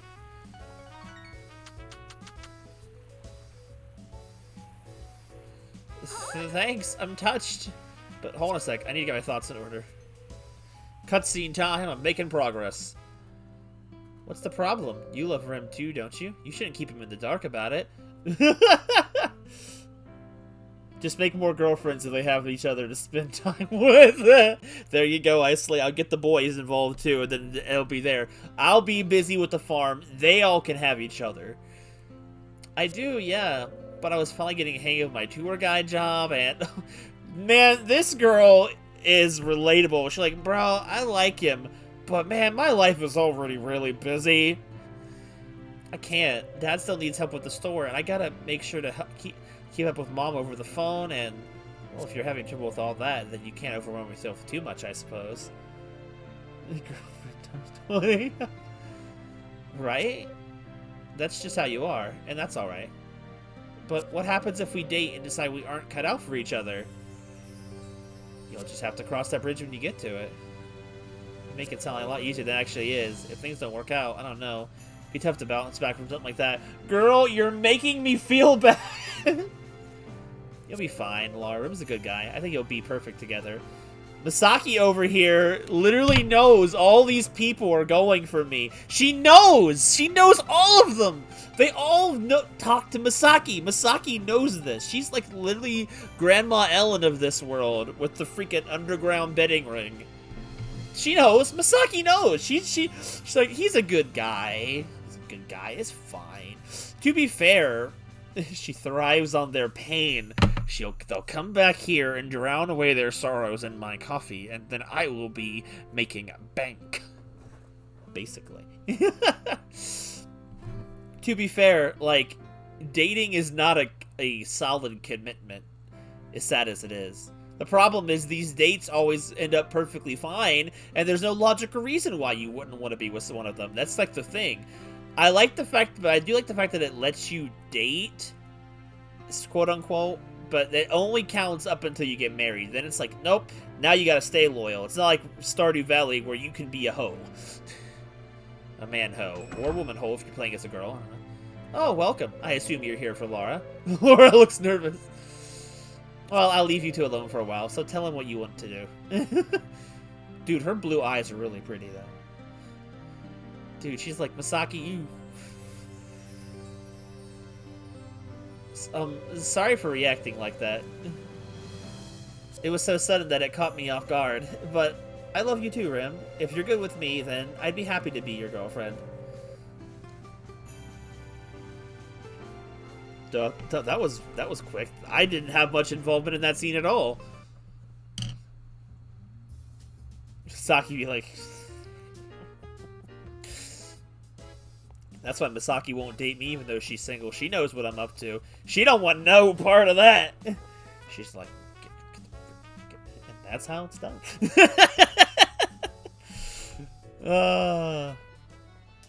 One more bites the dust. And another one gone. And another one gone. You and Misaki are not together. That's why. You're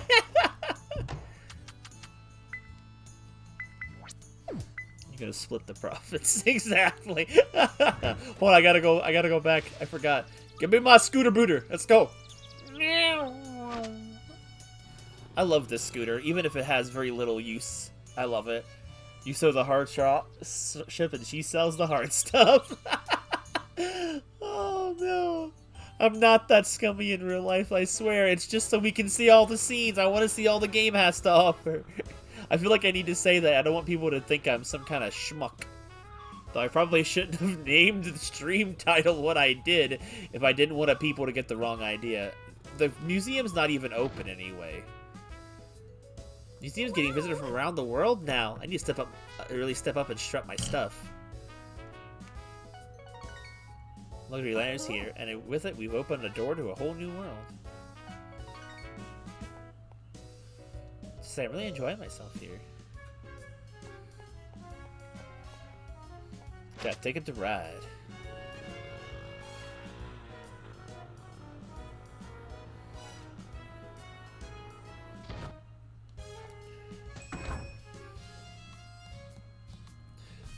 The whole world has eyes on this small town. That's amazing. Where is this young? I wish we'd take a cruise on a luxury liner. Look, just because it stops here doesn't mean we get to get on. I love the headcanon of Misaki literally just playing the field and watching this all go down. Puppers.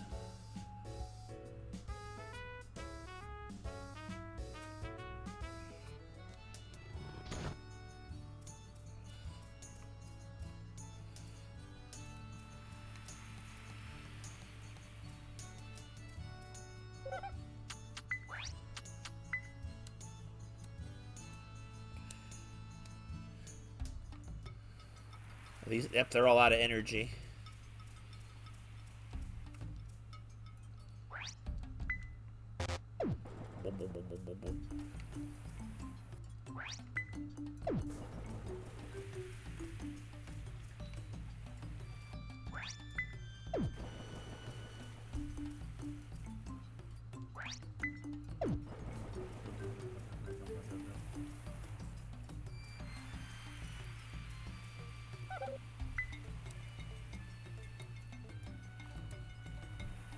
Oh my god, it's almost 1 a.m. Yeah, we're gonna wrap up after this game day is over. That's an actual promise. Maybe it'll actually give Ice some motivation to go to sleep. Play with me, Ren. Well, howdy there. You doing all right? Yeah, dang Skippy. Here you go. Some stewed yams. Oh, I'm tickled pink. What a lovely gift. Thank you. Told you, they always love the yams. Controller's dying. That's the perfect time to start wrapping up, too. I think it's about time I wrote a letter to Ron. I can ask him how the animals from the shop are doing, among other things. Oh, I like this. Thanks. It's a nice gift.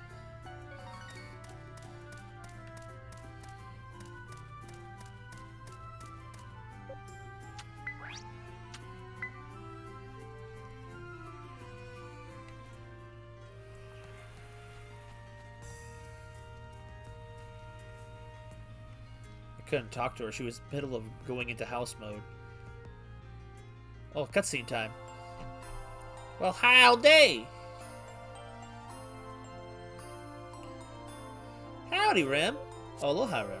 Lisette was just teaching me some West Town recipes. Oh, you're from A Tale of Two Towns, aren't you? Oh, West Town's where I'm from. Tigre lived in Lukokoko village, even though it's just a stone's away from West Town. Two towns have completely different cultures. Exactly.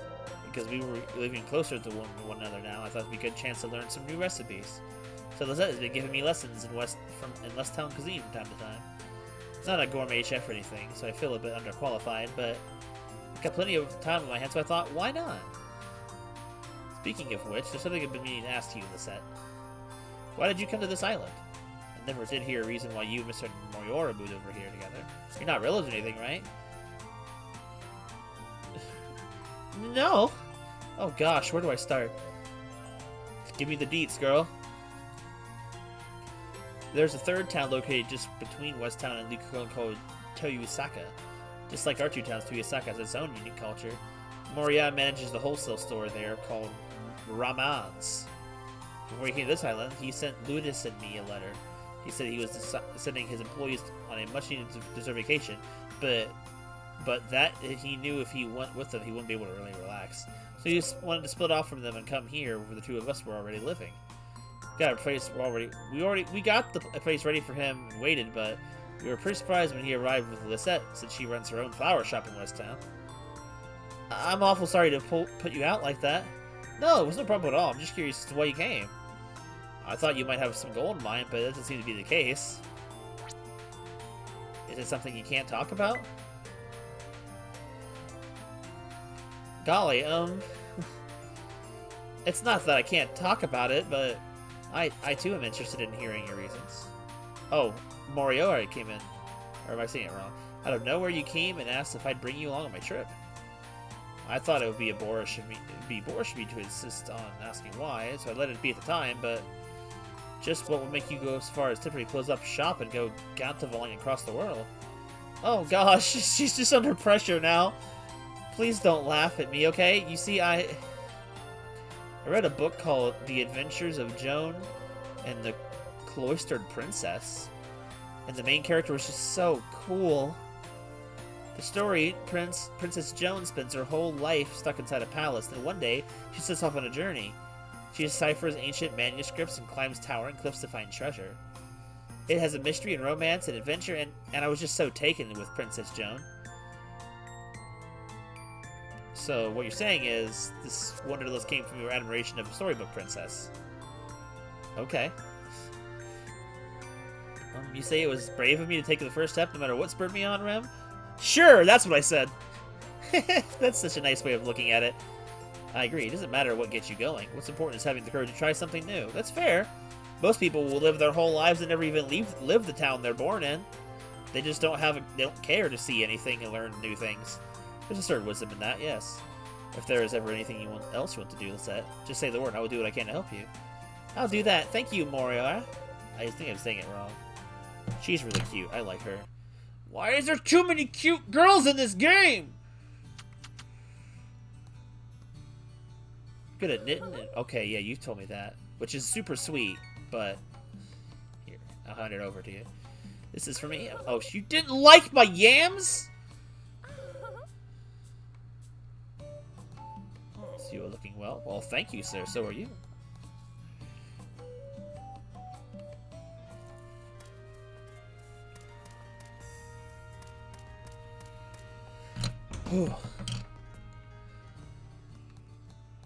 Twilight Isle's architecture is fascinating, yeah? There's so much to learn from it. That's why I never get tired of exploring. It's a very small place, though. Well, I'm glad to see you, Rim. But you should roast your treasure tonight. You should return home as soon as you can. Alright, well, bye, then. Bye, I guess!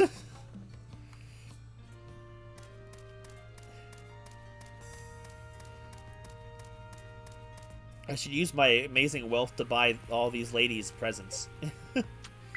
Maybe I'll give Iris the ring I have. That's...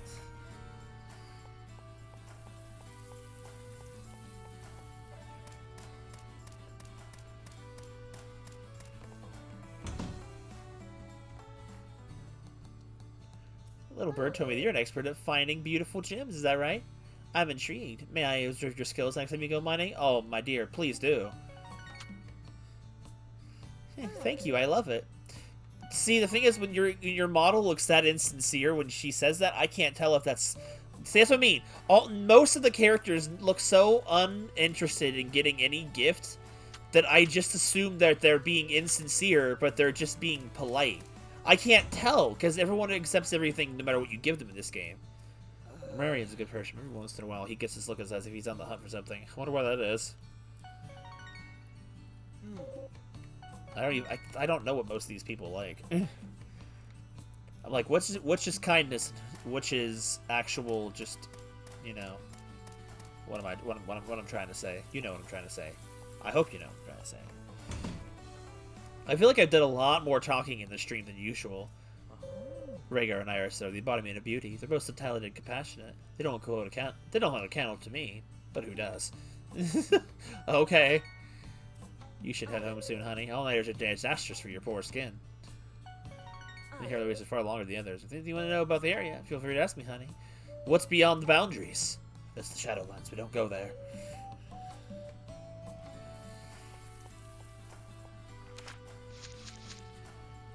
My girlfriend. It doesn't even say my new girlfriend like it did for some of the other ones.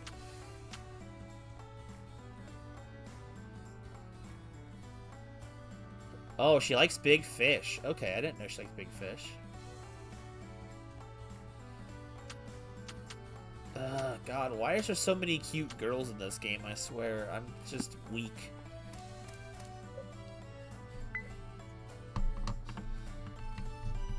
Sheep. I love the white sheep with the black bodies. They're so cute.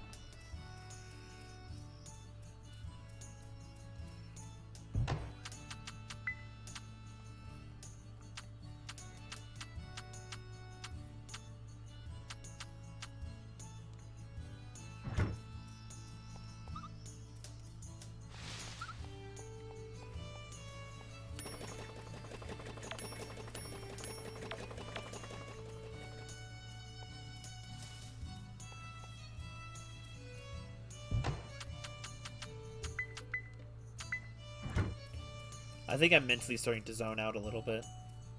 I think it's because the conversation has died down so much, and it's understandable, because... Goodness, I talked a lot about myself. I really hope people in post don't mind, because good grief. Imagine going on that long about a subject that you don't care about, and someone doesn't care about, and having to listen to that.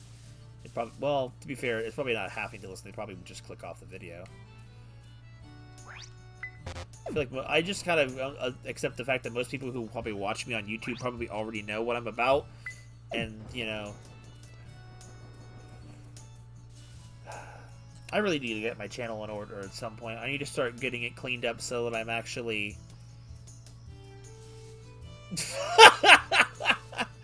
Ouch! How do I know if this is done? I think it's fully ground. We love you, YouTube frogs.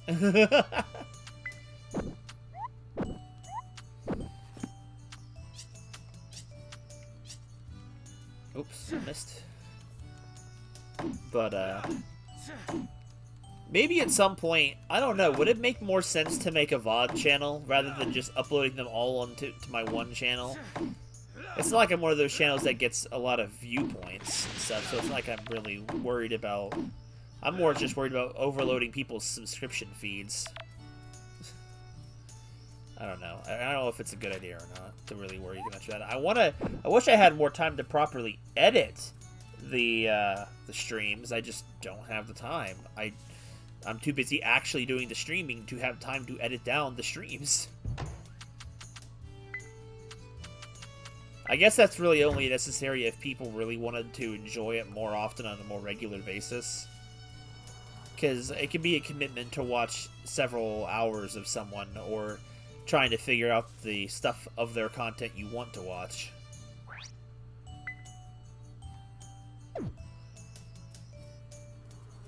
But if that's not what people care about anyway, it's not going to matter too much. I'm going to have to level these out. But I don't have room. Oh well, I'll worry about it some other time.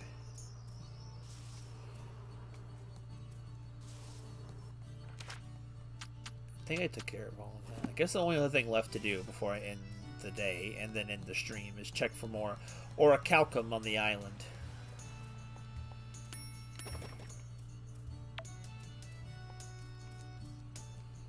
I played this a lot longer than I expected to. I really only expected to go for maybe 3 hours. It's going on 4.5. Granted, I was going to end at the end of the last day, but I just didn't count on myself to remember to do certain things, so I'm just like, I always forget that stuff.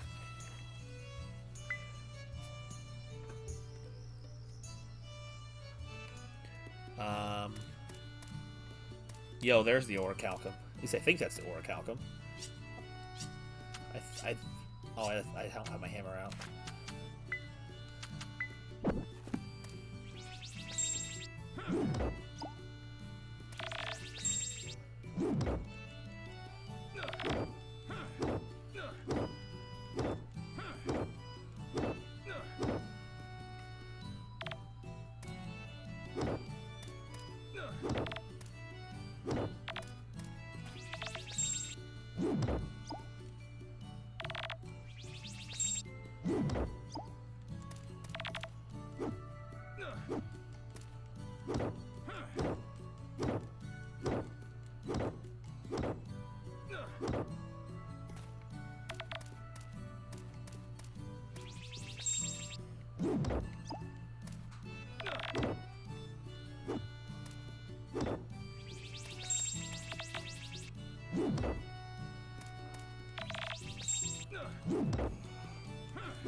I think I just mostly worry about the YouTube channel in terms of an organization. Organization, like keeping it neat, than I actually do about like reaching out, I guess, and like trying to get new people. It's like not as important to me anymore. It's really just out there.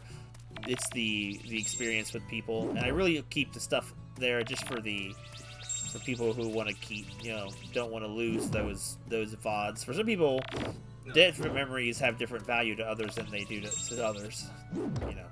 If that made sense.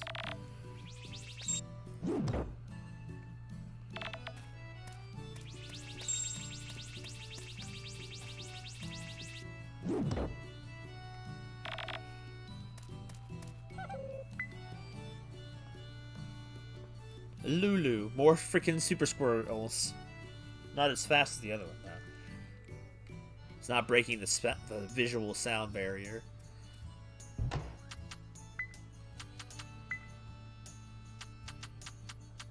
Alright, I'll trust myself to remember that stuff to the next stream, whenever that happens.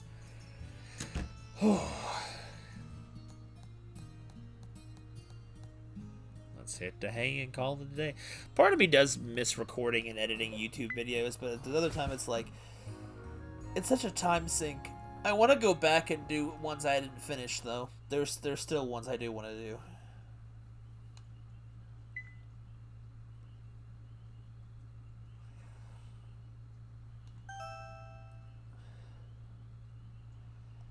Martin the chicken.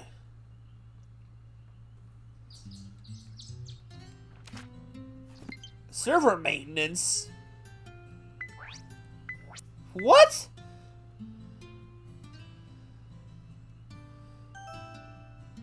Why does this game need server maintenance? Did I happen to play the night before an update was going to be happening? That's really awkward.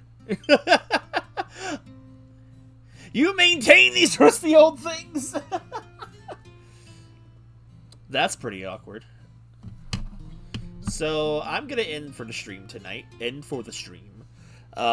Did not English properly there. So, next stream, for those of you that are still here, thank you, by the way.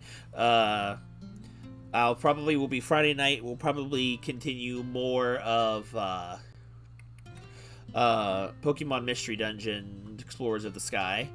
Saturday, I don't know. I've been doing Rune Factory every Saturday, but since I need to level up and grind more, we may not have Rune Factory for a little bit. So, who knows?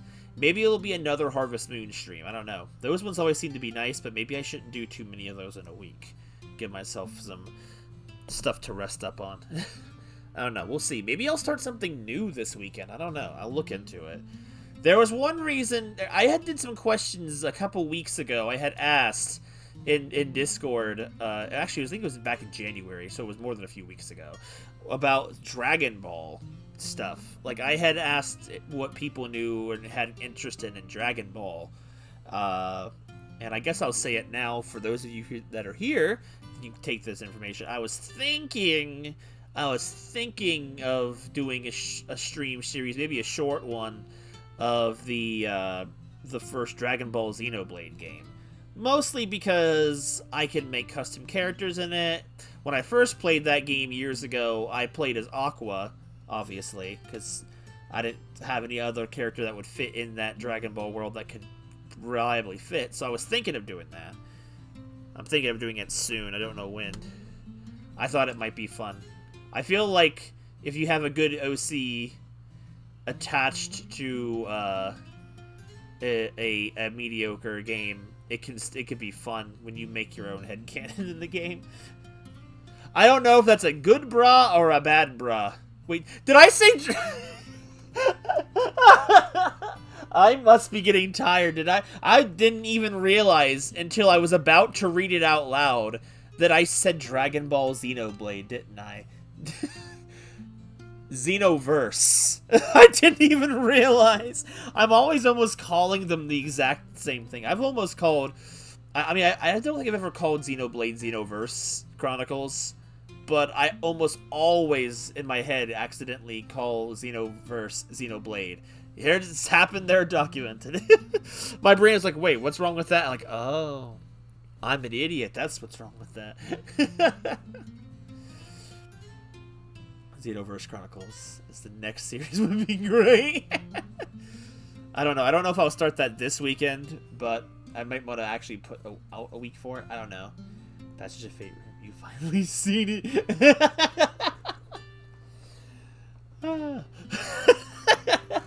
A vision! I see the franchise heading down a very questionable path. I don't know if it'll survive. I don't know. I realized tonight that I didn't have as many ongoing series as I thought I did, outside of all these different freaking Harvest Moon ones. I didn't know. So the Xenoverse one I was mentioning was something I was thinking of doing. It survived X and will be fine. I've never actually played Xenoverse 2, so that's why I would want to play Xenoverse 1 on stream, so that I could play Xenoverse 2 on stream. Okay, I do know you can carry over things between the two games. I have it on the PS4, but I didn't really think much about bridging the characters or that much. But I don't know. I thought it might be fun. Mostly because I was thinking, what are some games that I can self-insert an OC to, aka Aqua, and have some fun with it. Like, I thought about doing Red Dead Online on stream, but that game's kind of dead, and it'd be like more of like a viewer thing, and if not enough people would want to play, that's the thing. And in that game, I don't even play as Aqua, because you can't have blue hair in the Wild West, so I had to settle for a different OC that I don't nearly talk as much about, so... Which I still love just as much. Well, maybe not just as much, but a different way. I have so many freaking OCs that I can talk about. I can fill up streams for ages talking about them. Maybe the next time I do a Harvest Moon stream. I think the next stream, I think next week I'll do another Harvest Moon stream on Wednesday again.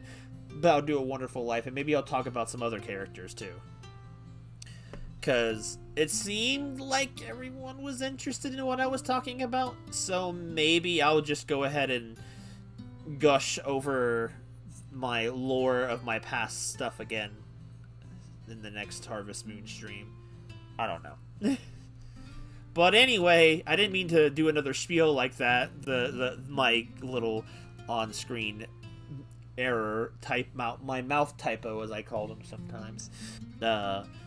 So yeah, Friday will probably be Mystery Dungeon 2, and I don't know what I'll do Saturday. I don't think I'll start Xenoverse, but maybe I'll start Xenoverse next week, if the weather stays nice. I don't know why that makes much of a difference, but we'll see. I need to figure out which game series I've started on the stream and have not finished yet. Like, I started, like, Hollow Knight. I don't know if I really am in a big hurry to finish that. Especially after the rough... I probably have to just restart it at this point because I've been away from it for so long. And it's a freaking Metroidvania, so I probably want to just restart it. If people aren't super interested about it, I may just play that off stream. I don't know. I don't really know, honestly. I didn't know what other... You know, another game that I was thinking of... We haven't done a Sonic game in a bit, so maybe I should play one of the better Sonic games soon. Like, oh, yeah, that was probably one of the... I knew there were some GameCube games. Ohio Farm. You guys... Well, maybe not you specifically, Isolate, but the chat helped me name it last time, so that's why it's named that. Otherwise, it would have just been Petra, like always is. But, I think it was Sonic Adventure that I was thinking of doing on the game. There was something else on the GameCube I was thinking of streaming soon.